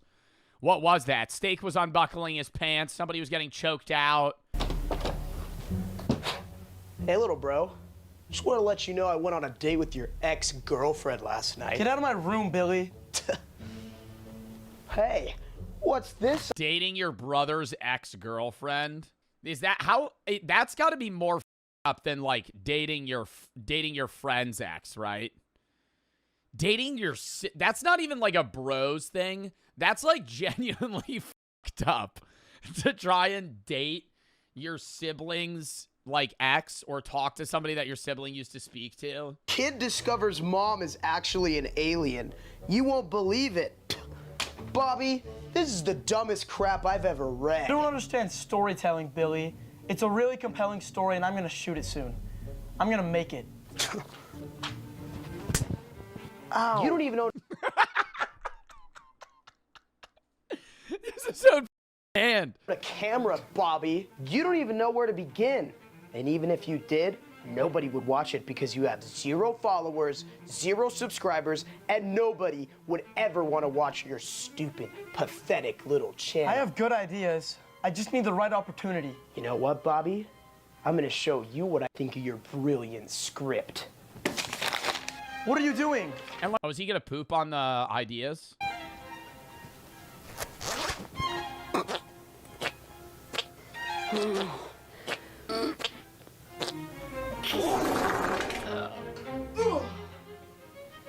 Have you guys ever taken, like, not in a toilet? I did. Maybe when I went, when I went camping, no, even then. I've always pooped in a toilet. I pooped in a bush. I think if I had a shit really bad, I could just fucking straight up squat and poop. But I would need to wipe my ass with toilet paper. People that are wiping their ass with leaves, bro, you got shit in your ass. You got shit in your ass. What the fuck? That's a really perfect turd. I think that actually might just be like a crushed up candy bar. That's actually script for... I think that's one of their other videos. Oh my god, he bumped it. That has to be... Yo, that has to be like a biohazard. That's like a biological warfare attack right there. Oh! Isn't that actually a crime? Okay, I don't want to say I was actually soft pitching the potential of throwing a possum in a nightclub, but I'm pretty sure that's like actually a real, like, if you threw a dead animal with diseases or something like in a public area, that would be like a genuine, borderline like terrorism crime. Yeah, it'd be like bioterrorism. Being me nonstop and I can't take it anymore. He just pooped on my new script. What are you talking about, Bobby? Mom, I'm serious. He literally came into my room, read it, and defecated on it. Billy would never do that. What are you talking about? He's been here the whole time helping me with dishes. I'm not making this up. Yeah, Mom, I would never do that. Bobby, are you okay? Why are you making up lies about me? I'm your brother. I love you. The script is right there. Steak is reading his lines in front. I can see it. I'm not making up lies. He just ruined my script. He's a liar. He pooped on my work. Okay, go to your room. Now! Stop accusing your brother of nonsense. Billy They're all reading their lines. Bro, this had to have been made in one cut. would never do that. No wonder your girlfriend left you if this is how you act. But Mom! Go to your room until you have an apology for your brother. Go to your room now! I hate their shirts, bro. Who would... dude, okay, I'm not trying to clown on that. Who would buy that? Content creator? I would buy the fucking, not a McGriddle. What is that? Sausage, egg, McMuffin?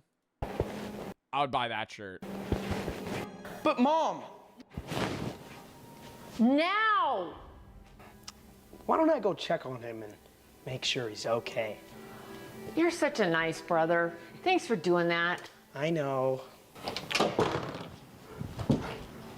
Listen up, little bro. Don't you ever try to rat me out again. Next time you try to expose me like that, I'm gonna film me and your ex-girlfriend making out and make you watch every single second of it. Why are you being so cruel to me? You're supposed to be my big brother. You're supposed to support me. Dude, you know what's crazy, though, is there's actual instances of, like, people dating two different siblings in... Steak's here. Steak, how long did this... Steak, how do you know the Tomorrow's Teachings people? You're in, like, all of their videos. Did this take, like, a day to film? Cruel to me. You're supposed to be my big brother. You're supposed to support me, not tear me down. You really want to know why I hate you so much? Yeah, I don't know why. Because of what you did to Dad. It was supposed to be a simple moment. Who the fuck throws a football like that? It was supposed to be a simple moment. A dad and his son playing catch in the yard, laughing between each throw, until one moment changed everything. Oh my god, he was texting and driving and ran over his dad. That was 2 years ago. Wow. You're still holding on to that, Billy? Still holding on to it? Bobby... He would not die from that. You're driving in a rural neighborhood. How fast do you think you need to get ran over for you to... Okay, I don't know if this is a conversation that I want to have. I feel like if you hit me with a car going 20 miles an hour, I probably wouldn't die. Unless the wheels ran over my body. Like, if you just hit me, I think I would break a bunch of bones. I think you would need to be going like 40. Me and Dad can't play catch anymore because he's a vegetable now. All he does is sit on the couch and look out the window.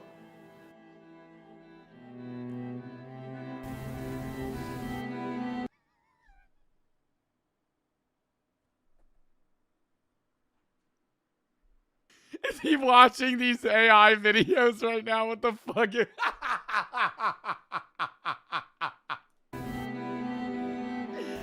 He just sits on that couch staring at nothing because of you. It was an accident. I don't care if it was an accident. I'm gonna make it my personal mission to ensure you never become successful. You destroyed our family, now I'm gonna destroy your dreams. See you later, loser. I got a date with your ex. Everything seemed to fall on him at once, especially since he always felt like his PP came up short compared to his brother in everything. That was not mentioned anywhere else in the fucking video. What are we talking about dick size now? What does that have to do? Also, why does he know the fucking length of his brother's penis? That's not, what the fuck? Why would you know that? Why would he know that? Hey, buddy. Oh, hey. Your brother told me you were some YouTube scriptwriter wannabe. So? You're a loser.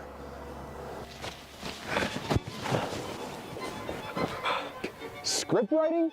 You're such a loser. Why don't you get a real job? So what? That face was looking real punchable in third period. Smell that? No. Piece of poop.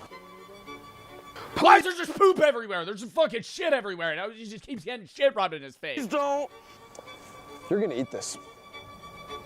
Oh my god, bro. I'd rather die. I would rather die. A bully tries to force you to eat fucking feces, bro. I'd go, no. Just kick my ass.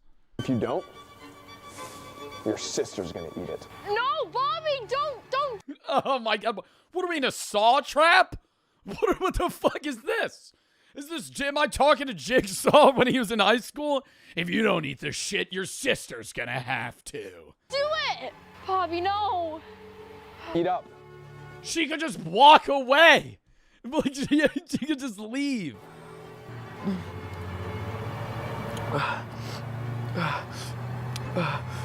I mean, I'd at least ask for like a piece of bread. You know, make it a shit sandwich. Damn, dude, you think you could? I think I could get down a shit sandwich. Oh my god, I don't know. I feel like if I had to eat a shit sandwich, I would most likely want it to be like cow poop. Rather than my own shit, what would be like the best poop to eat for a shit sandwich? Like the least disgusting. I feel like cow poop's mainly grass, so it's not bad. You know what I mean? Have you ever been in cow poop? Okay, not. Have you ever walked in a field that has cow poop? It's like rabbit shit. Rabbit shit kind of looks like Cocoa Puffs. No! No, don't do it! Bobby! Bobby!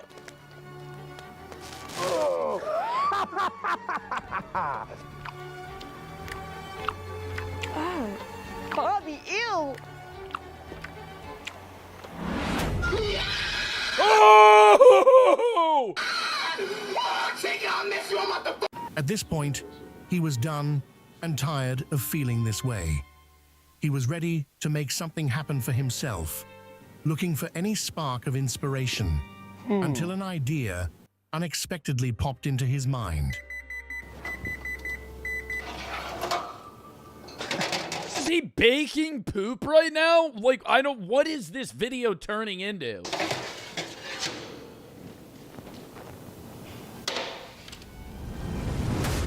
Kind of looks like a cosmic brownie.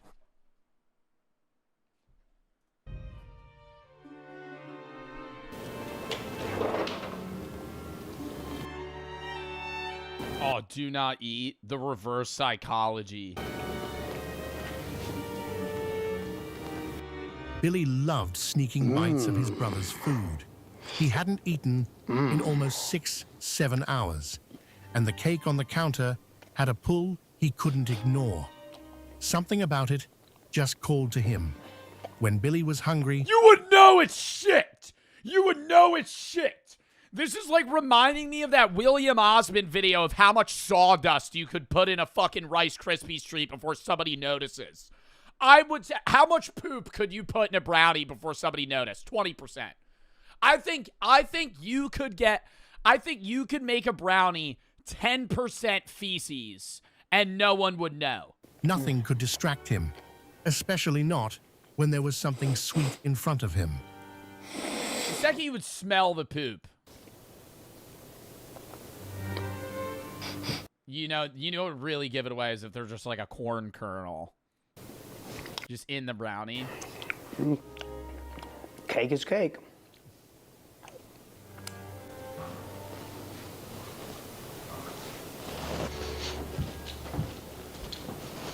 How's the cake, Billy?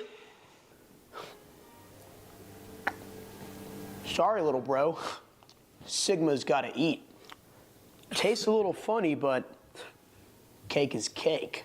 Yeah, that's probably because it's made of the same ingredients you put on my script earlier. Billy,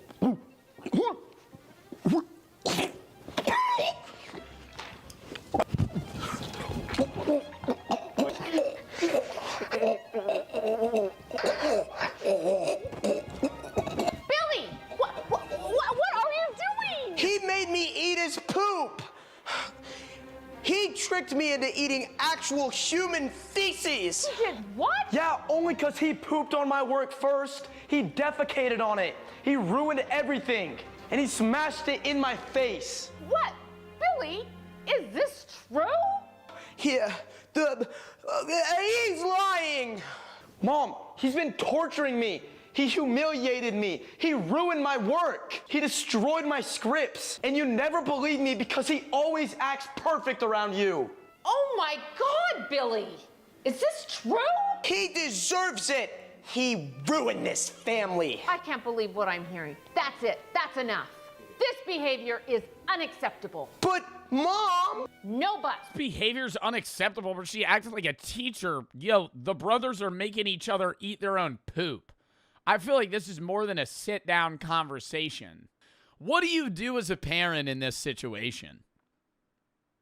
No, actually, if you were the mom and your brothers, or not your brothers, your sons, were making each other eat their poop, what's the belt? Bro, that's like, I'd be like, we need to go to like some sort of guidance counselor.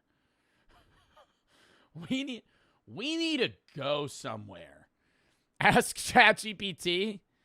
You know, actually, that's a great idea. That's a serious situation, even if hypothetically, and it needs a very clear, calm, protective process or response. Children making each other eat their own feces is unsafe. It could be a sign of distress, lack of boundaries, or a need for adult guidance. Here's the appropriate safe course of action in that scenario. Stop the behavior immediately. Not with anger, but with firmness. Separate them and make sure they both wash their hands and mouth thoroughly. Check for any signs of illness, cuts, or distress. Make it clear that the behavior is not safe, you know, and explain in an age-appropriate language that poop contains germs, and that can make people very sick. Eating or making somebody else eat it is not okay. Trying to understand why they're doing it. Lack of boundaries. Can you tell, where did you get that idea? Reestablish clear rules, monitor for symptoms. Consider speaking with a pediatrician or child psychologist. I think that's step number 1. Your kids are eating each other's poop? You are going to Camp Redemption Monday morning. What? Not gay camp. What? Camp Redemption Monday morning. What? Not gay camp. Gay camp? It's a behavioral correction facility where they redirect young men's aggressive energy. They use intensive therapy, role-playing exercises, and an immersive experience to help young boys explore alternative lifestyle choices. Most of the young men, by the time they graduate, develop attractive relationships with other men. Oh, it's not gay camp to make you not gay. It's a gay camp to make you gay. Instead of channeling their energy into violence and aggression. But Mom, it's actually gay camp. I want to come back liking dudes. That's it. I've made my decision. You're gone Monday morning. Take that, Billy. Bobby? Bobby, I'm headed off to gay camp. Talk? What do you want? I wanted to apologize before I leave tomorrow. I'm going to gay camp, and when I come back, I'm probably going to be attracted to men instead of women. I appreciate that, but you're already zesty. I also found something that you might love. There's this YouTube channel called Tomorrow's Teachings, and they're accepting stories from fans. If they— Oh my God. What? They'll make a video from like a chat, like a comment. like your idea, they might actually produce it and put your name as the creator on their channel. It's in the link of all of their videos. They have this whole submission program where you can send them your story ideas and they'll turn it into an actual video. Are you serious?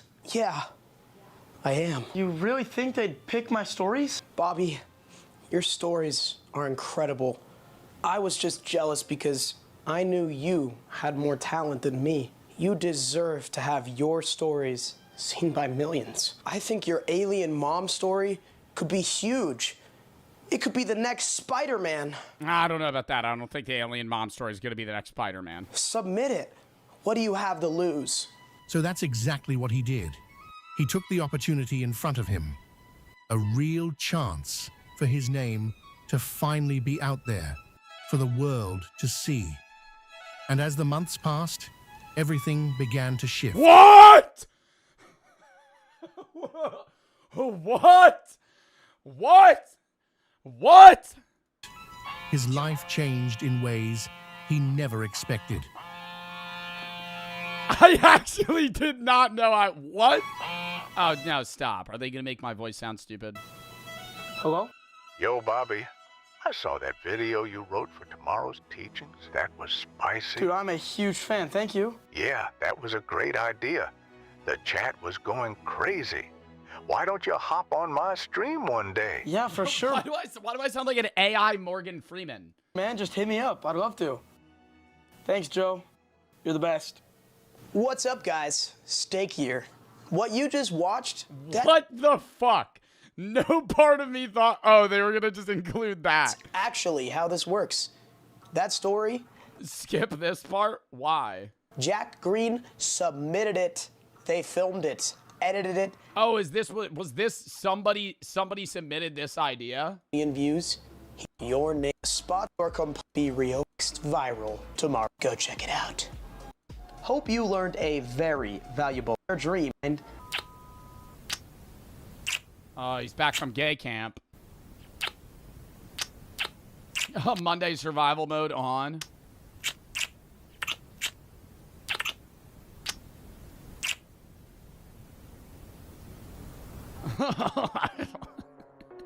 Dude, they bought like 6 different random shirts for this video.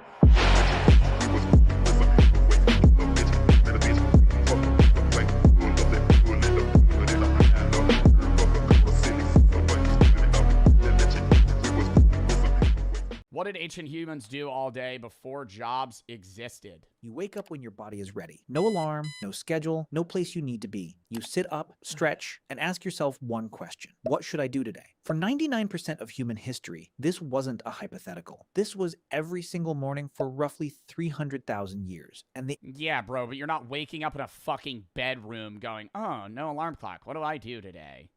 You're waking up because you're sleeping in the outside. You're sleeping in nature. The sun rises. There's animals about. You're probably just going to wake up because it's time to wake up. Like, if you had to work on, like, circadian rhythm clock and you lived outside, you probably would wake up at, like, 7 a.m. every day because the sun's up.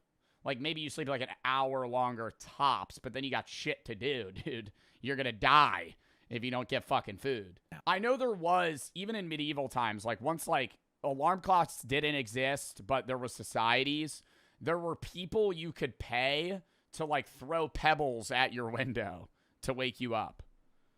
Like they would be your alarm clock. There was like a person whose job was to stay up and like when the sun rose, you would wake them up.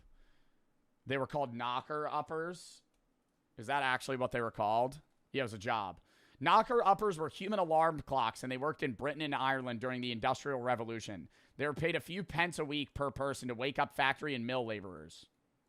Alarm clocks were expensive and unreliable. These people had long poles and pea shooters to like bang on windows, and they would wake your ass up. I love learning about jobs like that like used to exist, but now they're just like, you know, in the future, irrelevant. So why would you ever have somebody do that?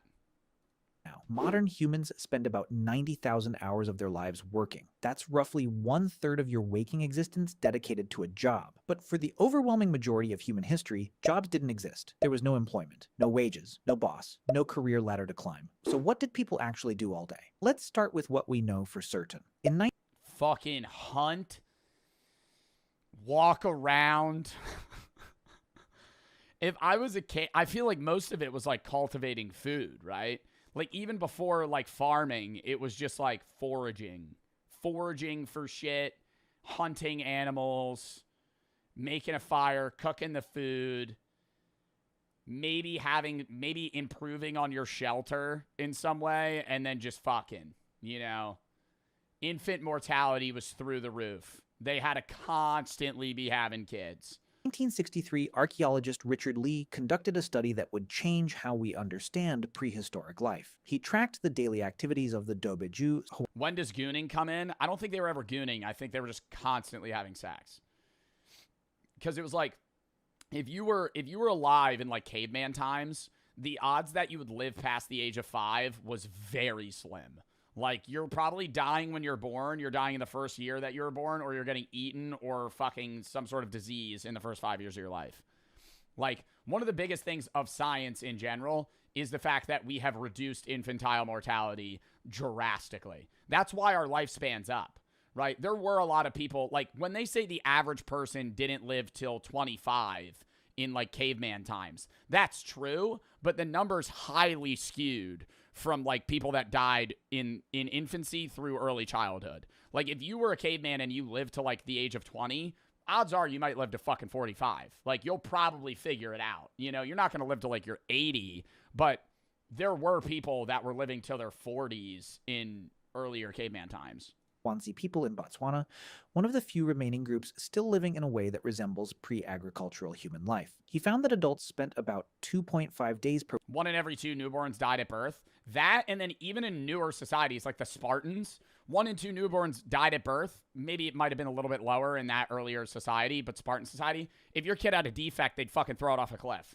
So it's like, you're getting a pull rate of like fucking 30%. Like 30% of kids are actually making it into the adult world. Not even the adult world. 30% are getting cared for because the other 70% died or they threw it off a cliff. And then of that 30%, only like what? 80% of them live to, you know, a certain age. And then now they die when they're 20 because they have to enroll in the military and all this. It was like brutal, man. Like you always got to think, bro, Alexander the Great did all that shit before he was like 22. And then he died. Like, when you think of, like, people like that, like, Alexander the Great, he died when he was 32. Like, most of the shit he accomplished, he was, like, 20. We've all seen 300, mate, ... lol. Okay, Benny boy. We've all seen 300, the movie. They don't show them chucking babies off cliffs and the fact that to prove yourself in the Spartan army, you had to go kill slaves. They romanticize the Spartan army. The Spartans were brutal people. It wasn't allowed to kill, like you weren't allowed to do it, but it was still an initiation ritual where you had to go fucking murder some guy. Like there was crazy shit they did in Spartan societies that they didn't show in the fucking movies. It's just this war group of people where it's like, 300 men that are trained to go kill wolves and they have to prove themselves in the wilderness. It's like, yeah, it was more than that. Anthropologists look. The Hadza in Tanzania, the Ache in Paraguay, the Martu in Australia. Completely different environments, different continents. Same result, about 15 to 20 hours per week spent on survival activities. For context, you probably work twice that. Now, some of you are thinking, but those are modern people. How do we know ancient humans lived the same way? Fair question, and the answer comes from bones. When archaeologists compare skeletons of ancient humans to early agricultural populations, the difference is dramatic. Farmers were shorter. Their bones show signs of nutritional deficiency. Their teeth were riddled with cavities from grain-heavy diets. They had arthritis in their spines from repetitive labor, and they died younger. Ancient human skeletons, taller, stronger. healthier teeth, less joint damage. Their bones tell a clear story. They were doing less repetitive physical labor, not more. But the most fascinating evidence comes from something archaeologists found that shouldn't exist if survival was a constant struggle: art. In 1994, explorers discovered Chauvet Cave in southern France. Yeah, it was clear they had free time. Like, they had time to kill. Cave art, even Neanderthals, non-Homo sapiens did cave art. Like, other versions of humans did cave art. Like, they were efficient enough to do shit. And I always think about that, too. Like, imagine being alive in a time where other versions of people existed. Like, not just, like, Homo habilis or, like, Neanderthals. Like, what was that one group of people that lived on, like, island countries and they were 3 feet tall? No, it wasn't Homo erectus. Oh, my God. Not Homo habilis. I think it's Homo florensis. Florensiensis. Homo florensiensis. It was like a cave. I can't show this. They're naked. It was a type of people that lived in Indonesia. And this is before Homo sapiens. And they were like averagely 3 feet tall. Like full grown. It wasn't like they were like little people or something. Like they were like averagely 3 feet tall. This is like the skull structure of them. You could look it up. All the images, they're butt naked. But they were like really tiny. And they lived and like flourished for like thousands of years. Like none of them are alive anymore, but they were alive 50K years ago. And then they went extinct. We're all part. If you are from non-African descent, the average, like, European individual, like a Caucasian male, is, like, 1 to 2% Neanderthal. Because they crossbreeded. And then we killed them. Created roughly or outcompeted them. 30,000 years ago. Horses. It sucks there's different types of humans. Well, I think it would ground people more if there were different types of humans. I think we hold ourselves at this higher echelon because it's like, oh, we're not animals, we're people. But, like, if there were different types of humans, you would be like, oh, we're just animals. Like, it would be a lot more recognizable if there were, like, Neanderthals and Homo erectus still walking around. You'd be like, oh, there's, like, actually different types of fucking people, man. Rendered with perspective, shading, and movement. These weren't crude stick figures. This was sophisticated art that required skill, planning, and most importantly, time. Someone spent hours, maybe days, deep inside a cave by firelight, painting animals on a wall. Not for survival, not for food, for beauty, for meaning, for something to do. In Blombo's cave in South Africa. Well, and then even games. Like, what, like, you could look up, like, I actually always look into this shit. Like, what's the earliest board game? What's the oldest game played? Like, what's the oldest game? Senet, an ancient Egyptian race game from the year 3100 BC. Bakuman from 3000 BC. So these are games for like 5,000 years ago. And then even then, there were probably just like stupid shit cavemen did. Like, who could hit this tree with a rock? Archaeologists found 100,000-year-old Soggy Biscuit. Yeah, Soggy Biscuit. A classic. An instant classic. 100,000-year-old perforated shell beads. Tiny holes drilled through seashells, clearly meant to be strung together as jewelry. The nearest coastline was 20 kilometers away. Someone walked 40 kilometers round trip just to collect shells, then spent hours carefully drilling holes with stone tools, just to look good. In 2008... Yeah, but I wonder how they had that. I feel like they had to be collecting and doing stuff in that time frame too, because like he's saying 15 to 20 hours a week was spent foraging and hunting. And yeah, I will say you want to be more sedentary because then you're burning more calories. Like there's no point. I'm forgetting that there's no food storage. So if you have food for the week, like say you have raw meat and you've cooked it or you've like even maybe put it in salt, like earlier on, like humans figured that shit out. Like, that's not lasting super long. Like, if you have food, okay, I'm good for 3 days, and then I gotta go get more food. There's no point in getting food now because I have it right now, and if I get more food, it'll rot. So it's like, if you kill a deer, now you just do nothing for 3 days because you and your tribe are fine. Like, you're just chilling. So it's like, all right, let's kill time. Let's go fuck around, and then we gotta go find food again. Researchers found a 40,000-year-old flute carved from a vulture bone in Germany. 5 finger holes, perfectly spaced. Whoever made this understood music, they understood pitch, and they spent significant time crafting it. Not for hunting, not for defense, for music. These aren't That's so cool, man. Somebody figured that shit out. isolated finds. Across Europe, Africa, and Asia, archaeological sites from 100,000 years ago onward are filled with evidence of decorative objects. Carefully crafted tools far more elaborate than necessary for survival. From 100,000 years ago? And items that required hours of focused work with no immediate practical benefit. This is what people did when they weren't securing food. They created. They decorated. They made things beautiful. So let's reconstruct a day. You wake up around... Bro, I just want to know the first human that went, whoa, what? Who am I? You know? And then I assume that's where, like, it had to be, like, earlier language. Like, once language was made, you know, there were people that were using complex language to question feelings they once had. Like, before language, there might have been some sort of sentience and a feeling of, like, dread, and it's kind of unexplainable. And then now they're able to put it to words once they have language capabilities, like, generations down. And then there had to be a first guy that's like, wait, what are humans? Like, what are we? The fire from last night is still smoldering. Someone adds wood. You eat leftover meat or fish from yesterday. Maybe some nuts or berries collected the day before. Breakfast is social. People talk. They plan loosely for the day. Not because they have... If there was no language, did they have inner voice? No, because your inner voice would be what the language you spoke is. So it'd be more animalistic and emotional based, maybe image based, like imagery in your brain. But earlier languages, it started out as like, you could look into like how languages begin. Written language is a lot more complex in how I try to understand it. Like when we had to do this for like some fucking class I took. But it's like earlier humans, it started out as like just base grunts and like kind of emotional communication. And then it was more like common terms where they didn't have sentences that could string together. But if they said a like they would know like, meant fucking deer or some shit. That was a bad explanation. But like they had a common shared term for something. And then they got better at signing to each other if they had to be quiet. Like, oh, go over here. So they knew how to point and stuff. And then you start connecting that over thousands of years of like shared knowledge and what you're giving down to your kids. Eventually they're able to talk like we are in like a stringed way. They're able to more complexly or more in a complicated way share how they feel or how they think.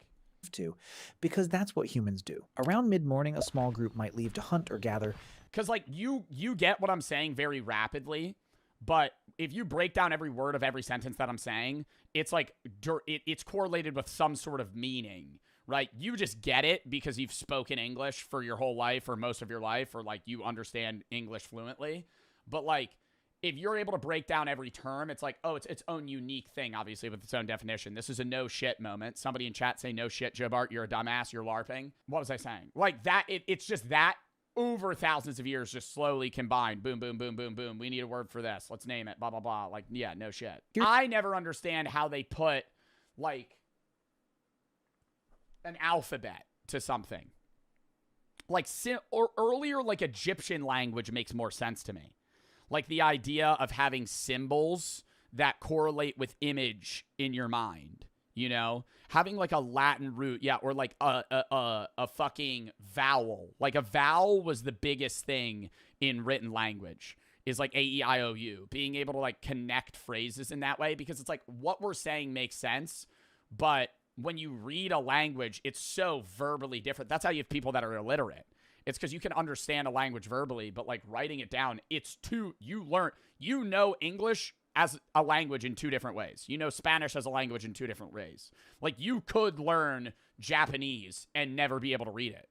Because it's like you actually know two different modes of communication. Here's the key. You don't go every day. If the hunt was successful 2 days ago and food is stored, you might not leave camp at all. You might spend the morning working on tools, sharpening a spear, weaving a basket, scraping an animal hide to make it soft and usable. This isn't... And that's why it's like, it's always based off of something. It's usually based off of vocal, like written language is based off vocal language. But for somebody that's like deaf that learns ASL is its own unique language that isn't correlated to spoken English. It's like its own fucking thing. They still understand both, but like somebody that is deaf reads, say, written English and also is able to communicate with American Sign Language. work in the modern sense. There's no clock, no supervisor. You do it because competence matters, because being skilled earns respect, because making things well is part of being human. If hunting happens, it's not the frantic chase you see in movies. Humans are persistence hunters. We track animals at a steady jog for hours until they overheat and collapse. We're the only species that can do this effectively because we can sweat and regulate our body temperature while running. Most animals can't.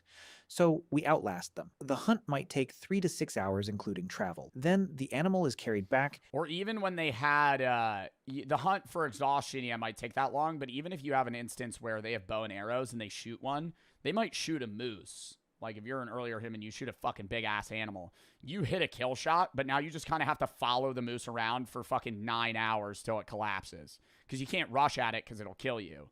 But you just have to wait from afar for it to fucking die and bleed out. And by early afternoon, the productive part of the day is essentially over. What happens next is what modern people find hardest to understand. Nothing and everything. People rest. They sit in the shade and talk. They play with children. They groom each other, picking through hair, reinforcing bonds. They make... If you're an earlier human, your chill time is the equivalent of being just like a more evolved ape creature. The 7 levels of humor. And at 17% African American, I am not from Wakanda. I'm from like Wakanda.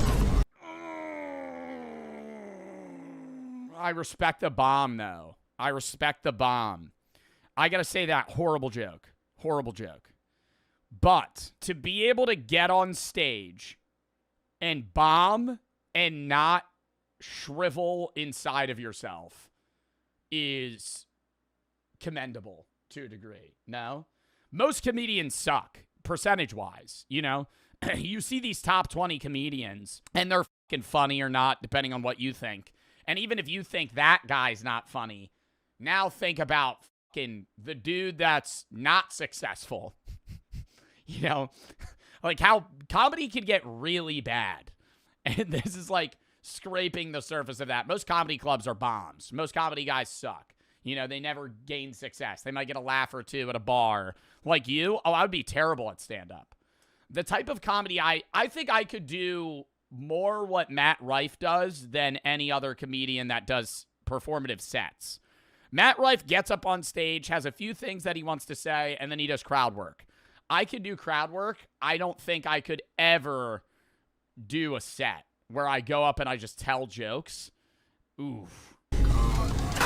Are you all right? Yeah. No, you are all left. You know, they say that humor is subjective.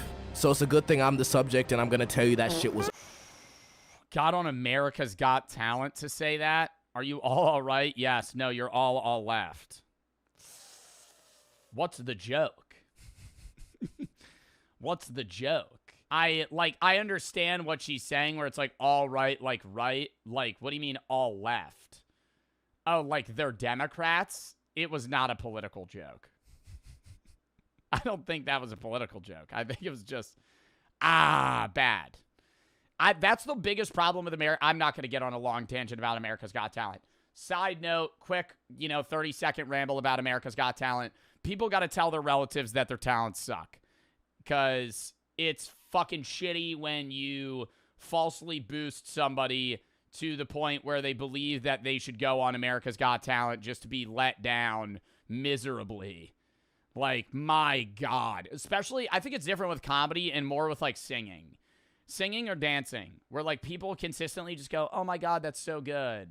Yeah, no, you should go on America's Got Talent. And then they get on stage and it's just miserable. Awful. I've constructed 7 levels. That's Britain's Got Talent. Same thing. Same premise of the show. You have 4 famous judges, 5 famous judges that judge everyday people. Of humor and comedy, with 1 being the most primal and nonsensical humor.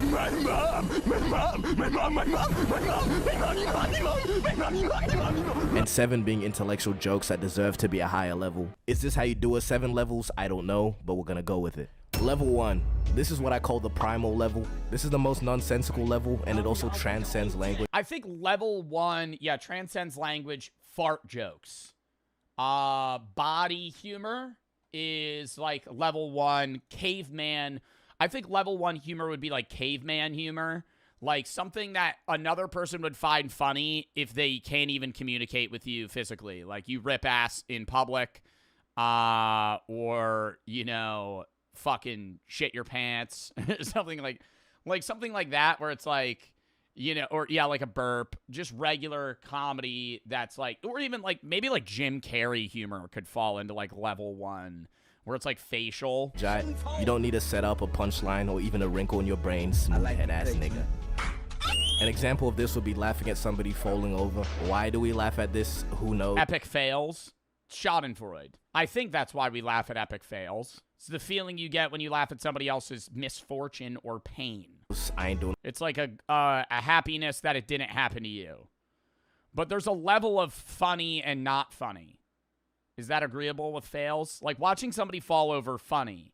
Watching somebody fall over and die, not funny. Like it, and that's like, there are people that would find that funny. I would say that's sick. If you think that's funny, that like if somebody like falls and dies. But it's like if somebody like hurts themselves minutely, I would go, that's kind of funny. But if they like get their arm chopped off, oof, that's more grim. Who knows? I ain't doing all that research. But there's really something about watching somebody's misfortune that just brings me joy. And I know I'm not the only one that's like this too. I remember watching America's Funniest Home Videos, you know that show? Deadass just compilations of people receiving fatal injuries. Nothing more. They really did get the perfect guy for that show, but it also made me realize how bad AFV was. What's this guy's name? He does the Carlton. He starts the episode. We got a lot of funny videos tonight. Stay tuned. And then it's like somebody falling over, and they give him the worst one-liners you've ever seen in your life. I don't know if they still put on AFV or how much they're paying this guy. Yeah, Alfonso Rivera. They got to be paying this guy fucking scraps because there's no shot this fucking channel makes money. Like, there's no way this TV show gets clicks still. They still do? Bro, but, like, all funny videos now are on, like, TikTok, Twitter, YouTube. So the people that submit that shit, like, I remember I watched a recent video, and it was, like, somebody using, like, the Snapchat dog filter or some bullshit. Like, I talked about this previously. It's like they get the bottom of the barrel videos on AFV today, and even the good videos that they do get are sometimes just resubmitted viral videos from people that posted them elsewhere, and it did much better. And you would think that's like, oh, that's not bad if they're just doing kind of like a compilation type thing. But it's not like them just showing an old woman falling. It's them showing an old woman falling and then Alfonso Rivera going, well, let's see if she gets back up. That one's going to leave a mark. The old slip and fall. And like ruins it. Mute him. They should have a fucking... And it's not even just him. It's the dude before him, too. I remember I used to think AFV was funny before Alfonso Rivera. It's because I was fucking 5 years old. Go watch episode fucking season 2 of AFV. It's dog shit. It's all bad, right? Because you were so used to nothing, right? It's like being an old person that discovered the radio for the first time. It's monumental. Now nobody gives a shit about the fucking radio anymore. So when you were 6 years old and there was no funny shit, watching epic fails on YouTube or AFV was like gold. Now it's awful. Oh, that show. Deadass just compilations of people receiving fatal injuries. Nothing more to it. To prove why this is the lowest level, you could show, for example, the slowest person on Earth. Where does the sun go when it get dark? I don't have an answer for that. You could show them a video of somebody slipping on ice and they're gonna crack up at that shit. And at this level, you find that most of the jokes happen on accident. And something about that just makes it even more funny.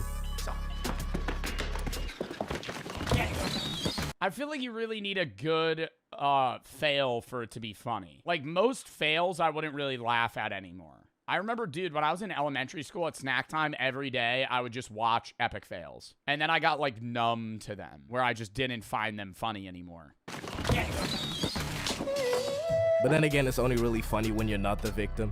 Story time. As a kid, I was playing soccer, right? It was a rainy day, and I got hit in the face by a ball that looks exactly like this. Shit felt like a fully primed charged shotgun right to my dome. I was suffering and niggas was looking at me like this. Evil world. But if I saw that, I know damn well I'm losing it. And at this level, you also find things like loud equals funny. Which if you completely... Yo. Okay, no, there's a level... Okay. Can I say there's a new type of video that I find fucking comical on TikTok? I gotta find it. If it's the randomness video, where it's nothing. There's no. Okay, here it is. There's no purpose in any of the fucking clips in the video. It's just full random, and I think randomness is funny. All right, hold up. Brady just messaged me and said, do not download COD. It's dog shit. It is? Yeah, I heard that you can't pause the campaign. You have to run it in one. There's no save points. You just have to play the campaign in one sitting. All right, this is like, I guess, the level of humor that I would define as, like, comedic out of just random. I don't know what level this would fall into, though. I have no idea what level of humor this is.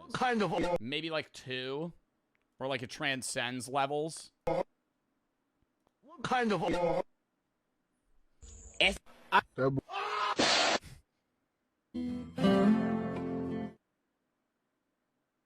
Like, okay, now that I'm watching it back, it wasn't that funny. I saw that at like 3 a.m. one day, and I thought that shit was fucking hilarious. Really disagree with you just hating, you know, sometimes it is the case, but sometimes it's also just annoying. Yeah, it's brain rot. A lot of people think I'm confident, but I'm actually just loud.